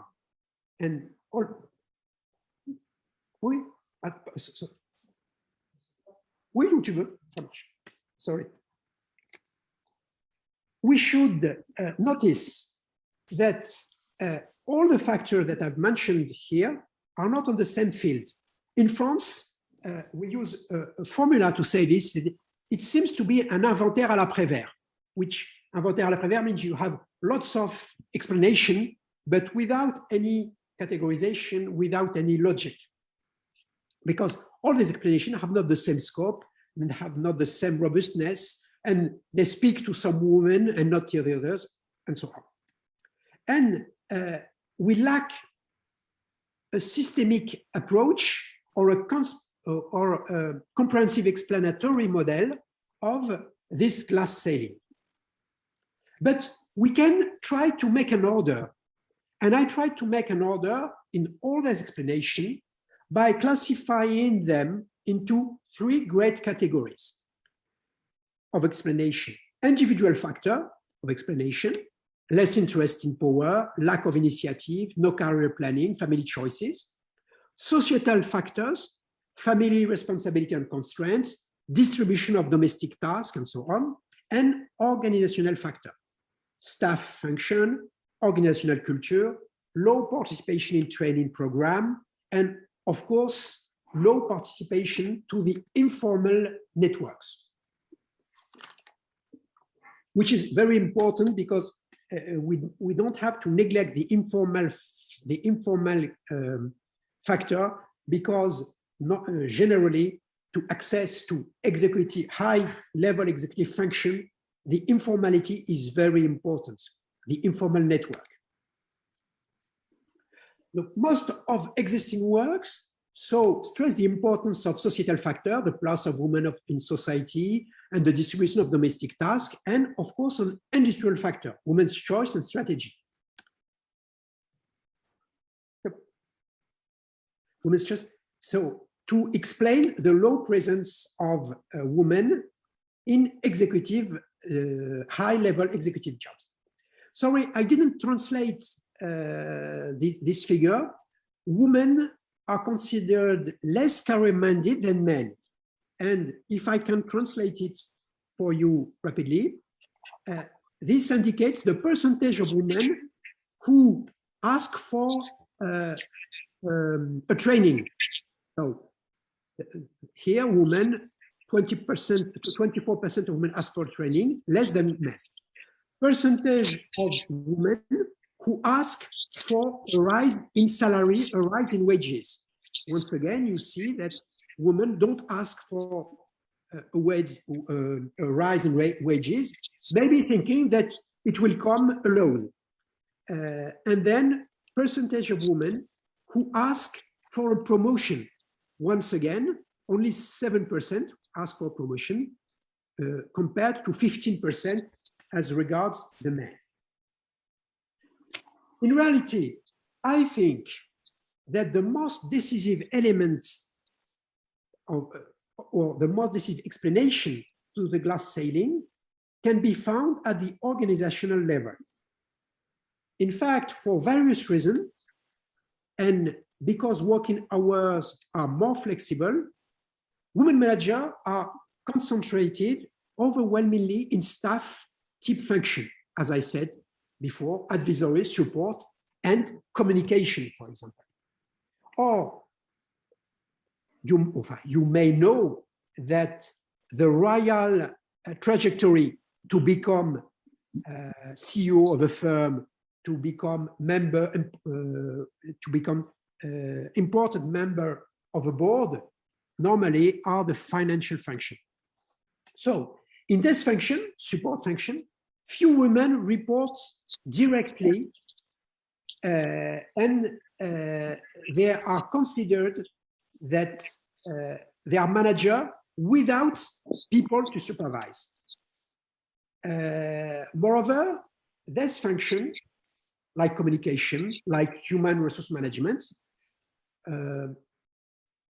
they don't allow women to master the company's business line And more fundamentally, they do not, or very rarely, allow them to have a visibility within the company.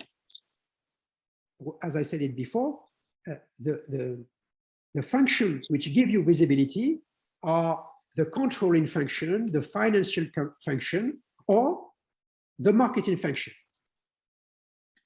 The second point is that the trajectory to high executive position are less based, contrary to what is generally said in publication or in practice, to individual performance, but is more surely linked to complex system of cooptation and to a mobilization of network of all kinds. So, under this condition, women are always excluded because of their dual activity, professional and domestic. They generally have much less time compared to men to devote to building and maintaining these networks.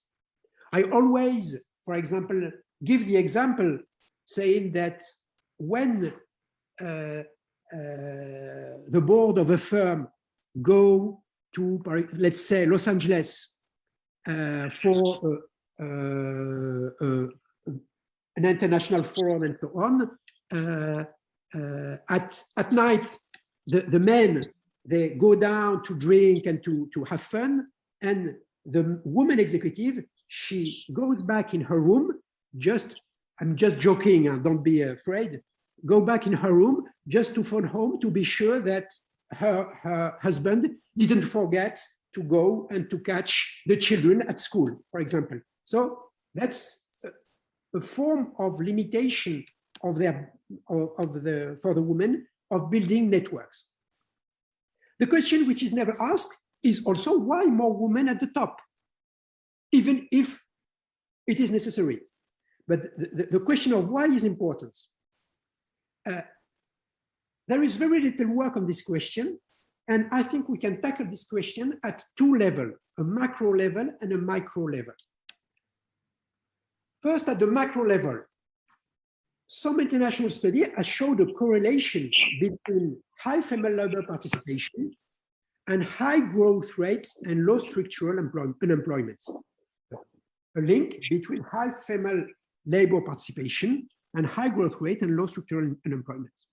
For example, Schwartz suggested that in the United States, the competitive advantage over Japan is linked to the fact that women are generally underrepresented in headquarters in Japan.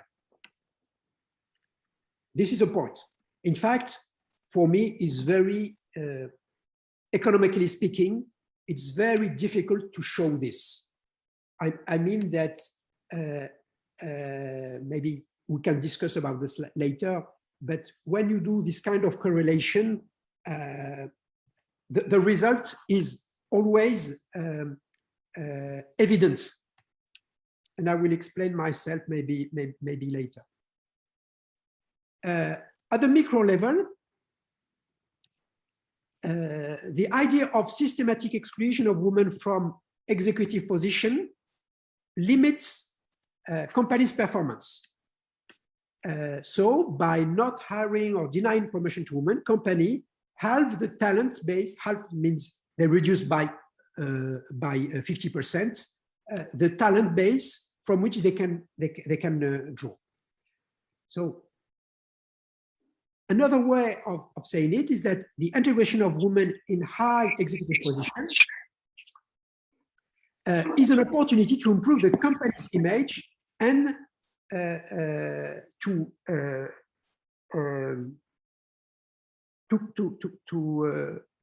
improve the relation between public the relation with publics and shareholders, because we know that now the social responsibility of firm are important and they act on the value of the firm. So this point is important. So we have some works and some publication who are dealing now, who are slipping from the feminine quality to the female quotient of the female quotient or the female indice of an enterprise. And some studies insist more particularly on skills specific to women. I have two quotations here. Women use less power to achieve their ends. They use consensus, more diplomacy, more psychology. I discuss a lot with my colleague, and so on. I think that women hate confrontation. They are not the type of people who say, I'll bang on the table, I'm the strongest, and so on. So I quote this because that's what you can find in literature. I'm absolutely not convinced that women use less power and to achieve their end. I'm absolutely not convinced that women hate confrontation and so on. But it's the general idea that is dominant in some societies.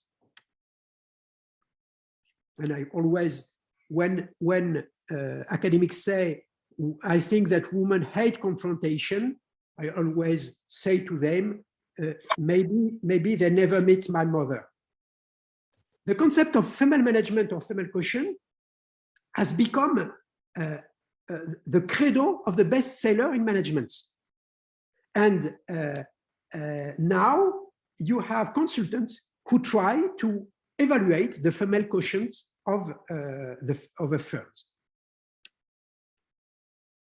And Fonda, an author, Fonda, suggests explicitly that the significant presence of women in the top of the hierarchy of the firms is justified by the search for performance, teamwork, re-engineering, and the search for excellence. Once again, with behind this, the existence of feminine qualities.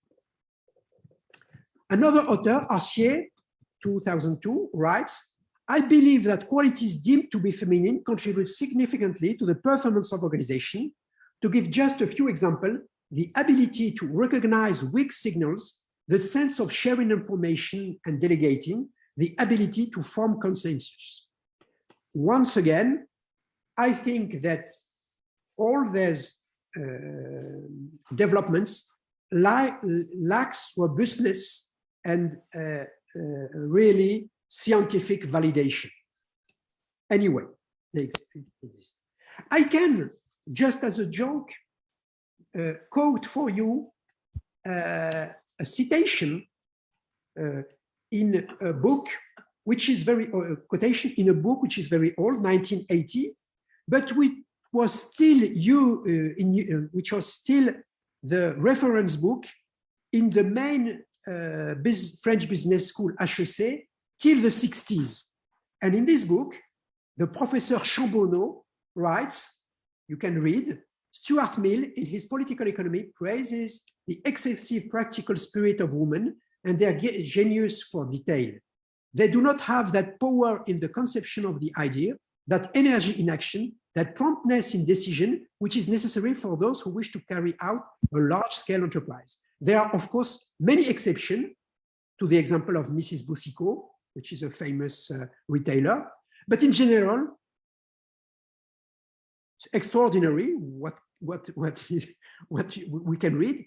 But in general, women are better off in subordinate situations than at the head of a company. So this is to show you what was learned by by students in business school in France till the 50s and the 90s. And I have the book. I will maybe show you the book. So you can see that things are changing, but the basis of the reflection of management today is funded in this kind of I can call them this kind of stupidities. So what are the prospects now for developments for the future?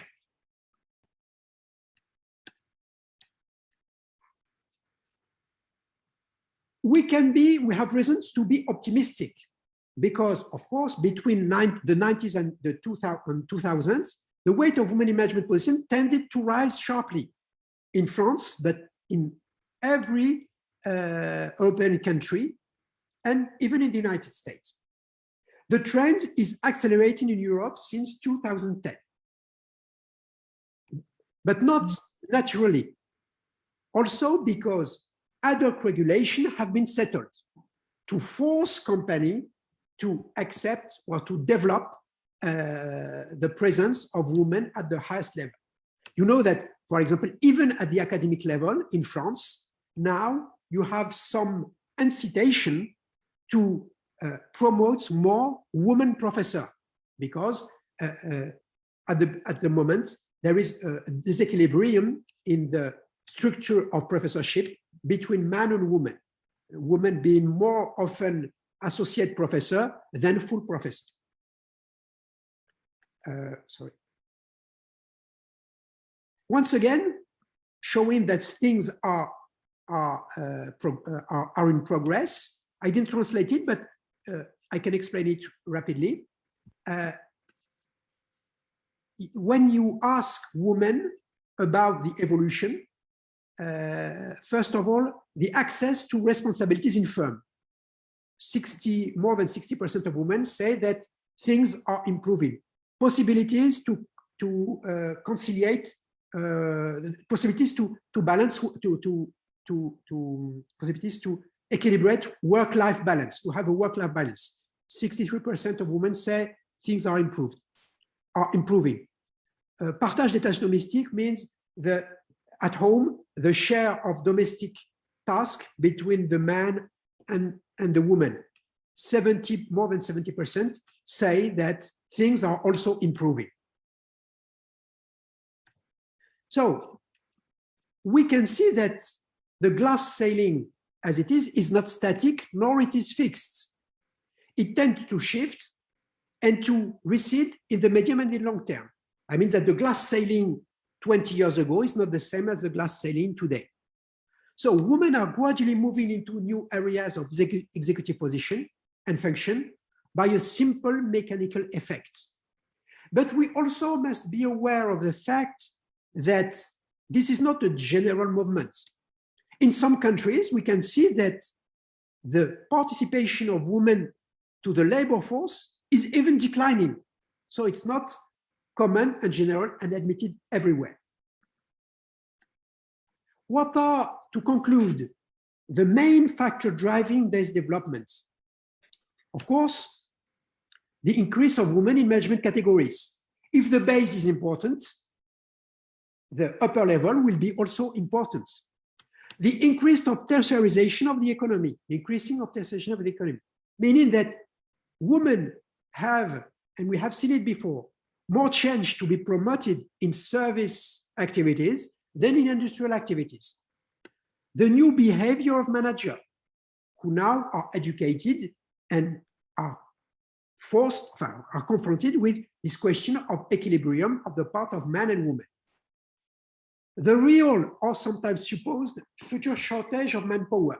In some sectors, the shortage of manpower is a stimulus for the increased part of women in the labor force and in the executive and at the executive level. Of course, the renewed debate around the issue of corporate citizenship and corporate social responsibility, which places the wellness of women and minorities in the organization at a higher level. Of course, and it's very important in Europe, national, European, and international regulation, which are more and more strict about these conditions. And last but not least, the significant development of women's network. Now we have in every country a network specifically devoted to women. And I have finished and I'm ready to your question. I know that you are all tired, but arrêtez le partage. Yes, it's normal, tired, but I think it's very interesting about your lecture, Prof. Okay, so I think from the meeting chat room, there is a question, Prof, from our student, from postgraduate student, yes, from Omia, about the queen bee phenomenon. What about your opinion? Does this happen also in France about queen bee? You can look at from the meeting chat room. Please click chat room, Prof. Conversation? Okay. Yes. To ask you about Queen Bee. Yes. What is in your opinion about that? Does this happen? Sorry, I don't understand what Queen Bee means. Somebody can translate it, Queen Bee? La reine des abeilles? Yeah, yes, I think. Yes, yes. C'est comme ça. Voilà. Yes, but I think this situation is marginal. And now, what is the main force behind, we can say, the great inclusion of women at the high-level executive position in France? In fact, it is regulation. There is nothing else. The regulation is very strict, and it imposes itself on the private firms, but also on the administration, which poses another problem for me.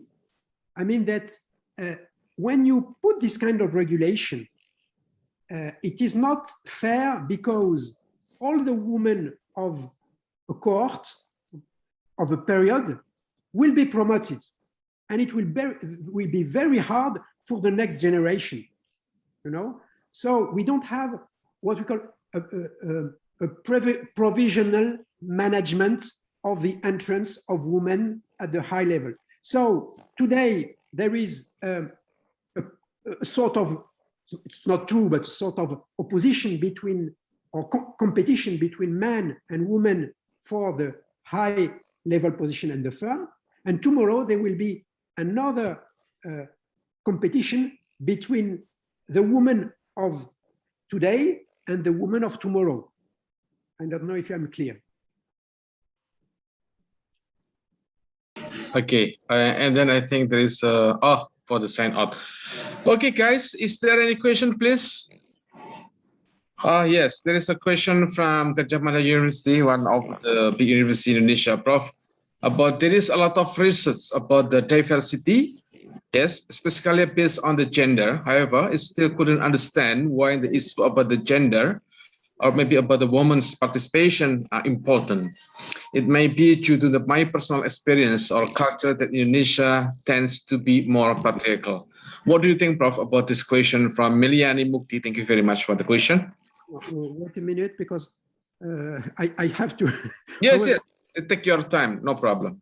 Tim couldn't understand why the issue about gender or maybe about women's participation are important. It might be due to my personal experience. And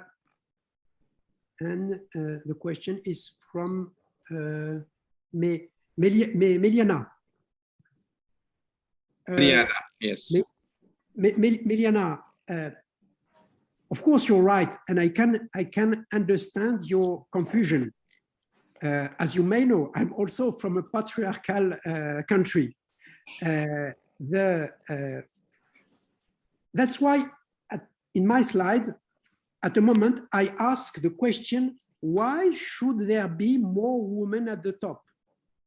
Always when I ask this question, my French colleague, women, they look at me as if they are about to kill me. And I say, okay, it's not a question of, I don't deny them I don't deny the fact that they will, but I want to say, for me, it's normal that there will be more women at the top. But what is not normal is that we have to make studies and researches to prove that, you know? So, Meliana, you are right. Normally, for me, it's something very normal. And it's a pity that we have to try that we have to settle regulation to do it, that we have to justify it, and so on. And I think that when you do this, when you begin to say, yeah, we have, you open the door to many other questions. I say, for example, what is, of course, we must discuss about this. For example, in France, once again, I say, okay, so if you have regulation to say that you must have 50% of women at the top or somewhere else. I mean that you also have to make regulation to have more diversity at the top, more people from Maghrebian MENA country at the top, because they represent a certain amount of person in France. And when you say this, it seems that it's another problem. You can't discuss about this.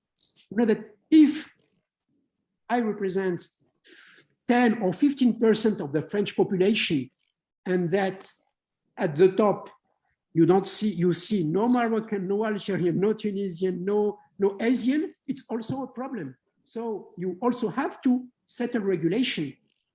And in France, they always say, no, this way of thinking is American, it's not French. But it's the same logic. You see a situation which is not fair, you try to repair it. So repair all the situation, not only some situation.